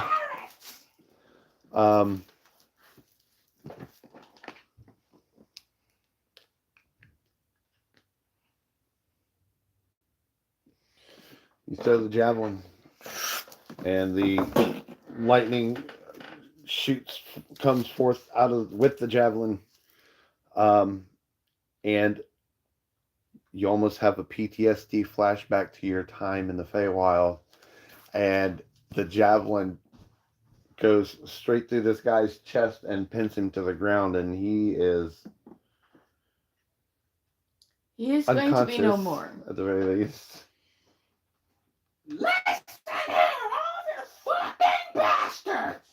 Okay, watch it down a bit for the language. Parents, do you all understand me? Pioneer, would you go please feed a load of a good berry? When it's Alanir's turn, of course. Unfortunately, no one's going to be able to hear you, because as soon as that javelin pins him to the ground and that lightning bolt, wow, the entire audience goes fucking crazy. They love that shit. They're eating it up.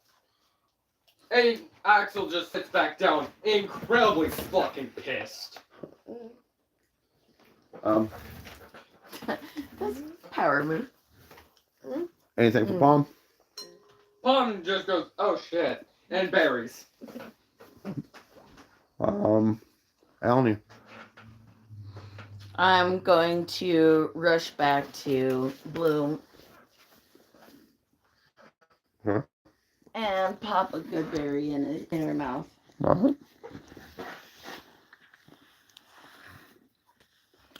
I think that's. Do I have any other? I don't think I have So- any other actions. Well, I'm gonna count that as a bonus action. So, if you're eating it yourself, I'd give it a free action. But because you're feeding it to an unconscious, I'm gonna make a little bonus action. But you'll still have your regular action left, and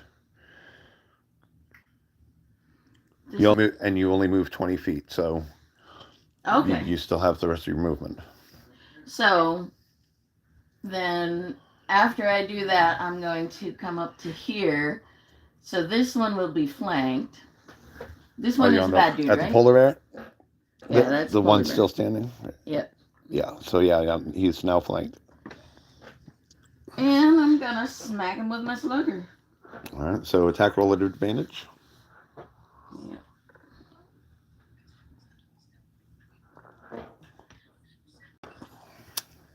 I'm getting there just a sec.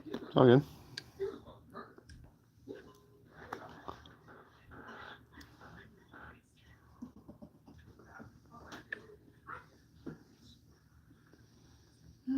Mm, 25. Yeah, that'll hit. So again, lightning. Okay.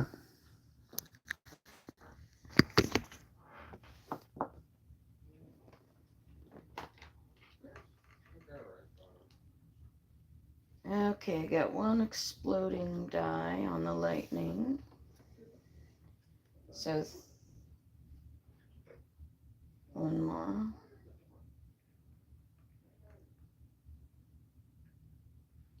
Total of 14 damage. Okay.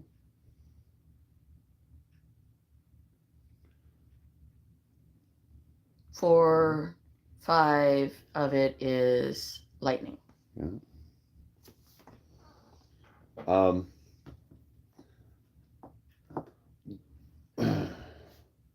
Yeah, you catch him by surprise as he's turning his head to face you, and you smack that head to face back the other way, and you don't know how far a polar bear's neck is supposed to be able to turn. But I'm pretty sure it's not supposed to go that far. But he looks very sleepy right now. And he is knocked straight out.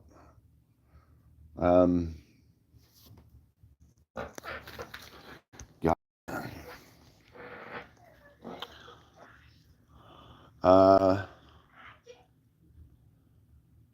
So this one is going to, still backing away from the smoke,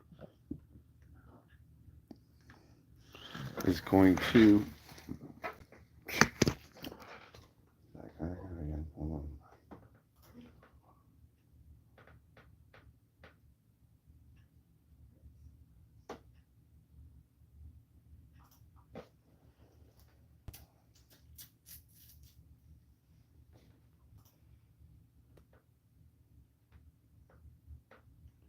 Is going to drop his wild shape and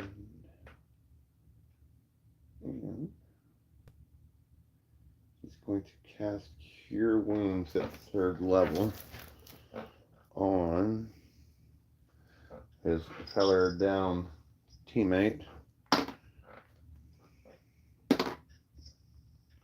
So 14 and 21, 24, I think 27. So he heals him for 27 points. That was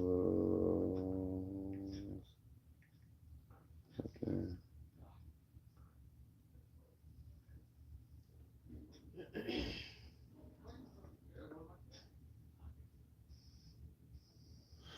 I am wrong.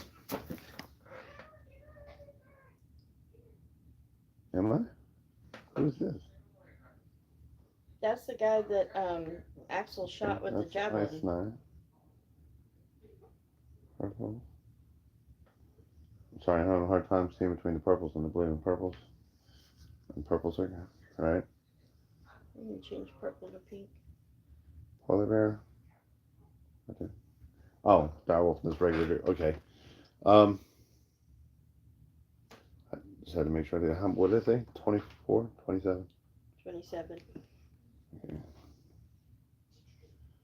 Um,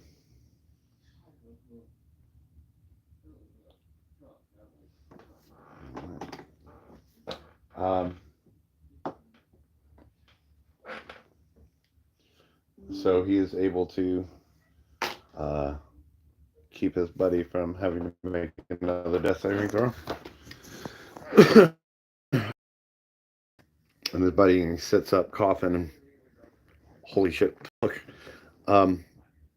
And in the process of cure wounds, he pulls the lightning javelin out of his friend's chest so that he can heal. Uh-oh. Hey, Axel, Yeah? you may want to hear this. You sure? I mean, I already said it. I don't want to repeat it. He just pulled the lightning javelin out of the dude's chest. So Someone else someone other else. than you. Alright. Gaia is still locked with Nero. I got the So- bastard who heard pom bloom fuck. That's who just got resurrected. Oh yeah, no, he's dead.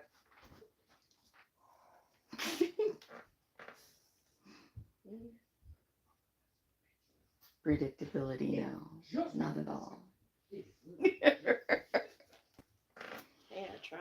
So Gaia, in her attempt to take another whack at Nero, rolls her nat 1. Oh, chaos ensues. Oh, So as she's swinging, Nero looks her dead in the eye and says, "Go ahead and try, you lemon-stealing whore." I love these cards.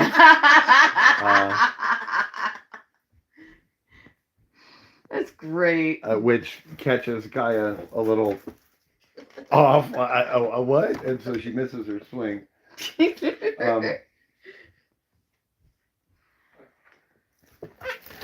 Let's see. We need to.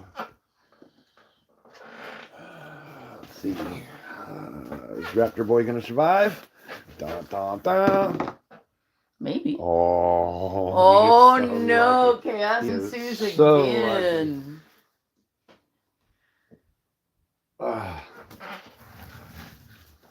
So.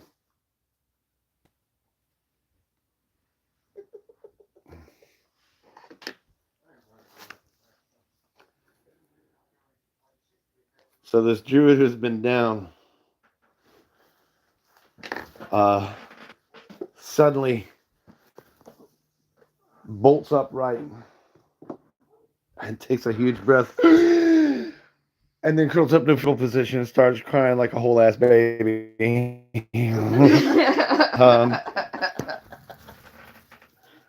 Whole baby.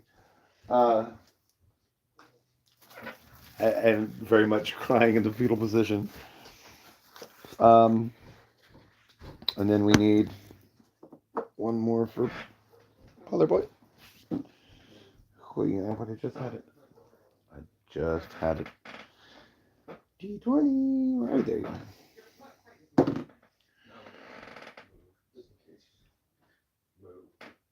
Alright. Not good for Polar Bear Boy. But it's okay. Poor polar boy. Nira is going to try to swing back at Gaia. She's gonna miss. Pretty much in the fight and slinging insults, but not even hitting each other. Just good looking out. Thank you. The Elven Rogue is going to stab him while he's down. Oh damn. And it exploded. So there's 10 for the first dagger. Ouch. Ooh. I'm just going to everywhere. It's a vicious, savage attack. And there's nothing left. Body parts and blood. You can't even tell that it used to be a human. But how they gonna get him back? Well, yeah, he gotta die before he can be resurrected. Hopefully.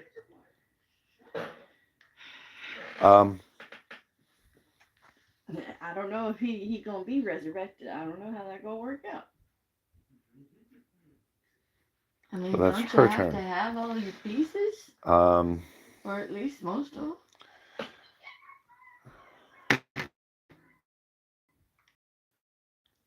Axel says he's 15. Uh,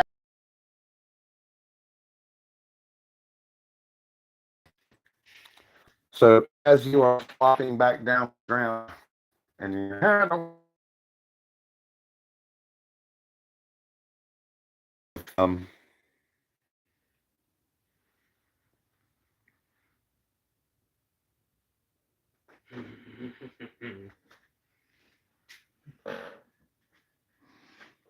okay, and the other one ooh, shit. is jumps out of the smoke and gets a sneak attack in on Nira. Oh. Hit their own teammate? Oh, Gaia, you mean? Yeah. yeah. Sorry. No.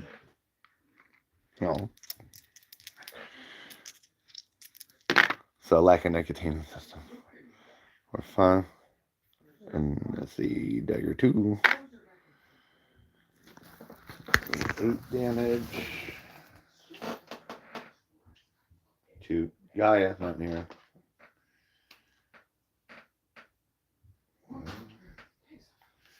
And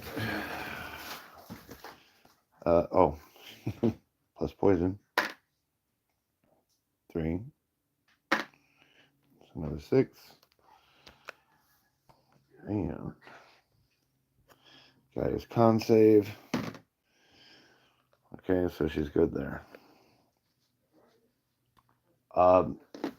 Yeah, she ganked. He ganks Gaia a couple of good times. He's going to use his bonus action to disengage and poof back into that ball of smoke. What? The Well, spike growth. Yeah, well, he's just inside of it. There's 10 feet between Yeah. each of them. No, I'm just giggling because, Oh, he doesn't know it's there, so I mean, if he continues to move through, then he will. But he was just like, or gang, it gang. gets And like he wants accidentally just inside of it further. because he's trying to like.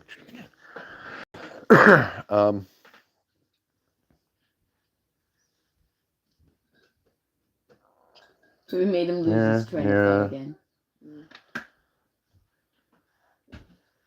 3. Okay. Ham. Yes. What's you want to do? Um.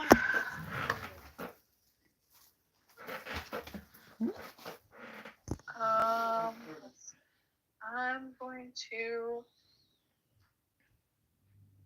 slash at Gaia with the long sword of sharpness. Okay. 10, 1. Shit. Rolled a 9. Poor guy. So you swing your sword at her leg, and without thinking about her leg being solid stone, so you produce a couple of sparks. She just kind of looks down at you and shakes her head, and looks back up at Nira. Anything else for you? Can I still cast a spell? I have to be a bonus action. It's going to be a bonus action.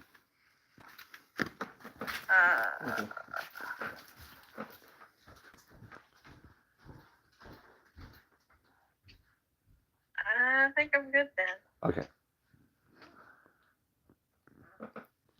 There's Grum. Al, there's Grum. Grum's over here. No, he's right here.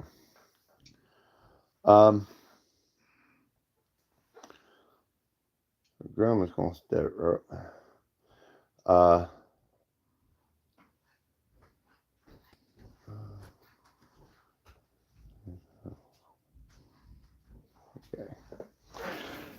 The Grandma's going to head over that way, and these boys are in trouble. And depending on the role, yeah, they're in trouble.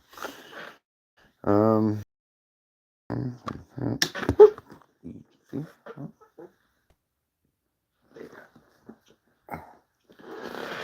All right. 7. There's 8.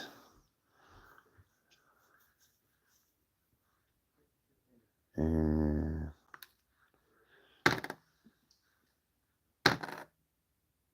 9, 17. 17. Okay.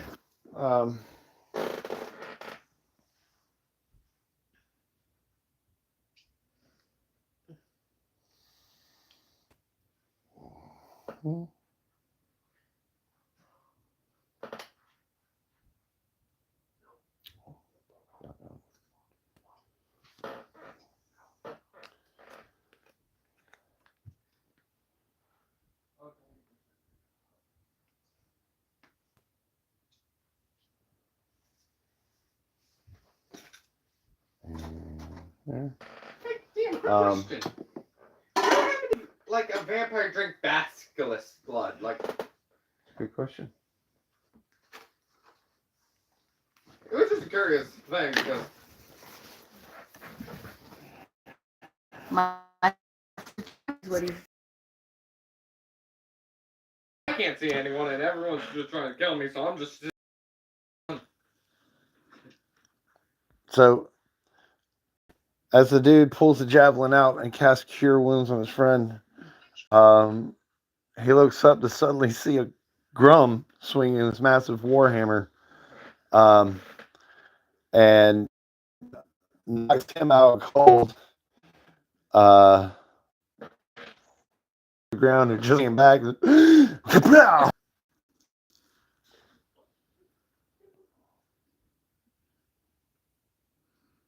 she wants to lasso that guy. You the frick. Oh, this guy don't it? Lesser restoration. Okay. It's blinded, deafened, paralyzed, or stunned. Does that do anything for, I guess, basilisk Perfecto. blood zone-ish? This is petrification. Never mind. Right. How close can I get to the elfie chick? You got what, 30 feet? You can get right up to about where Palm is. I activate Shillelagh. Okay. So you're within 20 feet. You just activating Shillelagh and which is what, bonus action? Bonus action. Well, your bonus action was Shillelagh, right? Or is that yeah? So yeah, no actions.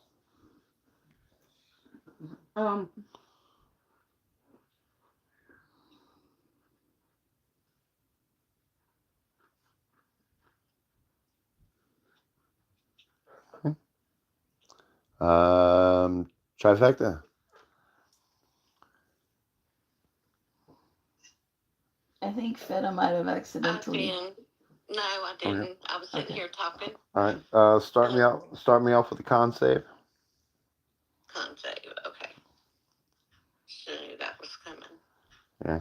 You're looking to beat a 12.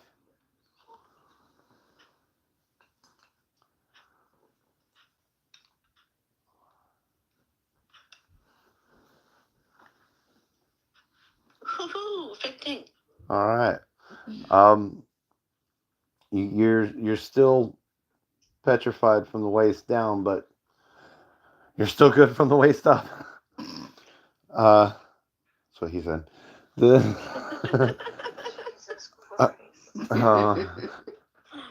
That was funny. So you won't be able to move, but you still have an action and a bonus action. Okay. I can see where I'm at on the board. Okay. I have you out. And who am I Uh, still closest to the polar bear? Here's you. Uh-huh. The polar bear is nothing but a pile of goop and body parts because He's gone. this female elvish rogue just fucking went all Wolverine on him. Okay. And you've got Geltina here with Twinkle, Pom Poms here. This is one of the druids who's been. I'd have to look. I don't remember. He's knocked out, or I think he's just knocked out. He's been knocked out. Yes. And He had just been brought back to life and then he got hit. No, And- that was the other guy. and Al is here. Okay, Oh, well, he I was want just to brought back take to life and he was crying. my, That's right. will the dragon's breath hit the guy on the ground? The other druid? Him? Yeah, he's close enough. Yeah, he's just close enough. Okay, I want to do that, the poison at him. Okay. I think we would be able to aim it so you can't catch anybody else. Yeah. So you're gonna put it out here? Yeah. All right. So go ahead with that. Almost at it.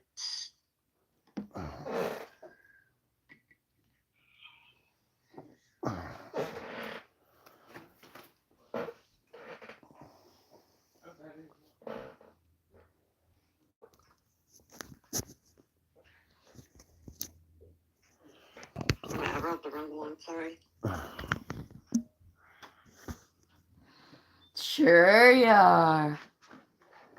We know you did it all on purpose. I know. I do have to ask a question here. Patch, the Dex 14, what does that mean? Oh, that's gonna be his saving throw, Okay, which he's at disadvantage for being on the ground. Okay, what do I roll? 13. What do I roll? You have to roll 14 nothing. You or just better. roll. You just roll the damage. Okay.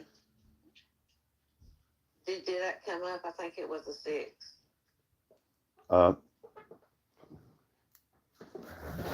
It was a 6.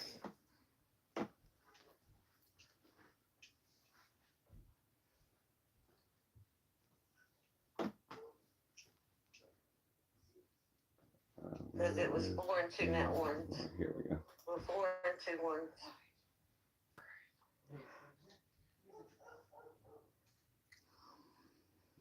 So that's 12 damage. Okay. Roll one more d6 because we have exploding dice.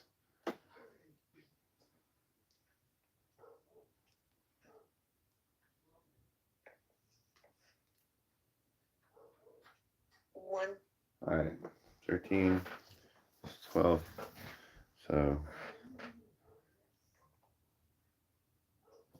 one auto fail.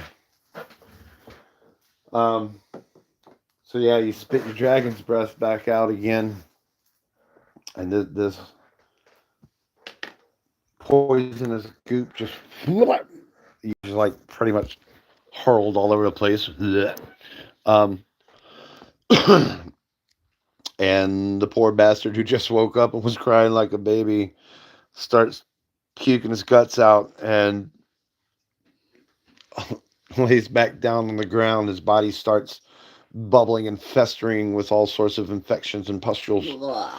That poor dude can't get a break. Right? I mean, like, Anything else for you? No. All right. Axel. He's coming back. Hey, Bloom can you is ask the gonna- question? he tells Bloom to bury, and then Bloom just goes, "Ah," and then buries under the ground. Okay. As Axel just turns into mess form for a second. Okay. And that's about it. That's my turn. Okay. What were you saying, Fecker? I was going to ask you a question on my turn, and I forgot to write whenever you said Axel, but I'll wait till it's my turn again. No. Go ahead. What's the question? Can I alter myself while I'm in that statue? Shapeshift into something else so I can crawl out of it? It's not No, it's it's not not. something Yeah. to crawl out of. That is your flesh turning into stone. Oh, okay. Yeah. Okay. Now I gotcha. Gotcha. Gaia did that shit, didn't she? No. No. The elf. The elf rogue who is 10 feet in front of you did it. Oh, okay. Yeah, don't be blaming a god right in their presence either. Elle even knows to keep her yap shut at that one. You're right. Also knew to keep his yap shut. Been nothing but respectful to gods. And look what that happened to him. I'm gonna have a 30-year-old Axel is having a 16-year-old meltdown. right. I'm gonna have a quick smoke. We'll be back with Al's turn. Okay.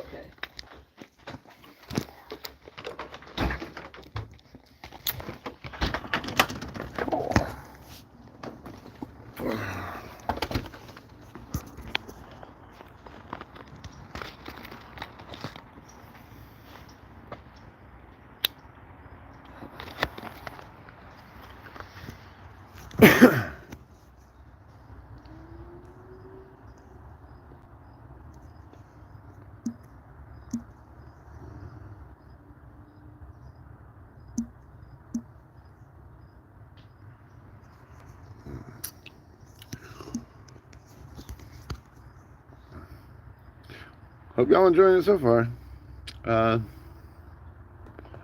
Figured this was gonna be a little long and drawn out, and we knew it was. Trying to wrap it up, but it seems nobody wants to die or stay dead. I got a couple out.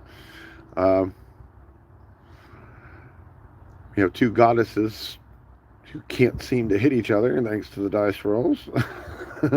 But we're getting them whittled down.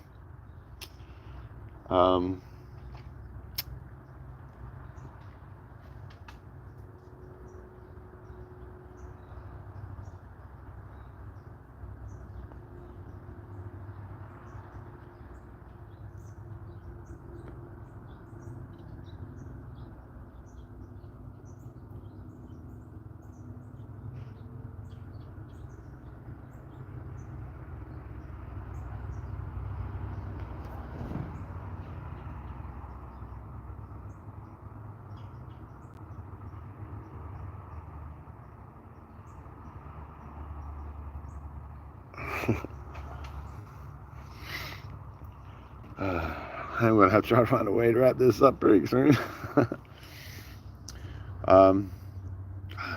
Really don't want to have to end the session on a cliffhanger, but it's slow going.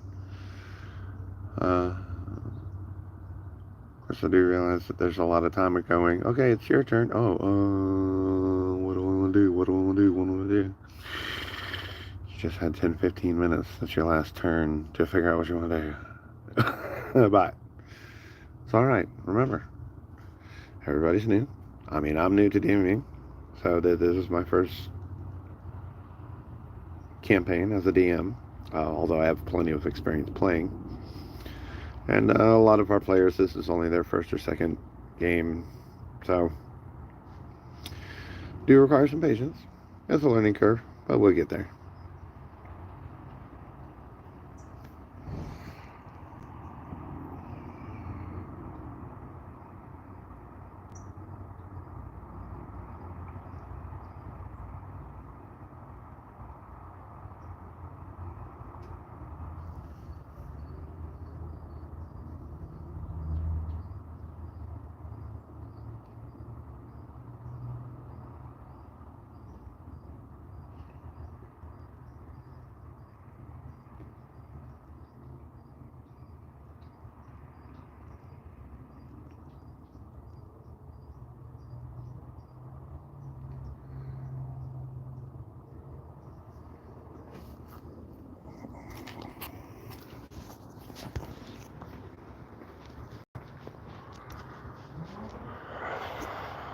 Trying to suck this down quickly.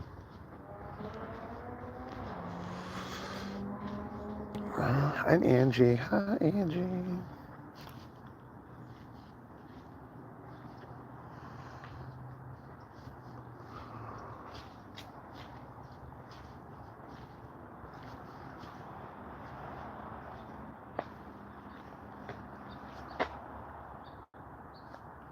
Ain't that just pretty? There you go. Oh, enjoy that view. Hey, look at that.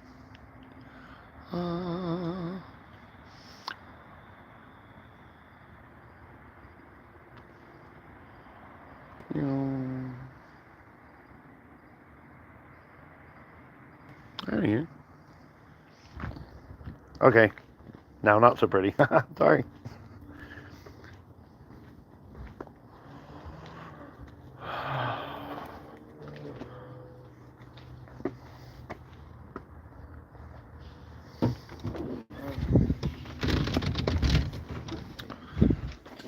Okay, Al.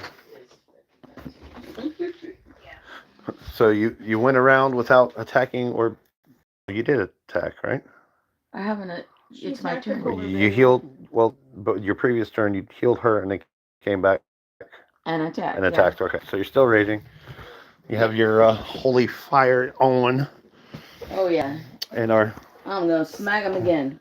Oh, you're smack who again? The elfie chick. The elfie chick. Ah, okay. I'm gonna smack the elfie chick. All right. So, there we go. Getting there.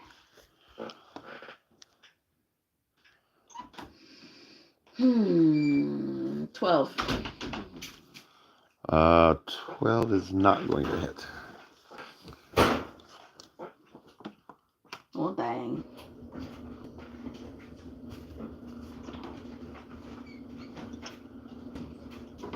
They saw me coming and ducked. Mm-hmm. I mean, it's kind of hard to miss. Yeah, the 9-foot angel comes. I mean, you had to step forward to get to her as she was, face down, just dismantling this polar bear. She sees your foot and you swing, and she's got enough time to jump back and dodge. Anything else? Nope, that'll be Okay. it for me. Guy is going to attempt to grab a hold of Nira.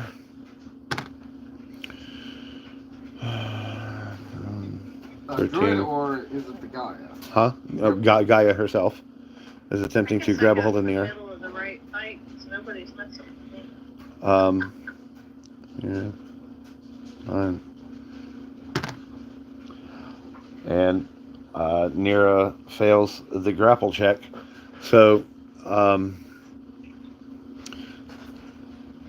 Gaia reaches forward, and as her arms reach forward, a multitude of vines whip out of her back and wrap around and grab a hold of Nira. And Gaia uses her movement to jump into the air and lean forward and slam Nira down to the ground.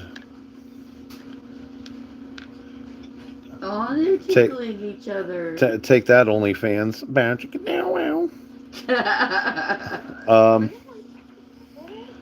And that's going to be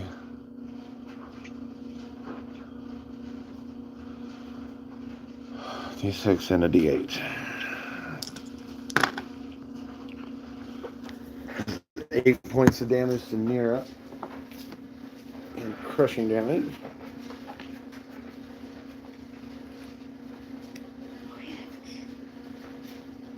As they are tangled on the ground.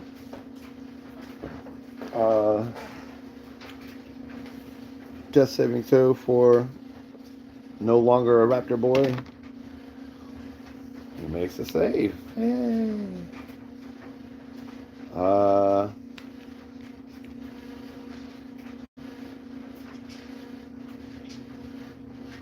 Wolfie boy.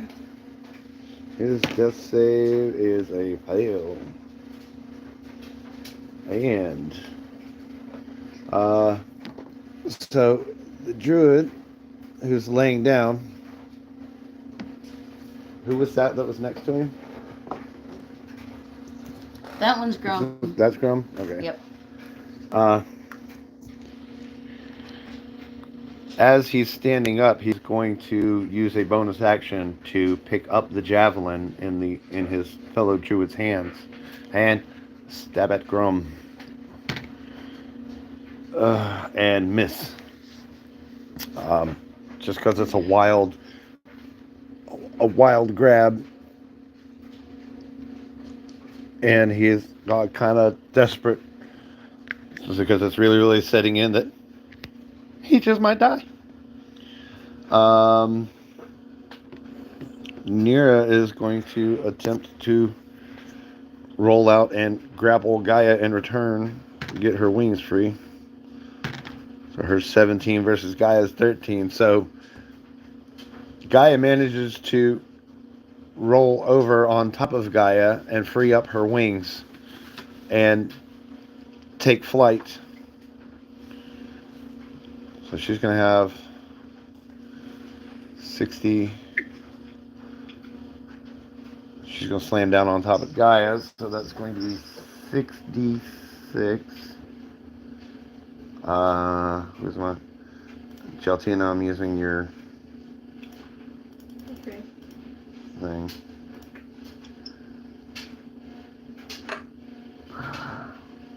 Ooh, 21 and 4. 25 points of damage right back to Gaia. Oof. That one kind of hurt.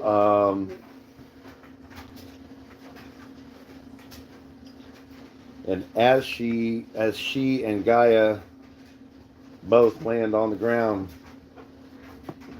the vines let go of Nira, and Gaia's arms go limp. Let's see. We have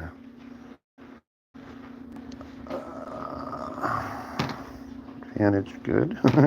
Yeah.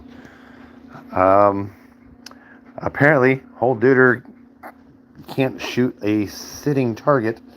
So I'm also in mist form too. Yeah, so either which way. So as you're sitting around, just being a floating mist, a crossbow bolt just goes whoop, straight through you. And let's see, who else of hers is left? Oh.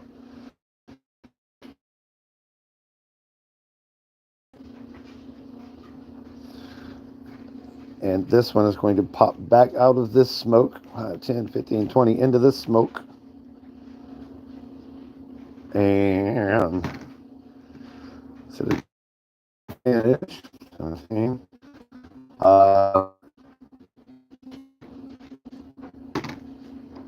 10. Ham, does a 13 hit your AC? Wait, that's her teammate. No. Oh. Good point. Never mind. You can thank Geltina for saving your ass from butt. that. Hold on a sec. It wouldn't hit anyway. Well, the first one was going to, but he's got 2 daggers. So I need a cable for your phone. I don't. My charging cable is in her, or the yours is in the truck, or the one that's in the bedroom Excellent. is a C Go to the car and get the connection at both Lightning cord. ends, or a C. Oh yeah, that cord. Yes, please. For an iPhone charger? That doesn't have an iPhone charger. Yes. He'll get it. He'll be right back. Okay. Yeah, so thanks for the memory. That's definitely going to change that. So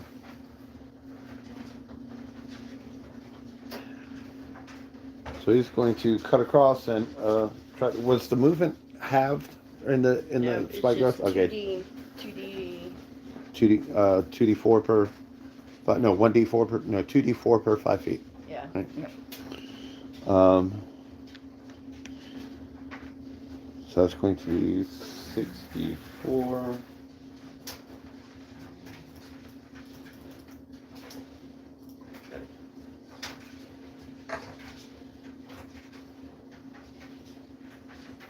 He is going to take 14 damage for crawling through that spike growth.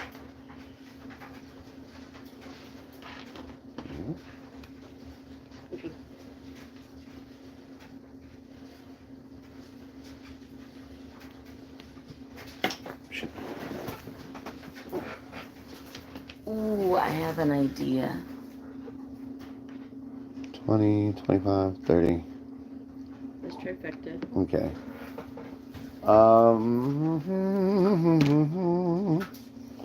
And then set advantage. Still not, trifecta, what was your AC again? So I've got a 12 on the attack roll here. 14. Thank you. 14? Okay. So that male rogue pops out of the mist and is aiming to stab you. And knowing that he has to go low because you're an exceptionally short target, but he goes a little too low. And is not charging.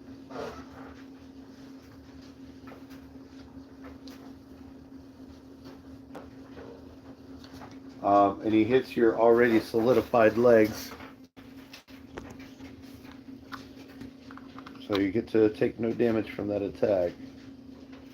Yay. He's not charging. You, That's right, I got one in the chart. you don't see the little lightning bolt next to the numbers of the battery percentage at the top?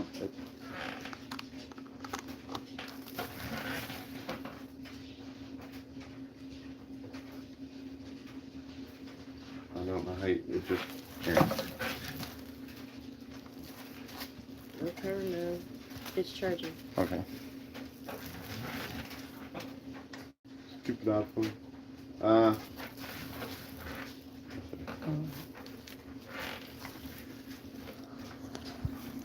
Okay. Let's see. Shot. Front. Miss. And then Al. Is it 14 hit your AC? I think my AC is 14. It's either 14. Yeah. So Ty goes to the defender. Right. So she's still standing back up. She's stabbing at you, but you're able to like scooch back out of the way. Mm-hmm. Can I improvise a weapon? Yeah. I'm gonna pick up the person in front of me and smack them into that one, and hopefully pinball them. We'll get around.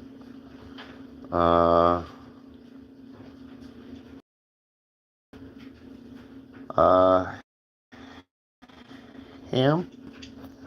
Yes. What you wanna do? You just watched the Raven Queen slam the goddess of nature to the ground and knock her unconscious. Okay. I'm gonna slash at Gaia with the sword again. Okay. Attack roll at advantage.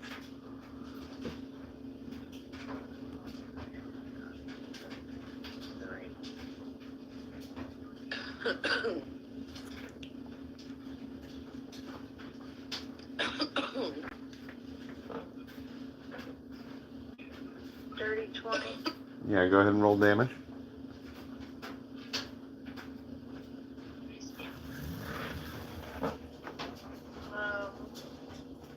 No. Do I roll it twice with the exploding dice, or?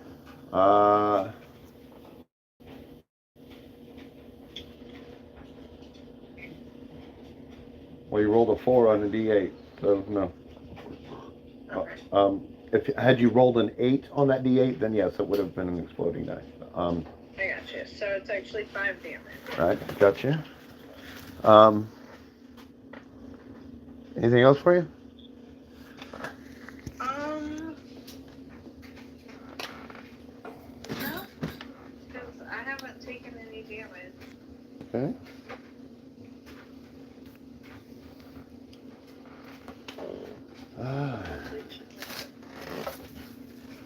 And so Grum is going to attempt to grapple this fella here. He has advantage on grapple checks, thank goodness. 11, 24 versus not enough. Athletics. Oh yeah, batter up. And he grabs this dude and throws him in your direction. Give me an athletics check. Yes.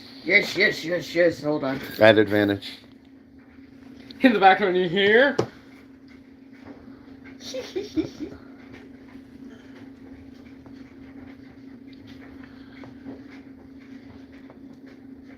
Don't fail, don't fail, don't fail. 11. That's enough. Strike! Yeah. No, wait. And that's a hit, folks! So roll me a D10 plus your D4 elemental.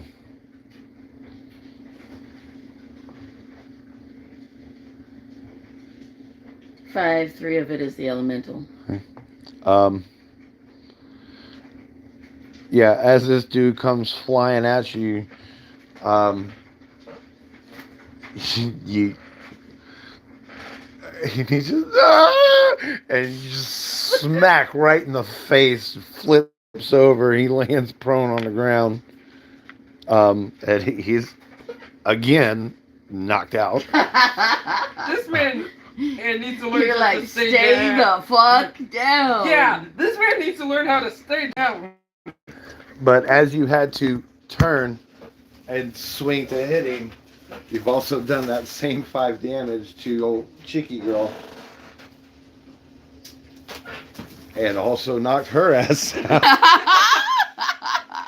Whack! So it's, oh yeah, it's up.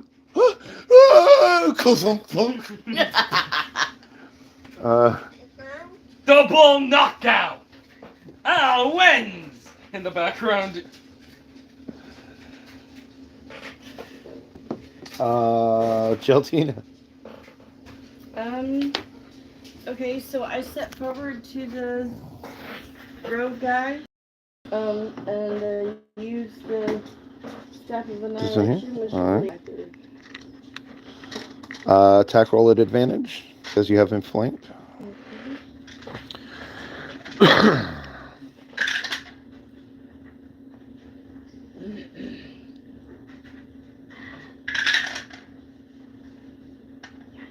think the second roll is necessary. 29. No, that doesn't hit. Yeah, it hits. Roll damage. Okay. 6 plus 1 is 6 plus 6. 3d6 plus 1. Yes. Yeah, all that plus 9. Okay, so 11, 22 plus 9 is 31, plus this one gets re-rolled. Okay. 32.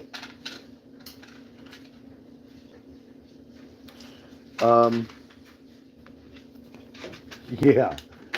So bodies flying everywhere. Let the bodies hit the floor. As you swing that staff of annihilation, sphere at the end just slices from the bottom right of his waist all the way up through That body the didn't hit the top floor. left of his shoulder through his clavicle, and the top half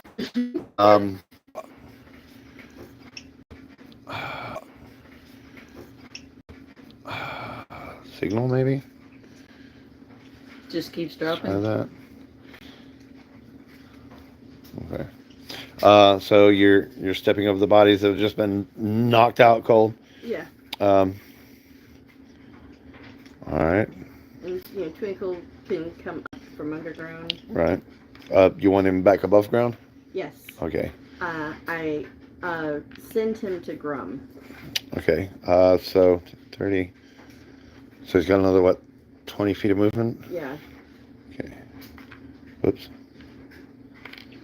You And- can always throw him and say, and "Catch, yeah, Grum." he does get to, he standing right next to Grum. Yeah, and I look at Grum and I say, don't. I say, take care of him. And I'm like, take care of him. Before you do, give me a deck save. Oh, that's great. Or an athletics.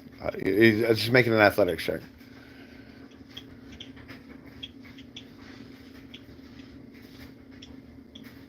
Which is, I think is your strength modifier. Yeah. 6. So as you are stepping over the unconscious bodies, it's still a little bit of tricksy terrain. So you end up falling down to one knee, but you're on one knee. At least you didn't fall flat on your face.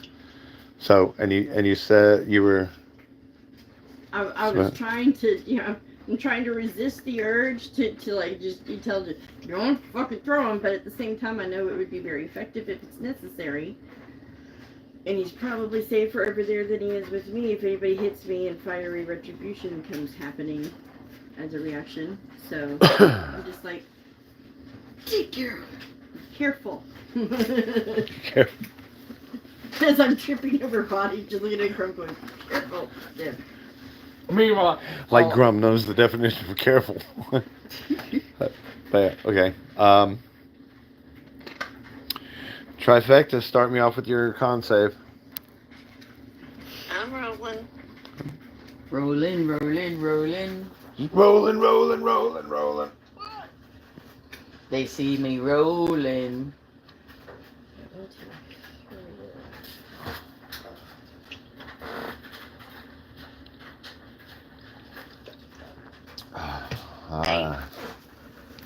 So Trifecta, as all of this chaos has happened around you, and you reach out to do whatever it is that you were getting ready to do, the rest of your body gradually slows down, and you hear a crackling sound as your body turns to stone and eventually envelops your neck and your face and your ears, and you are now solid stone. Dead. You're not dead, you are petrified. Feta! Essentially dead, but Or actually, we see that, right? His Feta's right there. Al would definitely see it. Geltina's face the other way. Axel saw it. I'm not sure which direction Axel's looking. He's just sitting around playing Parcheesi. He's mainly watching the fight, I think. He's just like, this is getting interesting. Ham would not have seen any of that. Turned to stone. Axel's not paying attention. Axel always saves me. Leave it up to Trifecta to get stoned in the middle of combat. Totally. Axel? Did you wish you were? Still sitting, just not doing shit. Oh, I thought you were in mist form. Oh no, he came out of it, right? And then- No, I'm still missing. No, the arrow went through. He's just sitting in mist form. He's just So like, you just saw Feta turn into a stone. what the fuck can I do? Well, I'm like 50 meters away. I'm like, okay, I can't really do much, if at all. So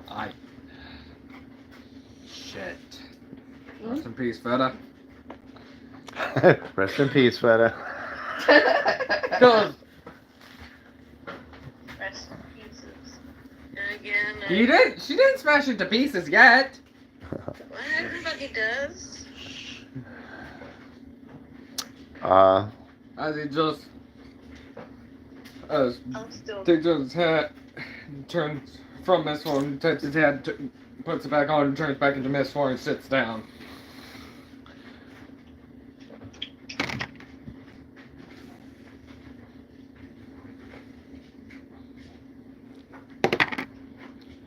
And you're going to take 5 points of piercing damage in that split moment when you came out of mist form, where dude was holding an action with that crossbow, finally fucking hits you. He's like, fucking finally. Good job hitting me. It hits you dead center of your chest. Give me a perception check.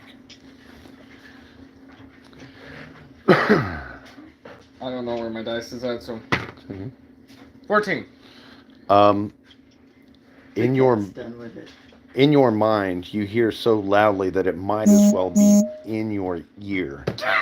The creature that is inside you is screaming in pain as you, the vampire, have just been staked through the heart. Oh, fuck. And before you have a chance to turn back into mist, you are paralyzed and fall prone. Fuck! He just yells out, "Nice shot, dude!" Yeah, you can't even do that. You are paralyzed. You should have stayed in Mistborn.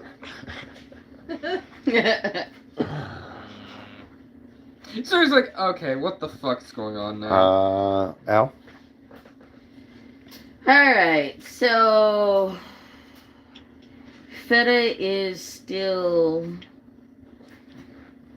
She's stoned. she's so stoned right now. Yeah, so you just made this batter up, crunch, crunch, crack, and as you're spinning around still, and as you complete the circle, you see trifecta. Feta! Did you also see my character just flat out just... Actually, trifecta would have been blocking the view.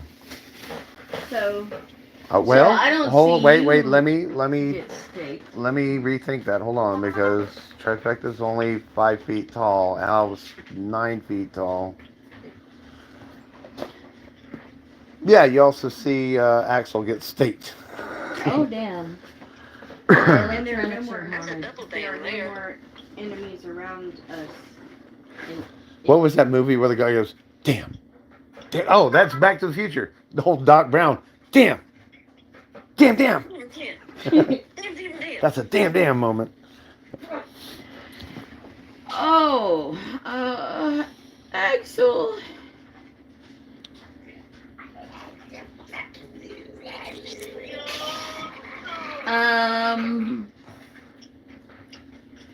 I literally don't think I have anything I can do for either one of them. no, I didn't either. I don't know what you picked up in your one level of Paladin. I Well, have to- actually, let me fly over to Axel and drop a good berry in his mouth. Let's see.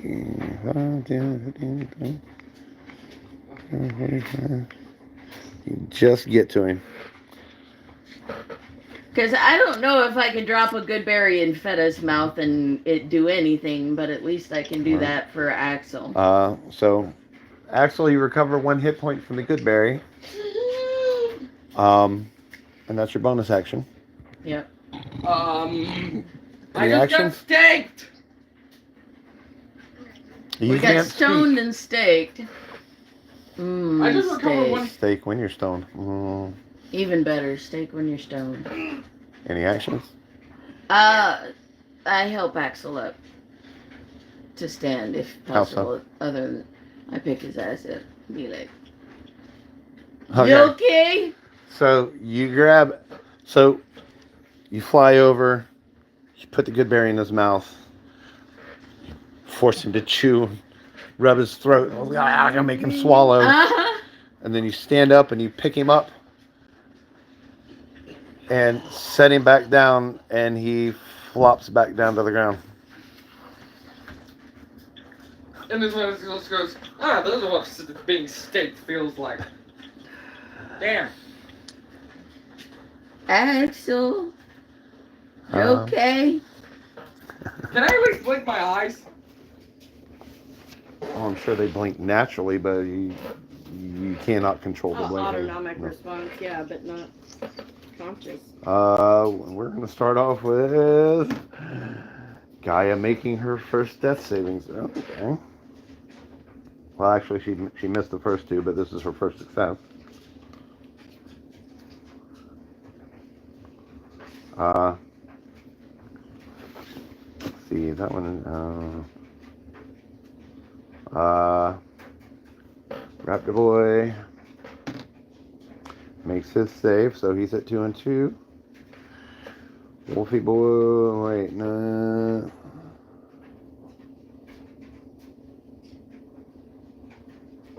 Yeah, Wolfie boy does not. Oh no. So he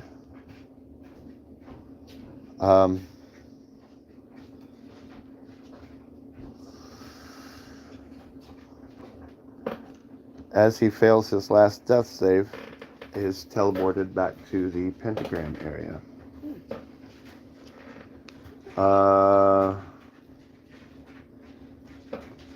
Druid boy just got knocked out. Fails his. Alrighty. Might as well keep on with the death saves. Elf girl makes her first save. Okay.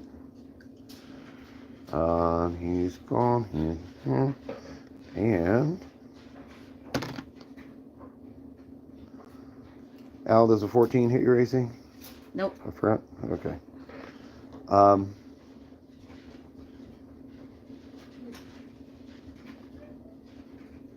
So, as you watch Axel fall to the ground, you see a grappling hook with a rope just kind of in front of your face and just lands a few feet away and then starts going, dragging back across the dirt towards the sphere. Meanwhile, Tyler just sees this and just goes, Can I grab it? Give me sleight of hand. Cause if I can grab that Because he's trying shit, to pull I'm it back gonna pretty. yank He's it. trying to pull it back pretty quick. 13. Yeah, as it's making its arc and you reach your hand out and you happen to grab the rope as it lands and you start feeling that tug back the other way. You're gonna try to yoink. Yep. Strength Okay. check. Gonna make it contested athletics. Okay. You're gonna have to beat a 21. 14. Okay. So when you try to pull, there's a pull back, and you stumble about 5 feet in that direction. But you're still able to hold on to that rope.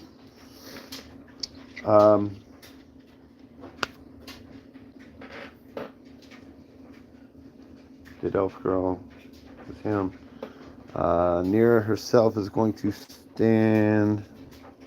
This guy. It's going to stand up and make her a bit of flight.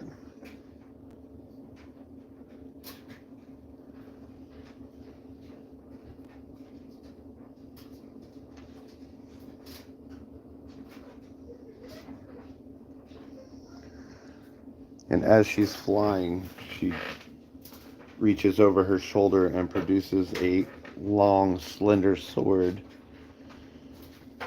that is, if you could say, glowing with black light. Does that make any sense? Yeah. And this is not being good for the stream. Haha. Okay. But Grum is going to sidestep as she swings when she lands. As she looks directly into his face and says, "I'm sorry. It's okay." Grum knows she don't wanna. Yeah. And Ham. Yeah. Yeah. Yeah. What? It's your turn.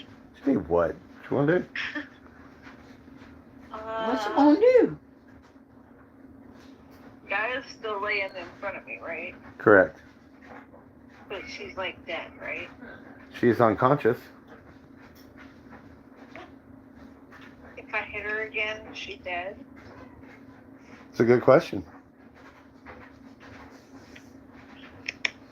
Okay.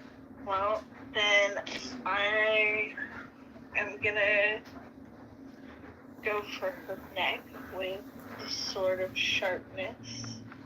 Okay. Attack roll at advantage. Well, I hit a nat 20 on first roll. Okay. Okay, In that case, go ahead and roll damage.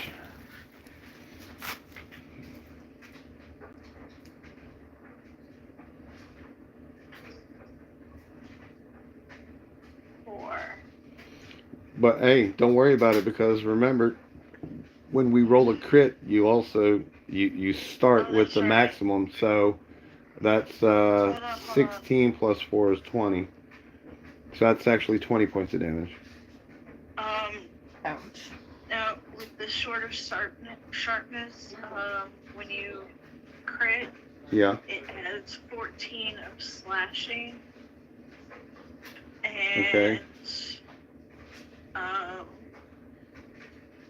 You Please lop don't turn off- her to ash. And you what? You lop off a one of the target's limbs, Well, and as I'm going for her neck, that would be yes. So you bring down your sword and as a druid decapitate the goddess of nature. You decapitate your And own her- goddess. And her head rolls a couple of feet.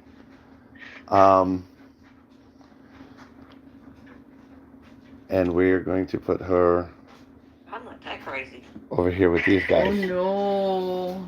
Yay, we killed God! Oh He feels no sympathy. He just took her to die. Give me a perception check. Oh boy.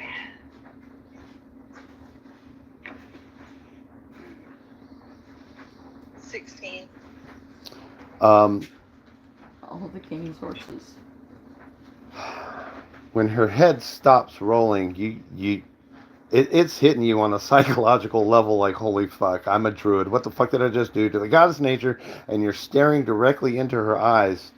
And from underneath the ground, 2 hands rise up on either side of her head and grab a hold. And you can make out some sort of an energy that seems to be flowing from Gaia's head into the hands. And they go back under the ground before Gaia disappears completely.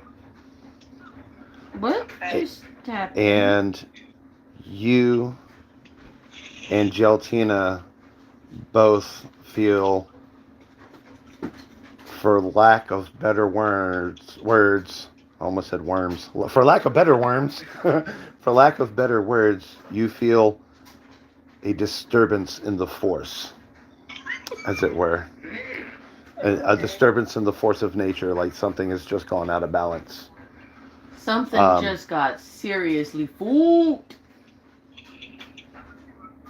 Okay. Anything else for you while you're destroying the universe? I mean, would you really expect any less from me? Hey, look, at least you haven't burned down any of my stables. I'm good. Yeah. Yeah.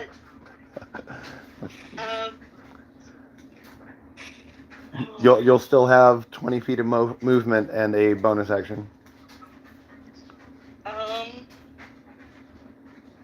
Gonna go like. I'm just an archaeologist.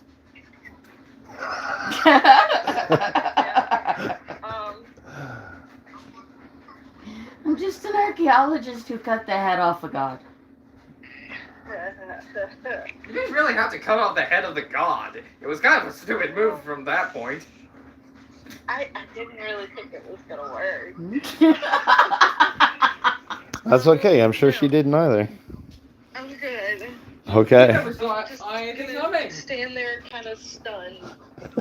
Understand. Fair enough. Understandable. Um, Okay.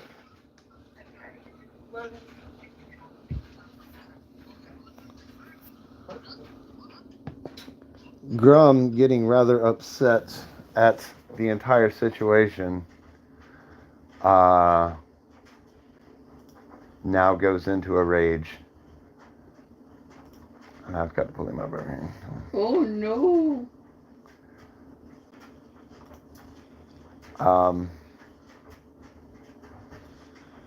And he just lights up like a fireball.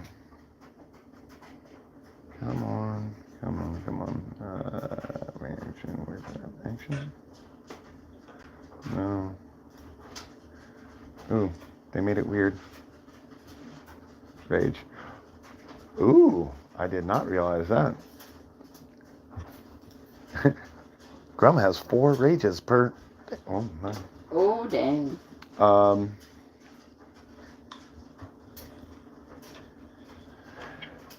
And he is going to grab a hold of Nira, or try to grab a hold of Nira. So Grum crits on a 19, plus he has the additional. Okay. All right. So.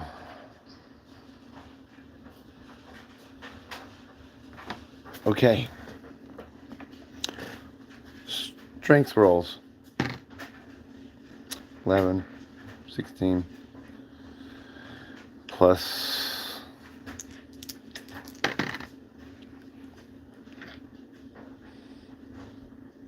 Don't worry, Ham. You're not the only one.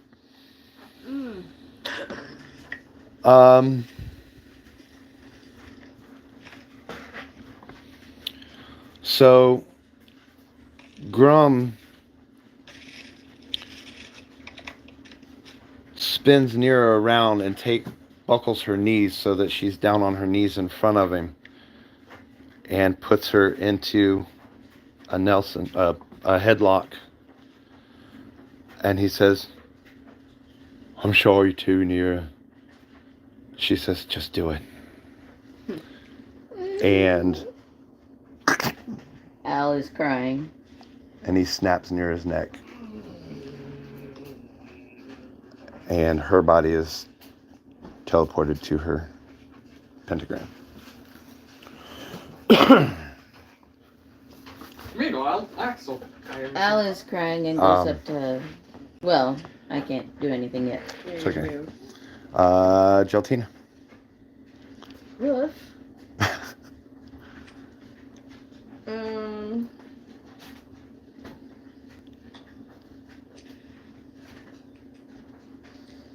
So we still have 2 quote-unquote bad guys left to do.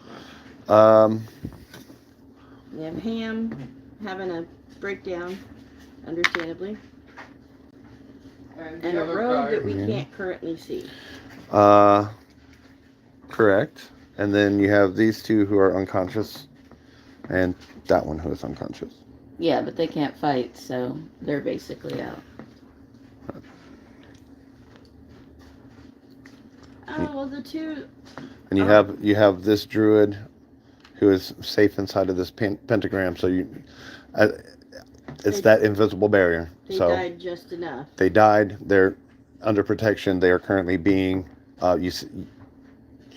You notice that the clerics who are up there behind there are starting to cast their spells to make sure that he's going to be able to survive and preserve, to the end. And the same is happening over here with Nira.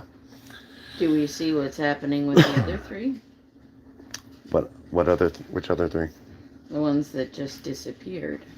No, they just... Nothing. They didn't disappear. They are laying in parts and pieces scattered throughout the arena. So the one that was a polar bear who lost his wild shape, so he's no longer a polar bear. So there are arms and legs and fingers and a skull, and he's in that bit. The one's been sliced in half. And so then, decapitation is one of them that you just can't get somebody back from. And Gaia's body, even though I put the worried people over here, Gaia's body and head are still in the center of the arena.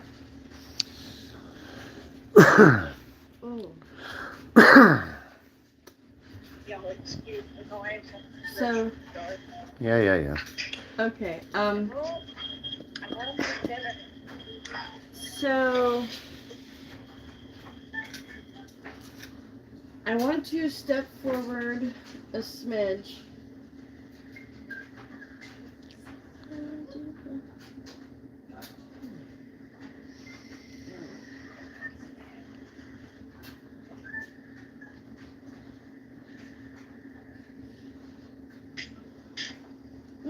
Yeah, okay, let's try this. Alright.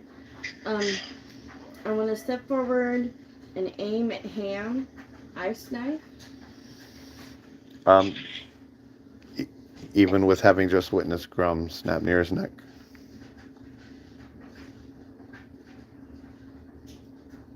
That's your patron god. Just saying. Of course, it's also a tournament and battle to the death that's supposed to be. You were expecting it. Yeah. And you do have line of sight enough to have seen Nero get teleported over here. Yeah. Okay. So you're aiming ice knife at him? Yes. Okay. While also calling. Okay. My intention is to strafe across, aim, and shoot at her, and then continue moving past my full movement. Okay, 5, 10, 15, 20, 25, 30. So that would be the end of the movement. Yeah. And calling Twinkle to me as I run. Okay. So if you're attempting to attack on the run, make the attack roll at disadvantage. Okay.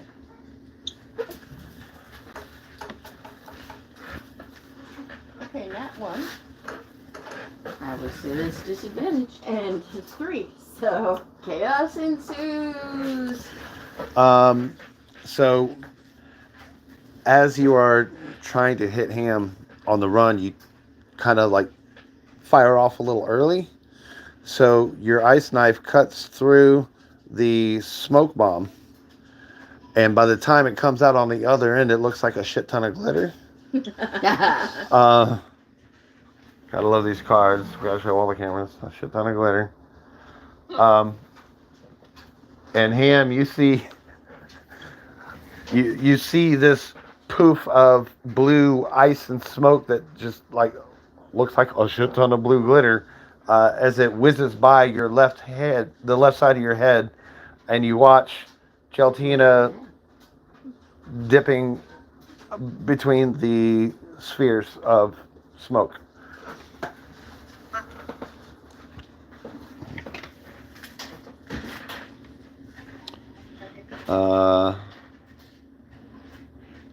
Trifecta's out. Axel is paralyzed. Out. Wait, Alright. so basically now my parents realize, oh shit, he just got staked, and start freaking the fuck out. Okay. So yeah, So what are your ferrets doing then? basically return to my side. Okay. What was their We got- movement again? 30? Huh? Their movement was 30? Yes. Okay.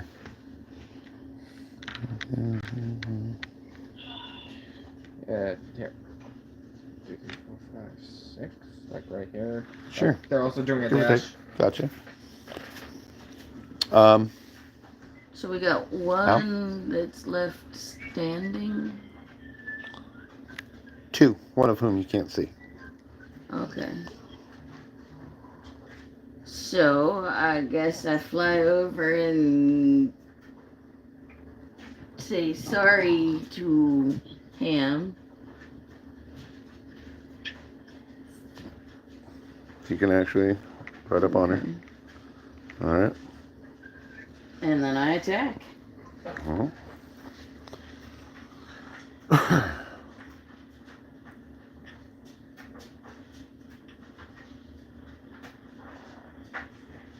23.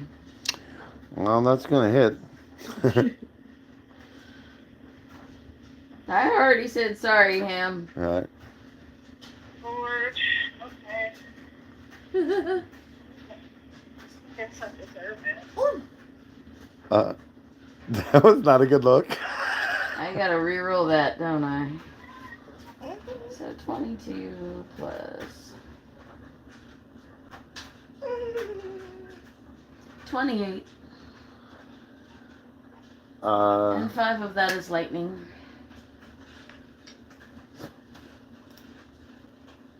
$32 and 5 of that is lightning. Jesus. I How, take that much damage. how much was it total? 32. 32. Yeah, that What's hands? not got much. How many hit points? Ouch.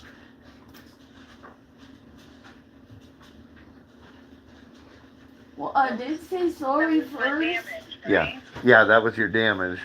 32. Ouch. Yeah. So that brings her down to 13 HP. Yeah. Yeah, Al, you look up and you see Alanir flying over to you, like you're still in shock of what you have just done. And you look up and you see the 9-foot tall celestial barbarian flying at you, flames raging. Sorry! And whack, like getting hit with a tree. Yeah, that's gonna hurt. Yeah. I guess we don't have to. Let's see.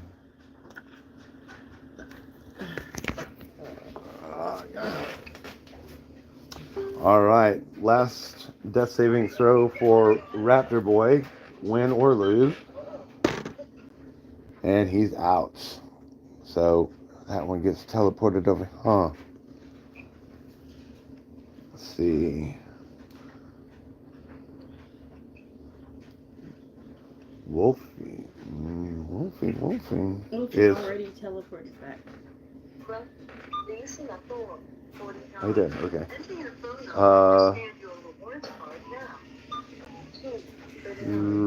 Druid. Yes. Good there. That's the save. Right?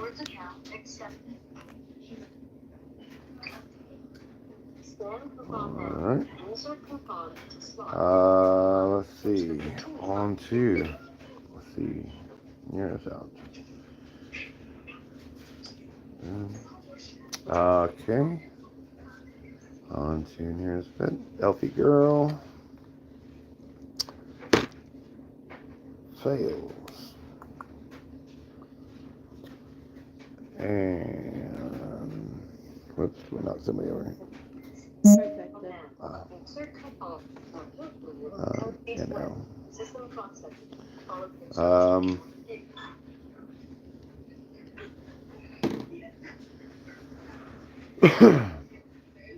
And so,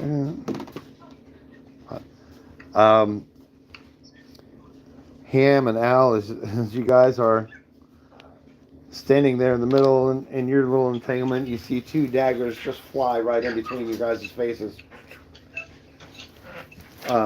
Whoa. Please remember to take your receipt and check the coupon sticker and coupon sticker. I didn't think I wanted a nose job that way. Ham, you're up.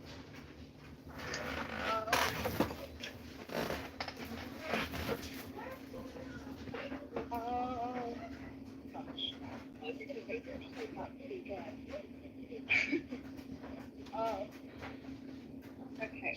First of all, I'm going to cast Healing Word on myself. Okay.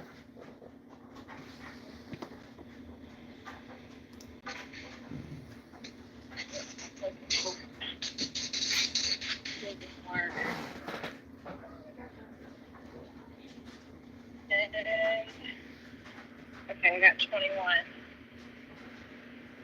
So, I'm healed for 21. Okay, shield for 21.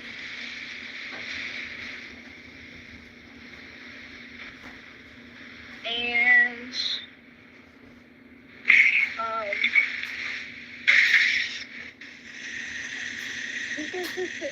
did it hit me?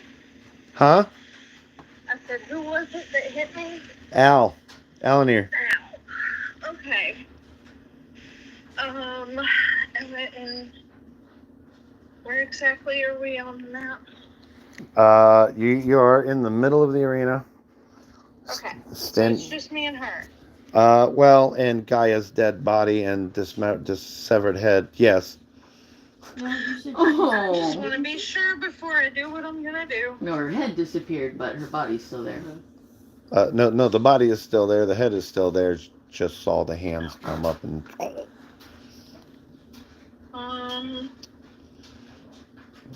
So I'm going to cast Dust Devil. All right. It is a strength 2. All right. 14. That's a. Al, you need a strength saving throw.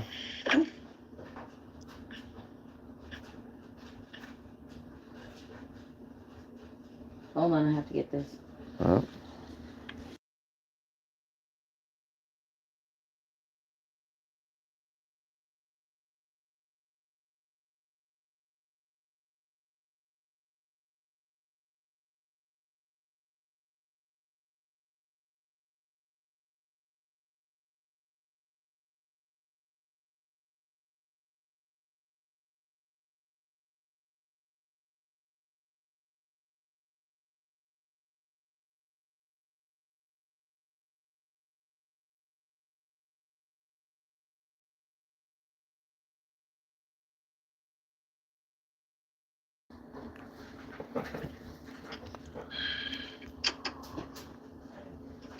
Nine.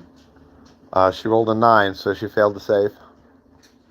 Okay, so she takes 7 damage and is pushed 10 feet back. Okay.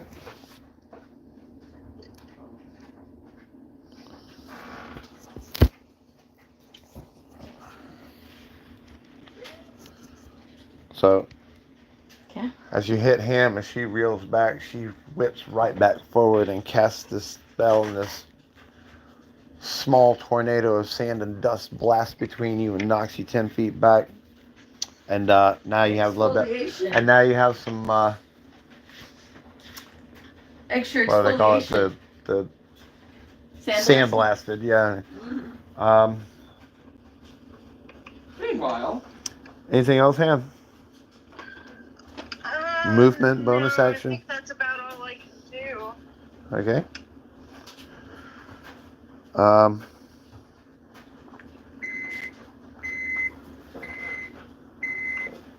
Healing was a bonus action. Right. So, yeah. I'm done.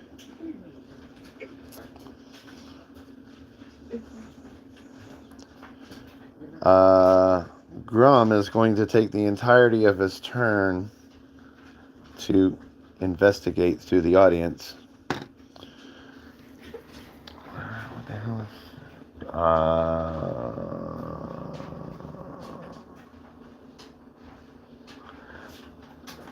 yeah, he's not going to see what he's looking for, but he's just looking.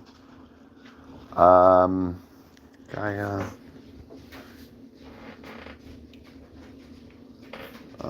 Juadar is a fail.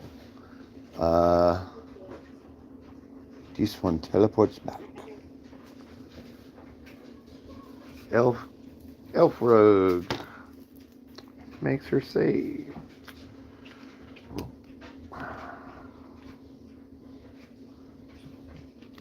And Hey, I'm gonna have to fix. look here. It's already. I know I'm working on it, but when I ask you what to do on your turn, and all I get is yeah, and then 4 minutes later, I'm shitting with you. I'm fucking with you. I know. I'm trying to hurry. I don't know why you think we're gonna get an entire session done in 2 hours.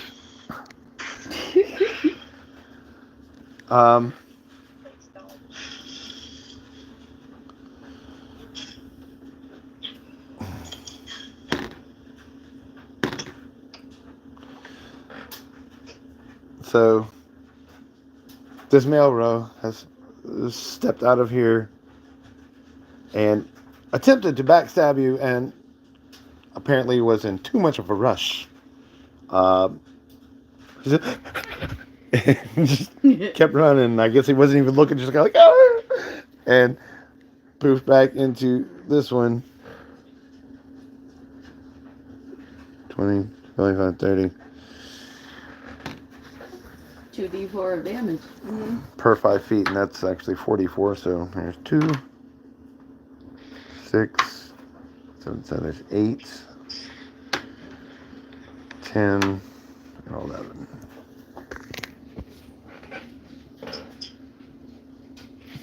Sometimes the trash takes itself out. So-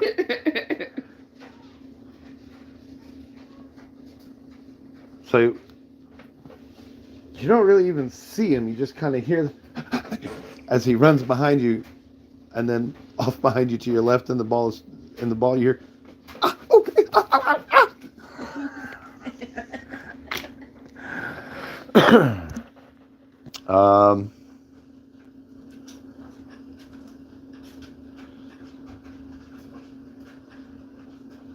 Jeltina.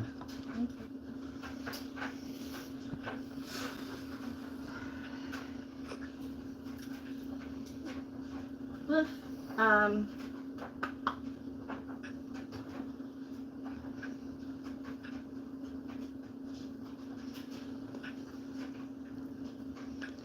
I close enough to cast darkness on him? On Ham? 60 feet is the range. Yeah, you're 45 feet. Okay, then I do so. Okay. The area of effect is 15 feet.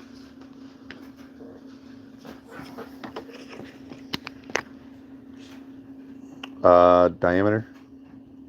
15 feet sphere. Okay.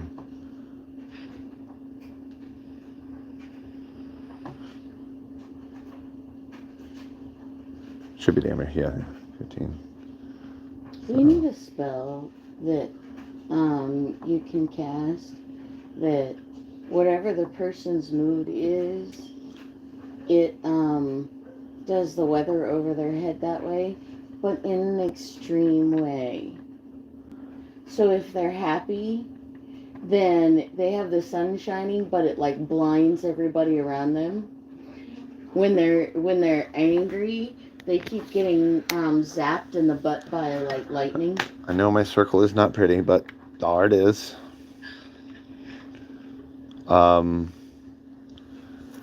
It just stays in one spot, or does it follow them around? I forget.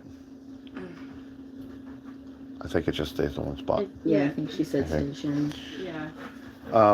So Ham and Alanir. Wait, if the point you choose is on an object you are holding or one that isn't being worn or carried, the darkness emanates from the object to moves with it, completely covering.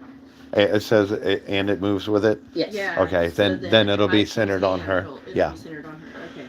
Okay. Okay. So Ham and Alanir, as you, as Ham whips up this dust devil and pushes Alanir back, for the both of you, all of a sudden, it's just blackness. I've gone blind. That's essentially what it's like. Oh, I also tell Twinkle to burrow and stay close. Okay. Anything else?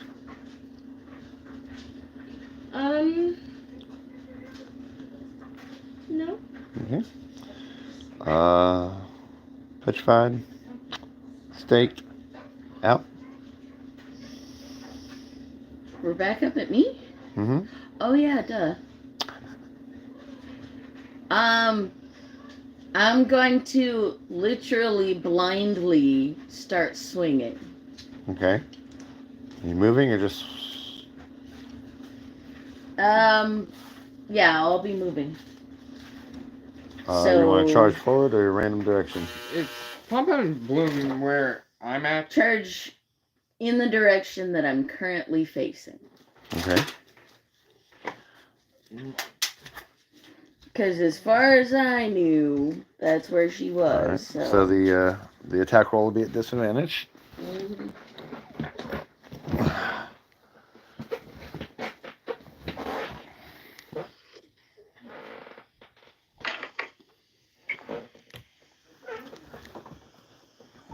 15.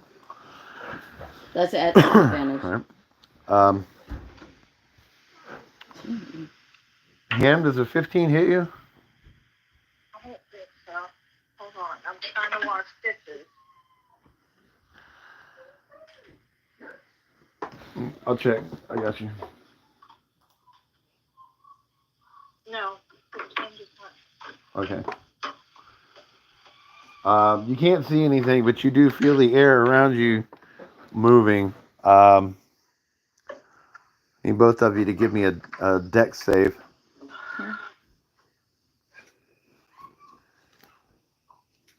Is that my child? Yes. Okay. 30, 20. Just making sure. 5. So as you feel the air moving around you, Ham, you somehow have the reflexes of a ninja. You have the wherewithal to get out of the way.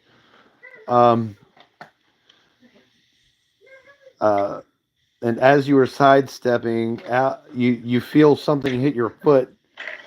And Al, as you're running forward, swinging, you stub your toe, flip over, and are Face flat down. on the ground. Face down in the dirt. She said that didn't hurt. Okay. Anyway. Oh. The guy doesn't have anybody left. We'll take her straight up. Nika. I'll start with Elf Girl. Yoink. And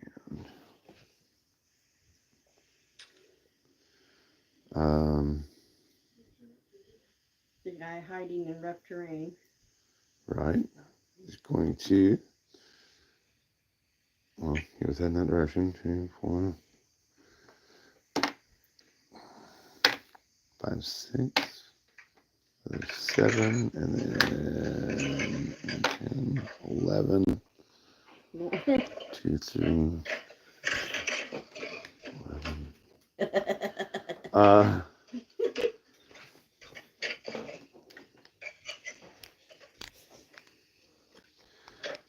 Trifecta out of the corner of your eye, out of this smoke ball. You see the top of the head of this dude just on the ground out of the smoke.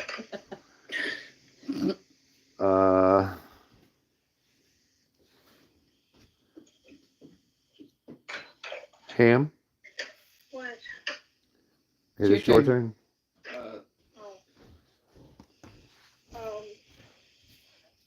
Not you yet. Okay. You're almost there. Well, you're also staked, so.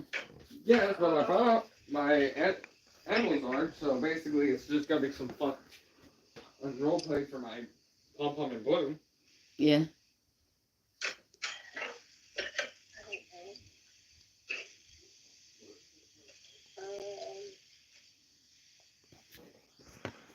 I'm gonna try to figure out what hit my foot. Okay, how are you going to try to figure that out? Feeling around. Feeling around the ground? All right. Give me an investigation roll. Can you roll it for me? I'm elbow deep. Yeah, I got you. Remind me later to bitch slap your dude so he can do some fucking dishes for you so you can play my game. It's my turn to do the dishes. It's your turn to play D&D. I'm giving you shit, you know. Come on. Investigation. +6. Alright. Whoops. Oh yeah.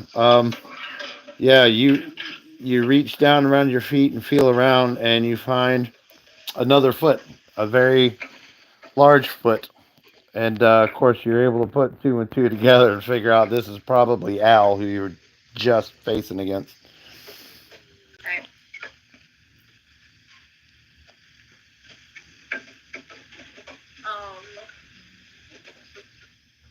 I'm gonna bring down the sword on the foot. All right. Oh. You want me to get that attack roll for you? Let's see. +1. Is that an athletics? No. So that's a 19 to hit. That'll hit. The decapitation, the severing of limbs only happens on a crit, right? Yeah. Okay. So 1d8.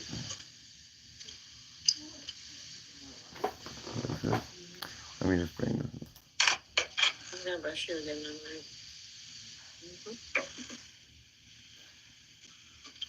You did that. It's in the rich chimpanzee design. Right. Right. Okay. When you attack an object with a sword and hit, maximize the weapon damage dice against the target. Okay. So that is 8 plus 1d8. 14, 15. So, Al, that is 15 points of damage as you feel something slicing at the back of your leg. Oh! Anything else, Ham? No. Alright. Grom is still looking through the audience and yeah. Chaos ensues. And for a moment, he forgets what he's even looking for because he flashes back to when he was turned into an adorable baby sloth. Which then jolts his memory. Oh yeah, I was looking for that little fucker. Geltina?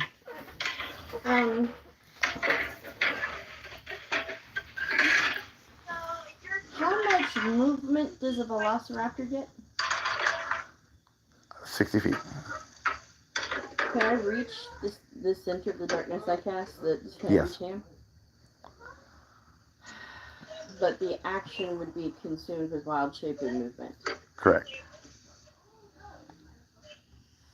And you would also be putting yourself into darkness.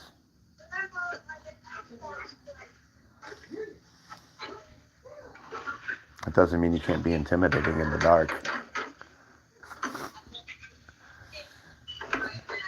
Okay. That sounds like fun. I would like to use wild shape to turn into a velociraptor. Okay. Where is wild shape? And then run forward into the darkness and just growl as menacingly as I can. Roar. 25, 30, 40. Okay.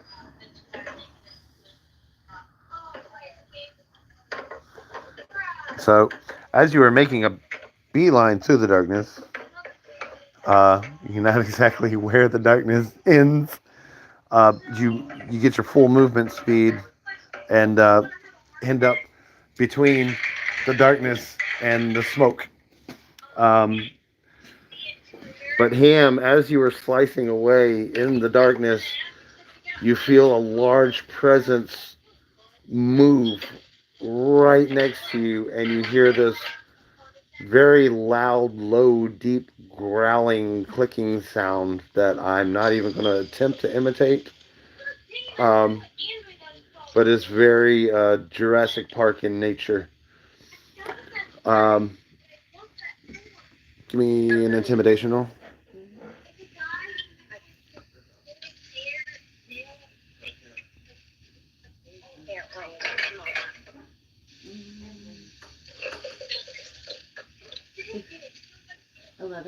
Okay. Ham, you need a con saved. Do you want me to roll it, or are you still busy? Yes. Okay, got you.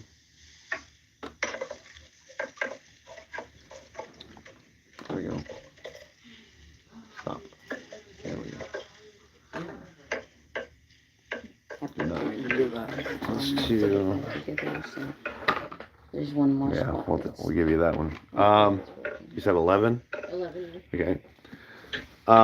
as you feel that presence go by and growling, sounding like some very uh, primitive primordial beast that you want to have nothing to do with, you are overcome with so much fear that you just have to get away from it as far as possible, as fast as possible. Get me the fuck out of here. Right now, they're playing Run DMC. Okay, Axel. Al? Al saved herself with the con save. Because she would have been in the same vicinity and probably also. Been utterly terrified. She's been sliced and then she hears her. Right. That's Except her con save was 16, so. It is your turn though. So. Well, actually, let me back up. Palm and Bloom. They do get to Axel, right? Yeah, it's close enough. Yeah. So, Bloom, whom grabs the arrow and tries to take it out, but before she even tries that, Palm smacks her upside the head, basically going, "If you do that, you're gonna kill him." Sounds like your ferret's pretty sure about that. Are you? But he just feels, oh god, oh that hurt, because she moved it an inch out.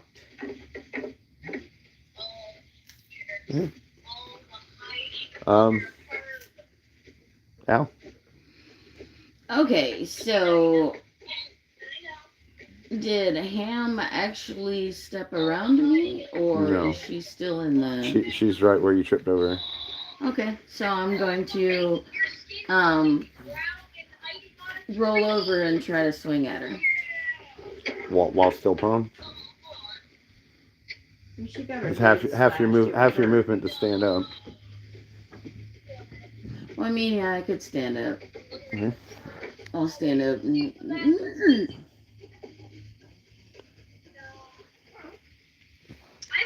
Just taking a wild swing around.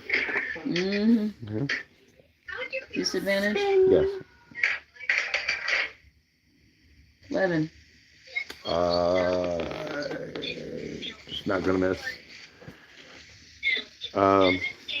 It's not gonna hit. So. Okay. Ham, what would you like to do?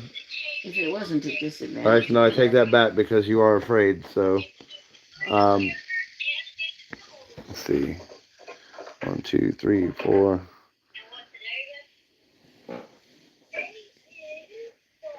5, 6. You need a wisdom saving throw. What? You need a wisdom saving throw.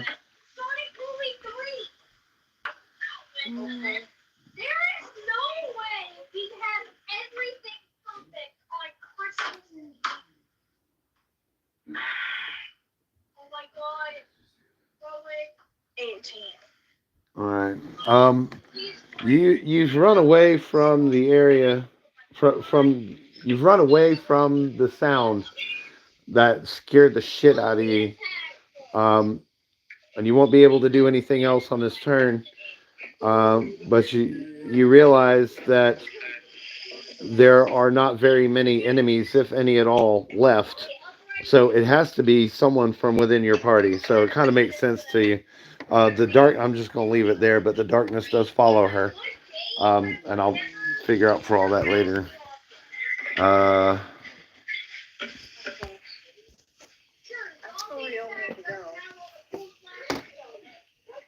Run. Save.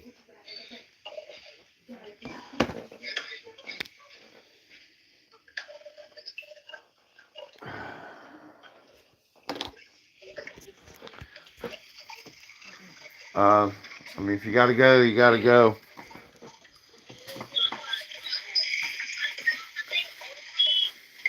I guess we could finish it by... Yeah.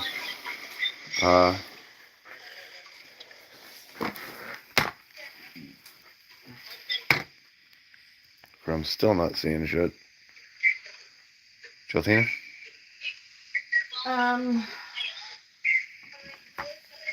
Okay. Geltina drops wild shape Okay.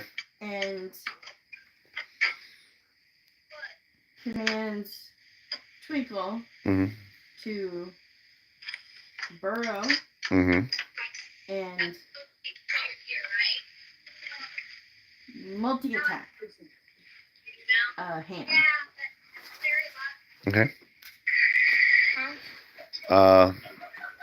That will not be at advantage because he's coming off one. Okay. Or not at disadvantage, just a straight attack roll. Straight. Okay. 3 attacks. So with plus 7 to hit. Right.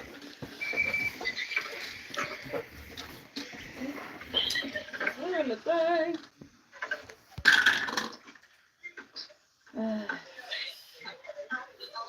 11. 11. 7. 97. 16. Thank you. Logan, shut up. So he pops up out of the ground and he's close, but from underground coming up to somewhere in this area, and it's dark, and he misses all his attacks. He just comes out like a wild, like, and just misses. Okay.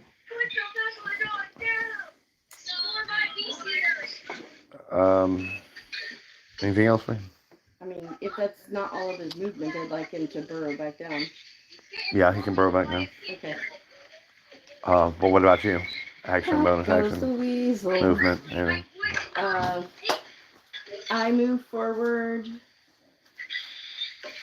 to Alanir, but I don't, dropping. Wait, I still have an action, don't I? Yeah, you still have an action and a bonus action. Cure wounds. Okay.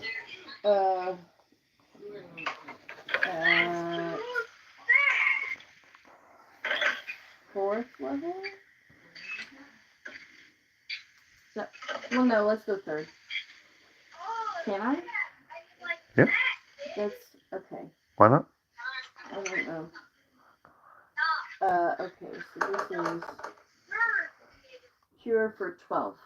Or healed for 12.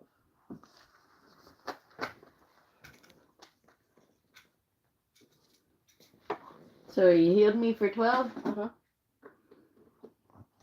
Oh, I feel better, but why can't I see? No, you can see.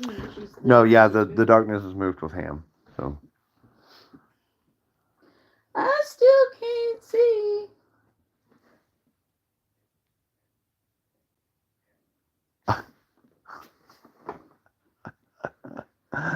that's funny.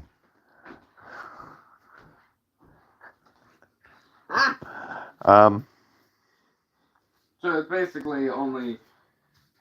Yeah. We're back to you, Axel. So Pom is like, okay, I have to think about something. I have to think about something quick.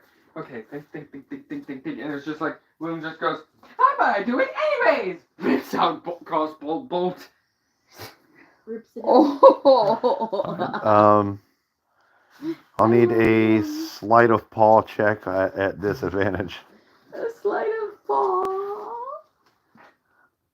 Oh god, this is gonna kill me. 6, 5. So Bloom grabs a hold of the bolt as best as she can, but it just keeps, because there are no flights on it or anything. It's just a crossbow bolt. There's no purchase. So like her paws just keep slipping off the end of it. She just can't, like, the resistance. It's just she's trying, she can't. It's a little too slippery. What did I just tell you? Pom, just what did I just tell you? I had to help him some way. Okay, Al. I'm like, Dina, point me in the right direction. I can still fight. I can't see, but I can still fight. Tina's like Hell Creature straight up going, open your eyes. Open. Huh? Open.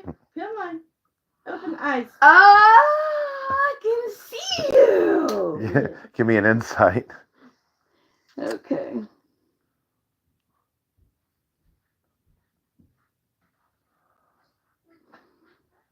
Dirty 20. Damn. Okay. You are Oh shit.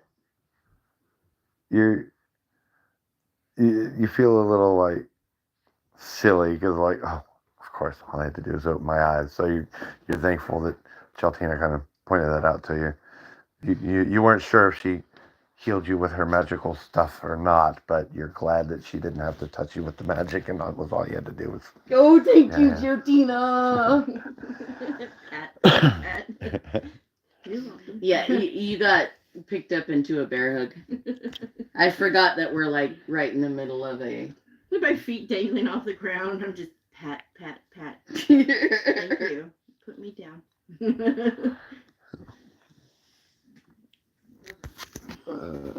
Anything else?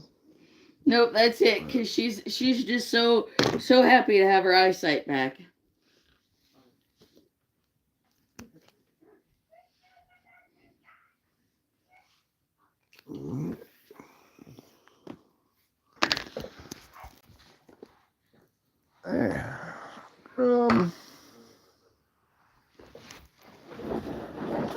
All right.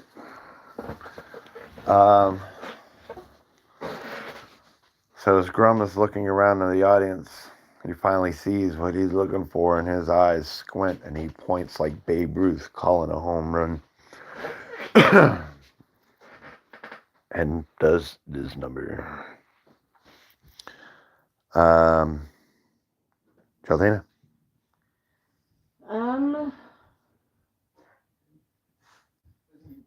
Oh, shit, no, I skipped him. Hold on.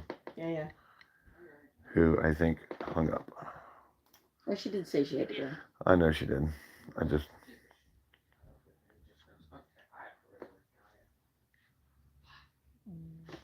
What do you. Here we go.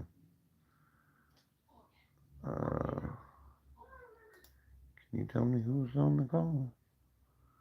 Can you tell me the number? Oh, you're a member. That's great.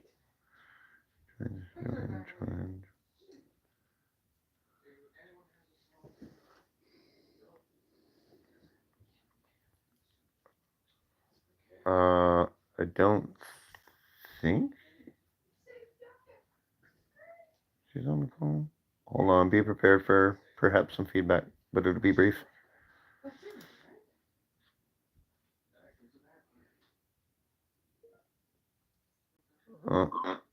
No, ignore that. Alright. Okay, well, it seems we lost him, so we're just gonna. We'll kill it here. And we'll pick it up narratively in Messenger. Okay. And, we go bye-bye. thanks for joining in. Hope you have fun. See you. Bye. Bye. Where's the dang button? Every time. Where's the button? Yes. All right, so